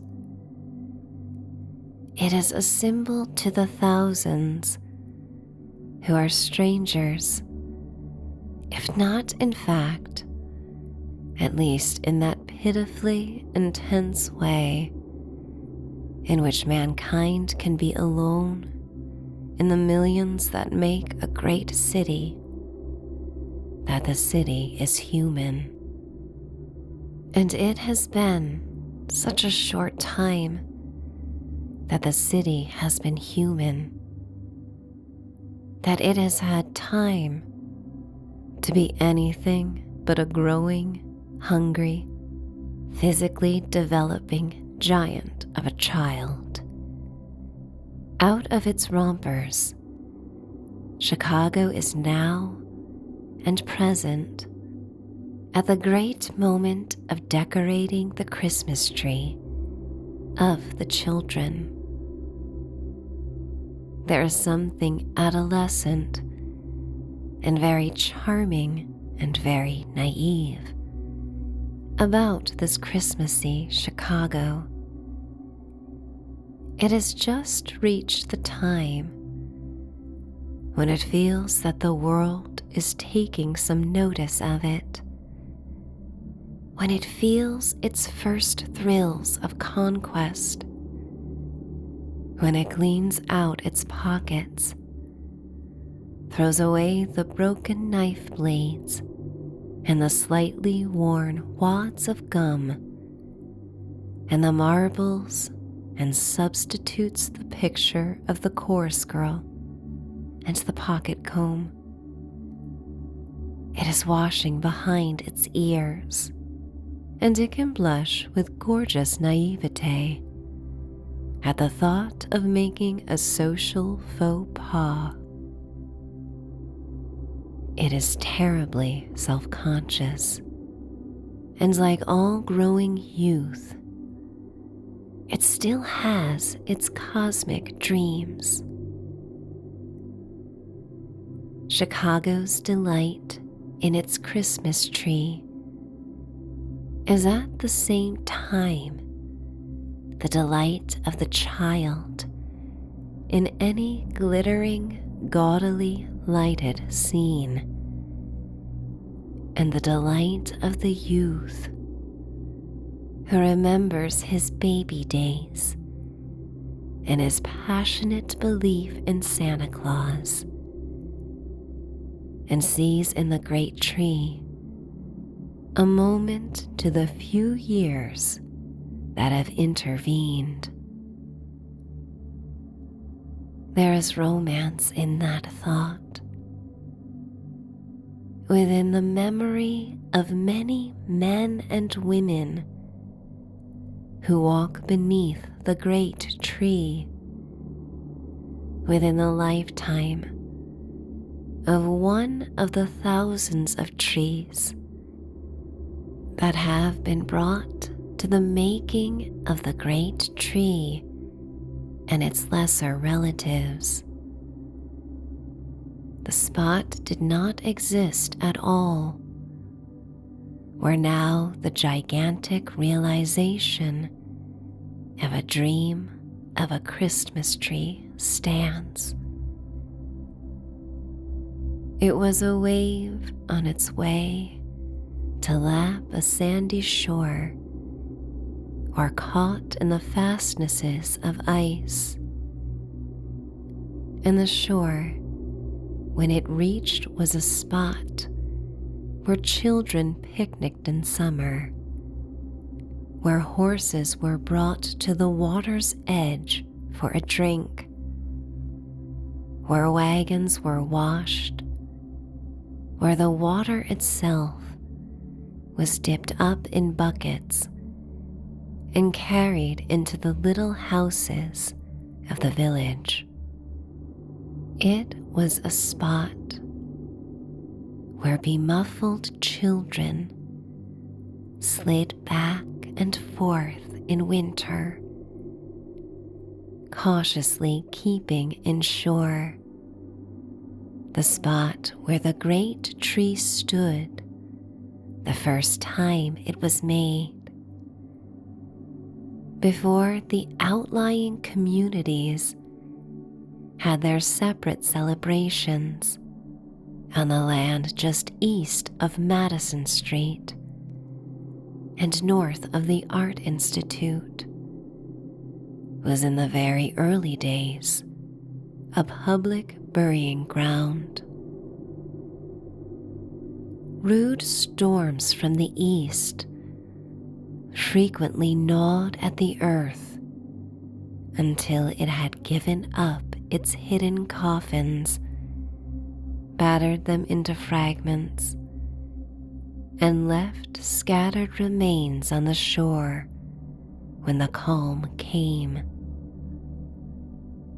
Within the lifetime of a man, it has grown from hollowed ground to the waterfront park of one of the great cities of the world. On any Christmas Eve in those days, and some are still alive who remember it, the smooth, motor-filled boulevard which magnificently borders the city was a country road, frozen in deep ruts. Or if the weather had been mild, a sandy morass, thick and impassable, and the streets just west of it, the streets which are filled with Christmas shoppers, with ballyhooers for jumping bunnies and sparklers and little rubber men who stick out their tongues, and great tin lobsters which waddle around on the sidewalk. The streets which are thick with human beings, and every known mechanical device to lure them and give them comfort and excitement. These same streets were frozen bogs of pathways, barely worth the name of road, often with an abandoned cart, mutely crying their impassability. Signs proclaiming no bottom here told the tale which the rivers of mud only hinted at.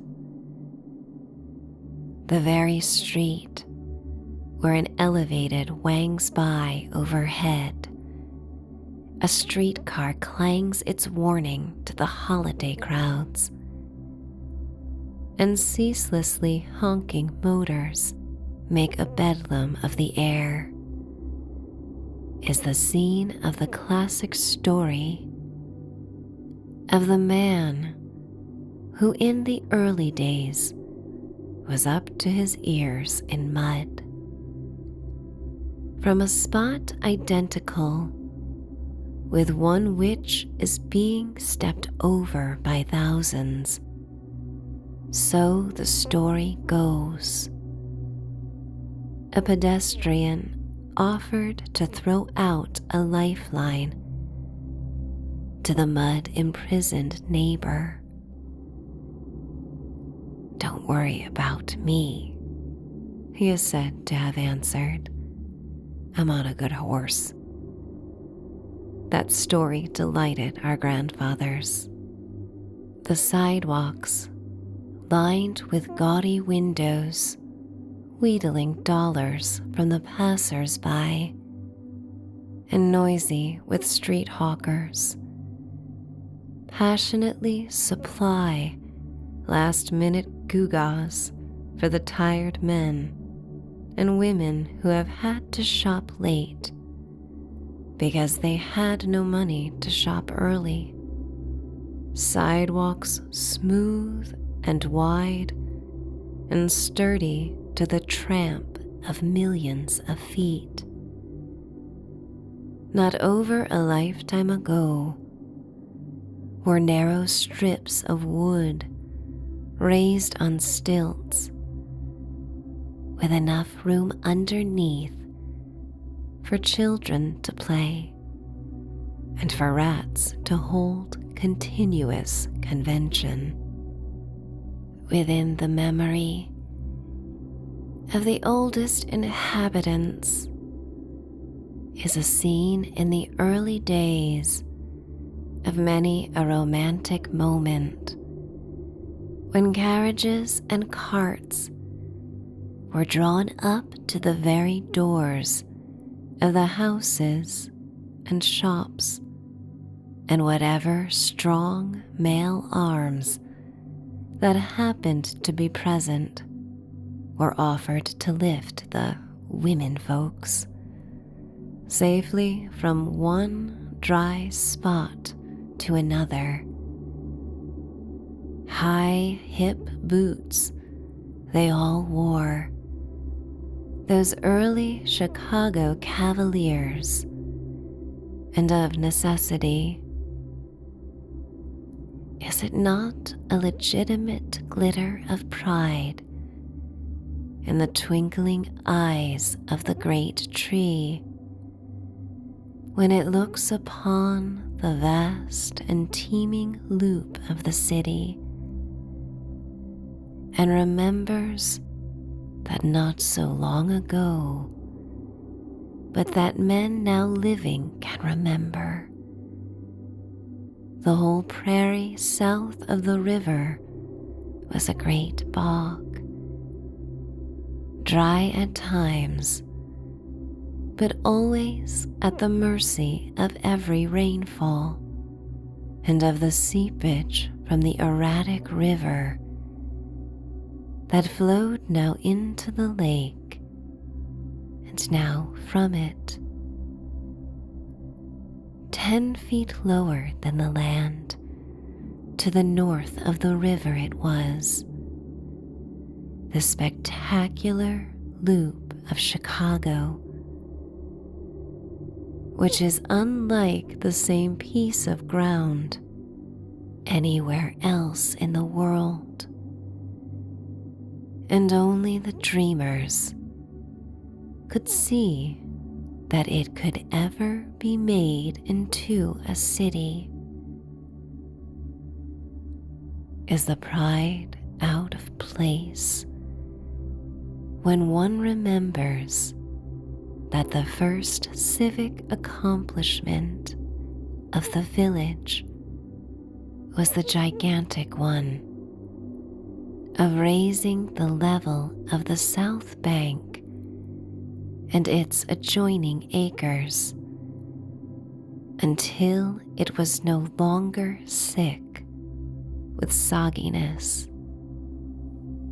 And may it not also be a matter of pride that that river, so gaily going its own unreasoning way, now north, now south, was tamed to the quiet dignity of flowing in one direction? Would it not give any city a Christmassy feeling of triumph to realize that the land which looks out upon its harbor, land which today is weighed in ounces of gold, where great hotels and shops harbor the riches and fripperies of the world, was within the memory of men and women still actively a part of the city's life, the pasture for the whole town south of the river. It has been many a year since a cow wore down the grass by the roadside of Michigan Avenue, or munched its way about on the prairie.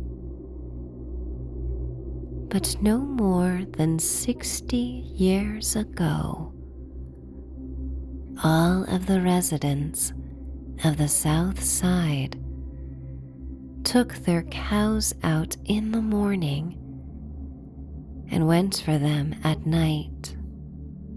The community practically ended at Wabash and Adams Streets, and the favorite grazing lands were the spots where the Blackstone and Stevens hotels now have their roots. Even as late as 1871, the year when the world was shocked by the news of the Great Chicago Fire, cows were still wandering about contentedly in the prairies. Mayn't the city well wear a mammoth Christmas tree as an adornment this Christmas morning, when it looks upon its vastness, when it remembers that from a mere handful of settlers less than 90 years ago, it has become the home of over 3 millions. In hundreds of thousands of homes in the vast miles that make Chicago as large and populous as many a monarchy, there are small replicas of the great tree, jeweled with many colored electric bulbs, sheltering gifts, each single one of which would have dowered a bride in the older days. A diamond bracelet dangling to the delight of some eager daughter or wife is a bauble which, in those days, would have bought the entire loop. A house and an adjacent block of ground could have been purchased with the money that has been spent for one of the many shiny new motor cars that stand in front of hundreds of shiny little brick houses for the first time this Christmas morning. In the old days, a pair of shoes, woolen underwear, warm mittens are a highly extravagant fascinator knitted by skillful fingers, were the gifts which elicited shrieks of joy from the recipients. An orange was the height of luxury for a child, and he had one orange, not a basket full of them. One wealthy old settler tells with heartbreaking candor of his envy at the sight of a playmate who owned and devoured one large orange before his yearning eyes, and how the memory lasted for years. The highly humanized modern doll that does everything but think now walks under the adoring eyes of its mama and says Papa and Mama with equal tenderness today. In the early days, a little girl was being pampered by her mother when she found among her useful Christmas gifts a creature made of rags, and which had to have all of its talking and walking done for it. Parties all over the city, as big as a country, are gay with boys and girls home from preparatory schools and colleges, and fathers and mothers, and grandfathers and grandmothers, all apparently the same age, all living lives made easy by modernity. In the great hotels that face the tree, there are numberless Christmas celebrations where the guests are all handsomely dinner-jacketed and gowned, all very sophisticated, all having eaten just a little too much, and perhaps tippled less wisely than well, dancing something that in the early days of Chicago would have shocked the city fathers. And there is much conversation about the small, high-powered roadster that this one found in his Christmas stocking, and the jaunt to Palm Beach as soon as the Christmas gaieties are past and the new bridge rules, and there is more rich food and bubbly drink. Cosmopolitan, typically modern American they all are, with yearly trips to Europe to furbish up a wardrobe or to buy knickknacks for the new house. There is as much wealth in the persons of the guests as in the old days the whole territory west of the Hudson would have boasted. In the memory of one of the grandmothers who is lending for an hour or so the dignity of her presence to the party, Christmas was the homiest of the home festivals. The whole season was a simple preparation for the only really passionately anticipated event of the year, New Year's Day. On Christmas, there were family gatherings with long dinners of prairie chicken and whatever frivolities the clever housewife could concoct, with no fresh fruit, no nuts, no out-of-season vegetables, and no skilled French cooks. The hired girl was a blessing, or the curse, of only the few wealthy homes. The caterer had never been heard of, and when he finally did make his appearance 50 or 60 years ago, he supplied nothing except ice cream. In the wealthiest households, a fiddler might be had in, but not guests outside the family. Usually some member of the family had enough talent to play the simple music which the dances required.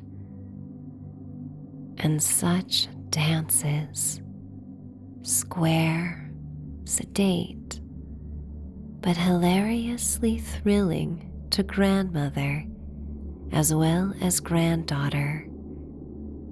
There would be no extravagantly glittering Christmas trees. Very few families, except the Germans, had a tree at all. Boughs of evergreen were tacked over the doors and the windows, gathered from the great woods north and west of the city, the woods which are now a part of the most populous miles in Chicago. If the family happened to live on the north shore of the river and was bid to a family Christmas on the south shore had dragged itself of necessity across the Chicago River on a hand ferry at Rush Street, or crossed at Dearborn Street on a bridge operated by hand cables. And whether the party were joyously gay or not, as moral, upright villagers, they must needs be at home and in bed by 10 o'clock. Or, if distance and utter levity demanded, they might possibly sneak in at midnight. While the tree is still on the lakefront, it will watch the mobs rushing into the city on New Year's Eve for the Bacchanal, which has come to be the American custom of welcoming in the new year. In the old days, everyone was so excited about New Year's Day that they hadn't time to waste on its eve. In the rare households where the ladies of the family were not receiving, a basket was hung on the doorknob in which the callers left their cards. Otherwise, the ladies, fur-billowed in their most extravagant gowns, received and kept an accurate account of the number and names of the gentlemen who honored them. The days after New Year's were spent in comparing notes, and for the beau, in recovering from hot toddy and fried oysters and chicken salad, which the fair hostesses had probably spent half the night before preparing. The nearest approach to the casual, large group parties which the Christmas holidays see nowadays was in those days the fireman's ball. Everyone who was anyone belonged to the fire brigade. The young blades of the village rivaled one another in their devotion to it. A fire was a social event of the first water. The town was very wooden, and fires were frequent and thorough. Whenever one started, the entire town dropped everything and rushed to see the fun. The men dressed themselves up in their apéribouf outfits and pumped water until Long John Wentworth gave them an engine that didn't need hand pumping. And the ladies arrived as soon afterwards as possible with sandwiches and pots of coffee. One met everyone at a fire. It was meet at the fireman's ball should be the civic social event of the year. It happened in January. The one in 1847 was a triumph long remembered. There were 1,050 invitations, all written and delivered by hand. No engravers or post for the meticulous hostesses of those days. It was held in the firehouse, and the elite of the city attended. for the Christmas festivities nowadays. The long, luxurious trains which roll into Chicago from the east bring many guests who stay a day and dash on to another city in equally luxurious trains. They don't realize it, but the city which they are visiting so casually is the railroad center of the United States. Mankind surges through its land gates as it surges through one of the great ports of the world. But things were far different in the early days. Anyone who wanted to be in the village of Chicago for Christmas couldn't decide on December 24th at 2 o'clock in the afternoon and arrive on Christmas morning from the east. Weeks were spent in the journey. Covered wagons served for the ordinary travelers, but the elite came by boat. For a week, if the winds were fair, they were uncomfortable and crowded, and badly fed and sick, while the boat hurried toward Chicago from Buffalo. And the days they had spent, or weeks, to get to Buffalo, it was never considered much of a trip. They finally arrived and found a town which well deserved its name of Garden City, and their enthusiasm for its quiet and comfort after the long, hard trip must have had much to do with the increasing numbers which year after year made the arduous trip. The Christmas feast was not planned the day before Christmas either. Days of hunting the fowl, which were its backbone, preceded the work of the housewife.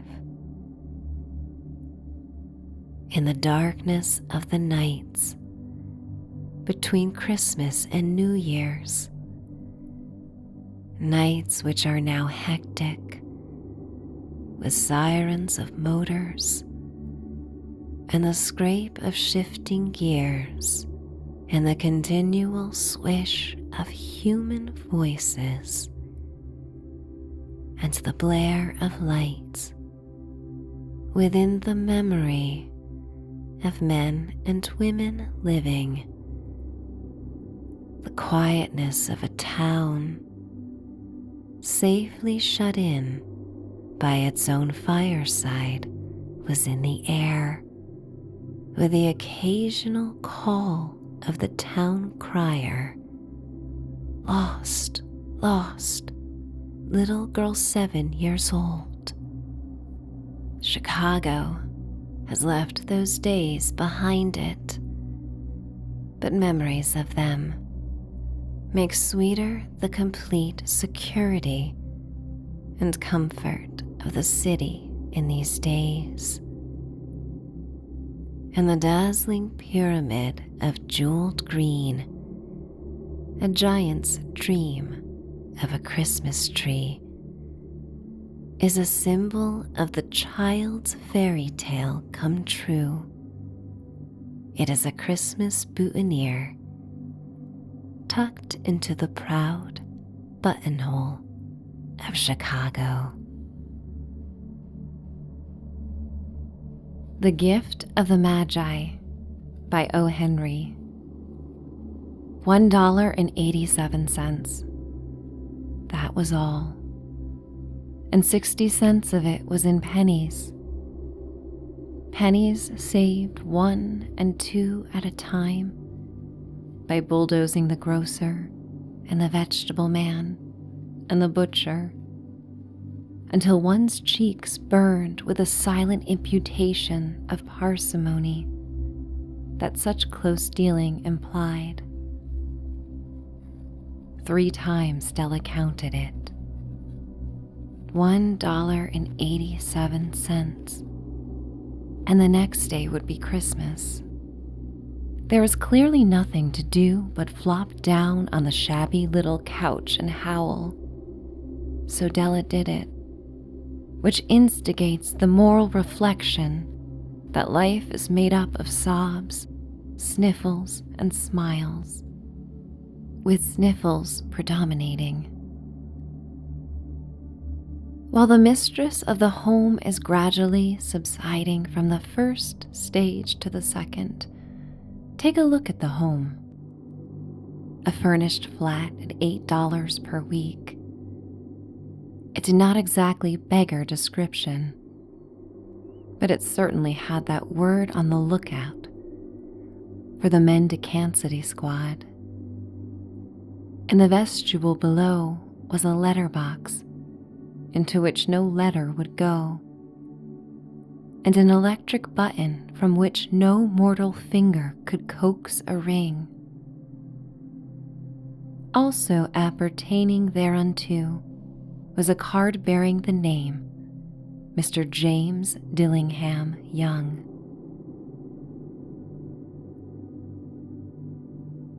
The Dillingham had been flung to the breeze during a former period of prosperity, when its possessor was being paid $30 per week. Now, when the income was shrunk to $20, though, they were thinking seriously of contracting to a modest and unassuming D. But whenever Mr. James Dillingham Young came home and reached his flat above, he was called Jim and greatly hugged by Mrs. James Dillingham.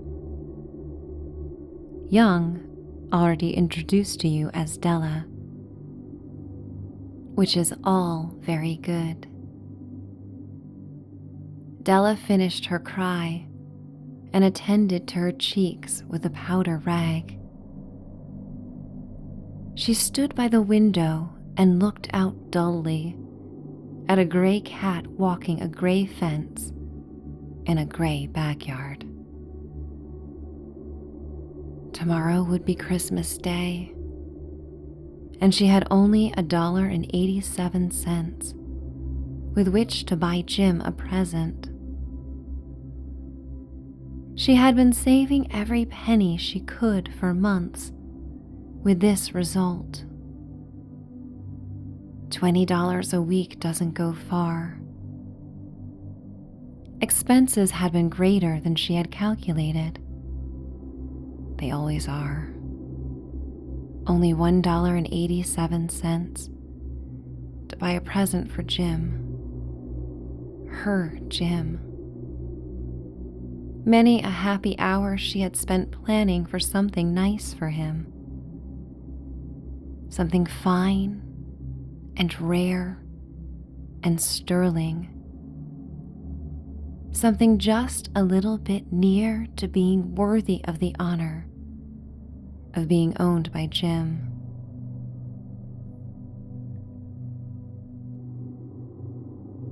There is a pier glass between the windows of the room. Perhaps you have seen a pier glass in an $8 flat. A very thin and very agile may, by observing his reflection in a rapid sequence of longitudinal strips, obtain a fairly accurate conception of his looks. Della, being slender, had mastered the art. Suddenly she whirled from the window and stood before the glass. Her eyes were shining brilliantly, but her face had lost its color within 20 seconds. Rapidly, she pulled down her hair and let it fall to its full length. Now, there were 2 possessions of the James Dillingham Youngs in which they both took a mighty pride. One was Jim's gold watch that had been his father's and his grandfather's. The other was Della's hair. Had the Queen of Sheba lived in the flat across the air shaft, Della would have let her hair hang out the window some day to dry, just to depreciate Her Majesty's jewels and gifts. Had King Solomon been the janitor, with all his treasures piled up in the basement, Jim would have pulled out his watch every time he passed, just to see him pluck at his beard from envy. So now Della's beautiful hair fell about her, rippling and shining like a cascade of brown waters. It reached below her knee and made itself almost a garment for her. And then she did it up again, nervously and quickly. Once she faltered for a minute and stood still while a tear or two splashed on the worn red carpet. On went her old brown hat. With a whirl of skirts and with the brilliant sparkle still in her eyes, she fluttered out the door and down the stairs to the street. Where she stopped, the sign read, Madame Sofronie, hair goods of all kinds. One flight up Della ran and collected herself, panting. Madame, large, too white, chilly, hardly looked the Sofronie. Will you buy my hair? Asked Della. I buy hair, said Madame. Take your hat off and let's have a sight at the looks of it. Down rippled the brown cascade. $20, said Madame, lifting the mass with a practiced hand. Give it to me quick, said Della. Oh, and the next 2 hours tripped by on rosy wings. Forget the hashed metaphor. She was ransacking the stores for Jim's present. She found it at last. It surely had been made for Jim and no one else. There was no other like it in any of the stores, and she had turned all of them inside out. It was a platinum fob chain, simple and chaste in design, properly proclaiming its value by substance alone, and not by meretricious ornamentation, as all good things should do. It was even worthy of the watch.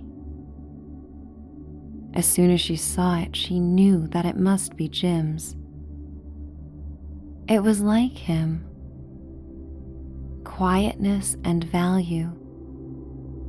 The description applied to both. $21 they took from her for it, and she hurried home with the 87 cents.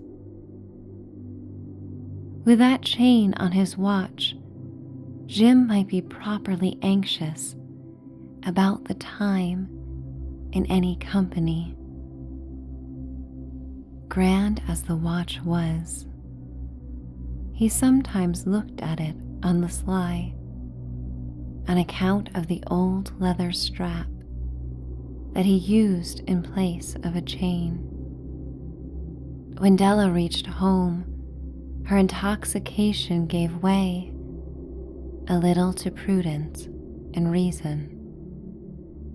She got out her curling irons and lighted the gas and went to work repairing the ravages made by generosity added to love, which is always a tremendous task, dear friends, a mammoth task. Within 40 minutes, her head was covered with tiny, close-lying curls that made her look wonderfully like a truant schoolboy.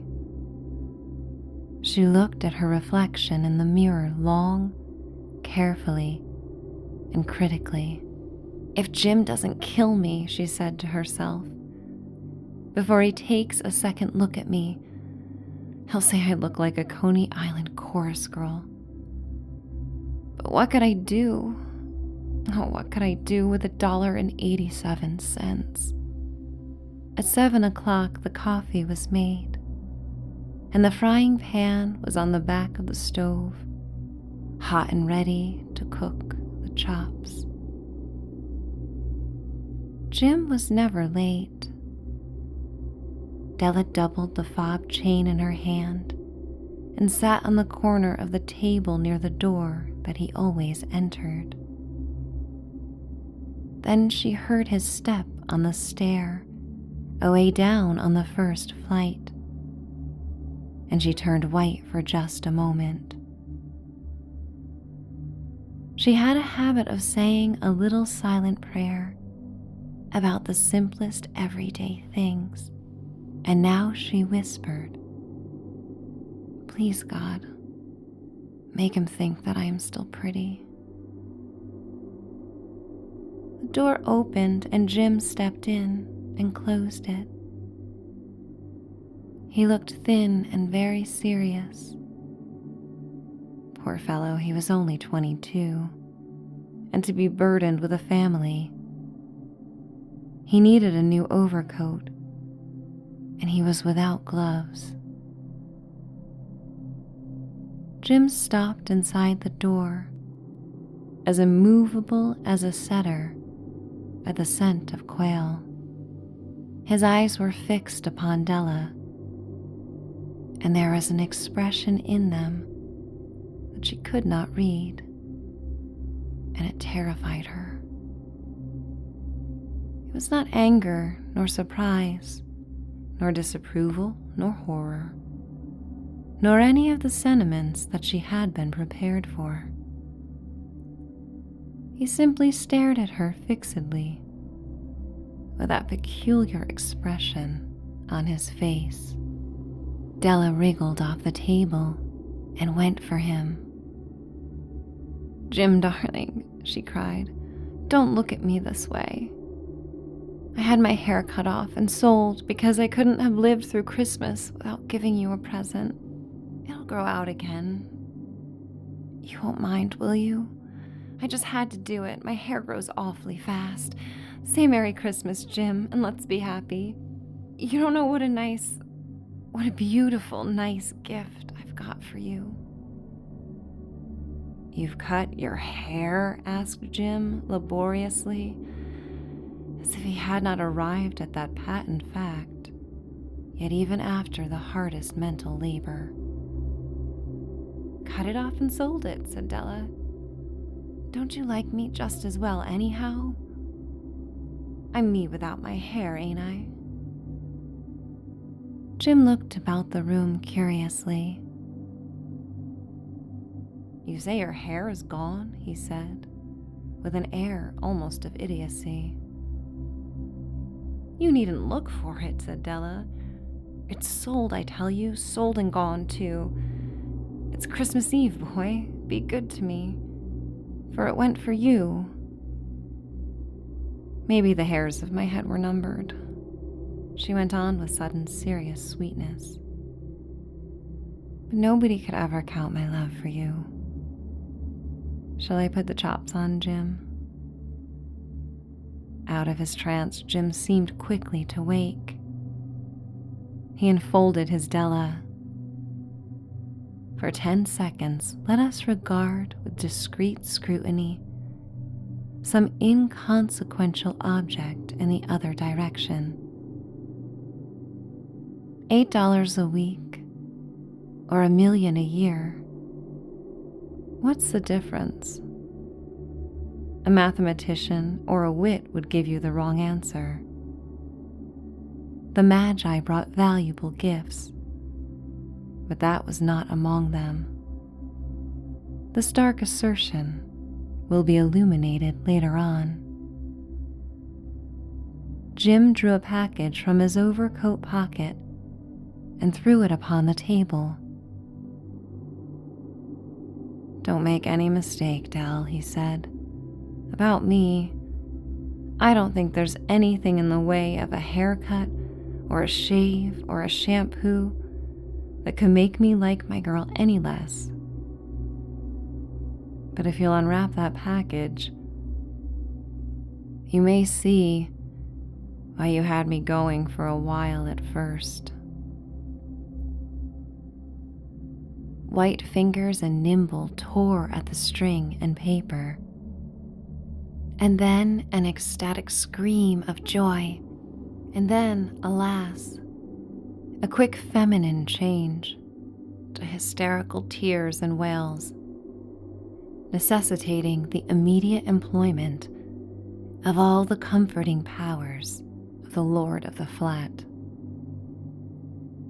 For there lay the combs, the set of combs side and back that Della had worshipped long in a Broadway window. Beautiful combs, pure tortoiseshell with jeweled rims, just the shade to wear in the beautiful vanished hair. They were expensive combs, she knew, and her heart had simply craved and yearned over them without the least hope of possession. And now they were hers, but the tresses that should have adorned the coveted adornments were gone. And then Della leaped up like a little singed cat and cried, "Oh, oh!" Jim had not yet seen his beautiful present.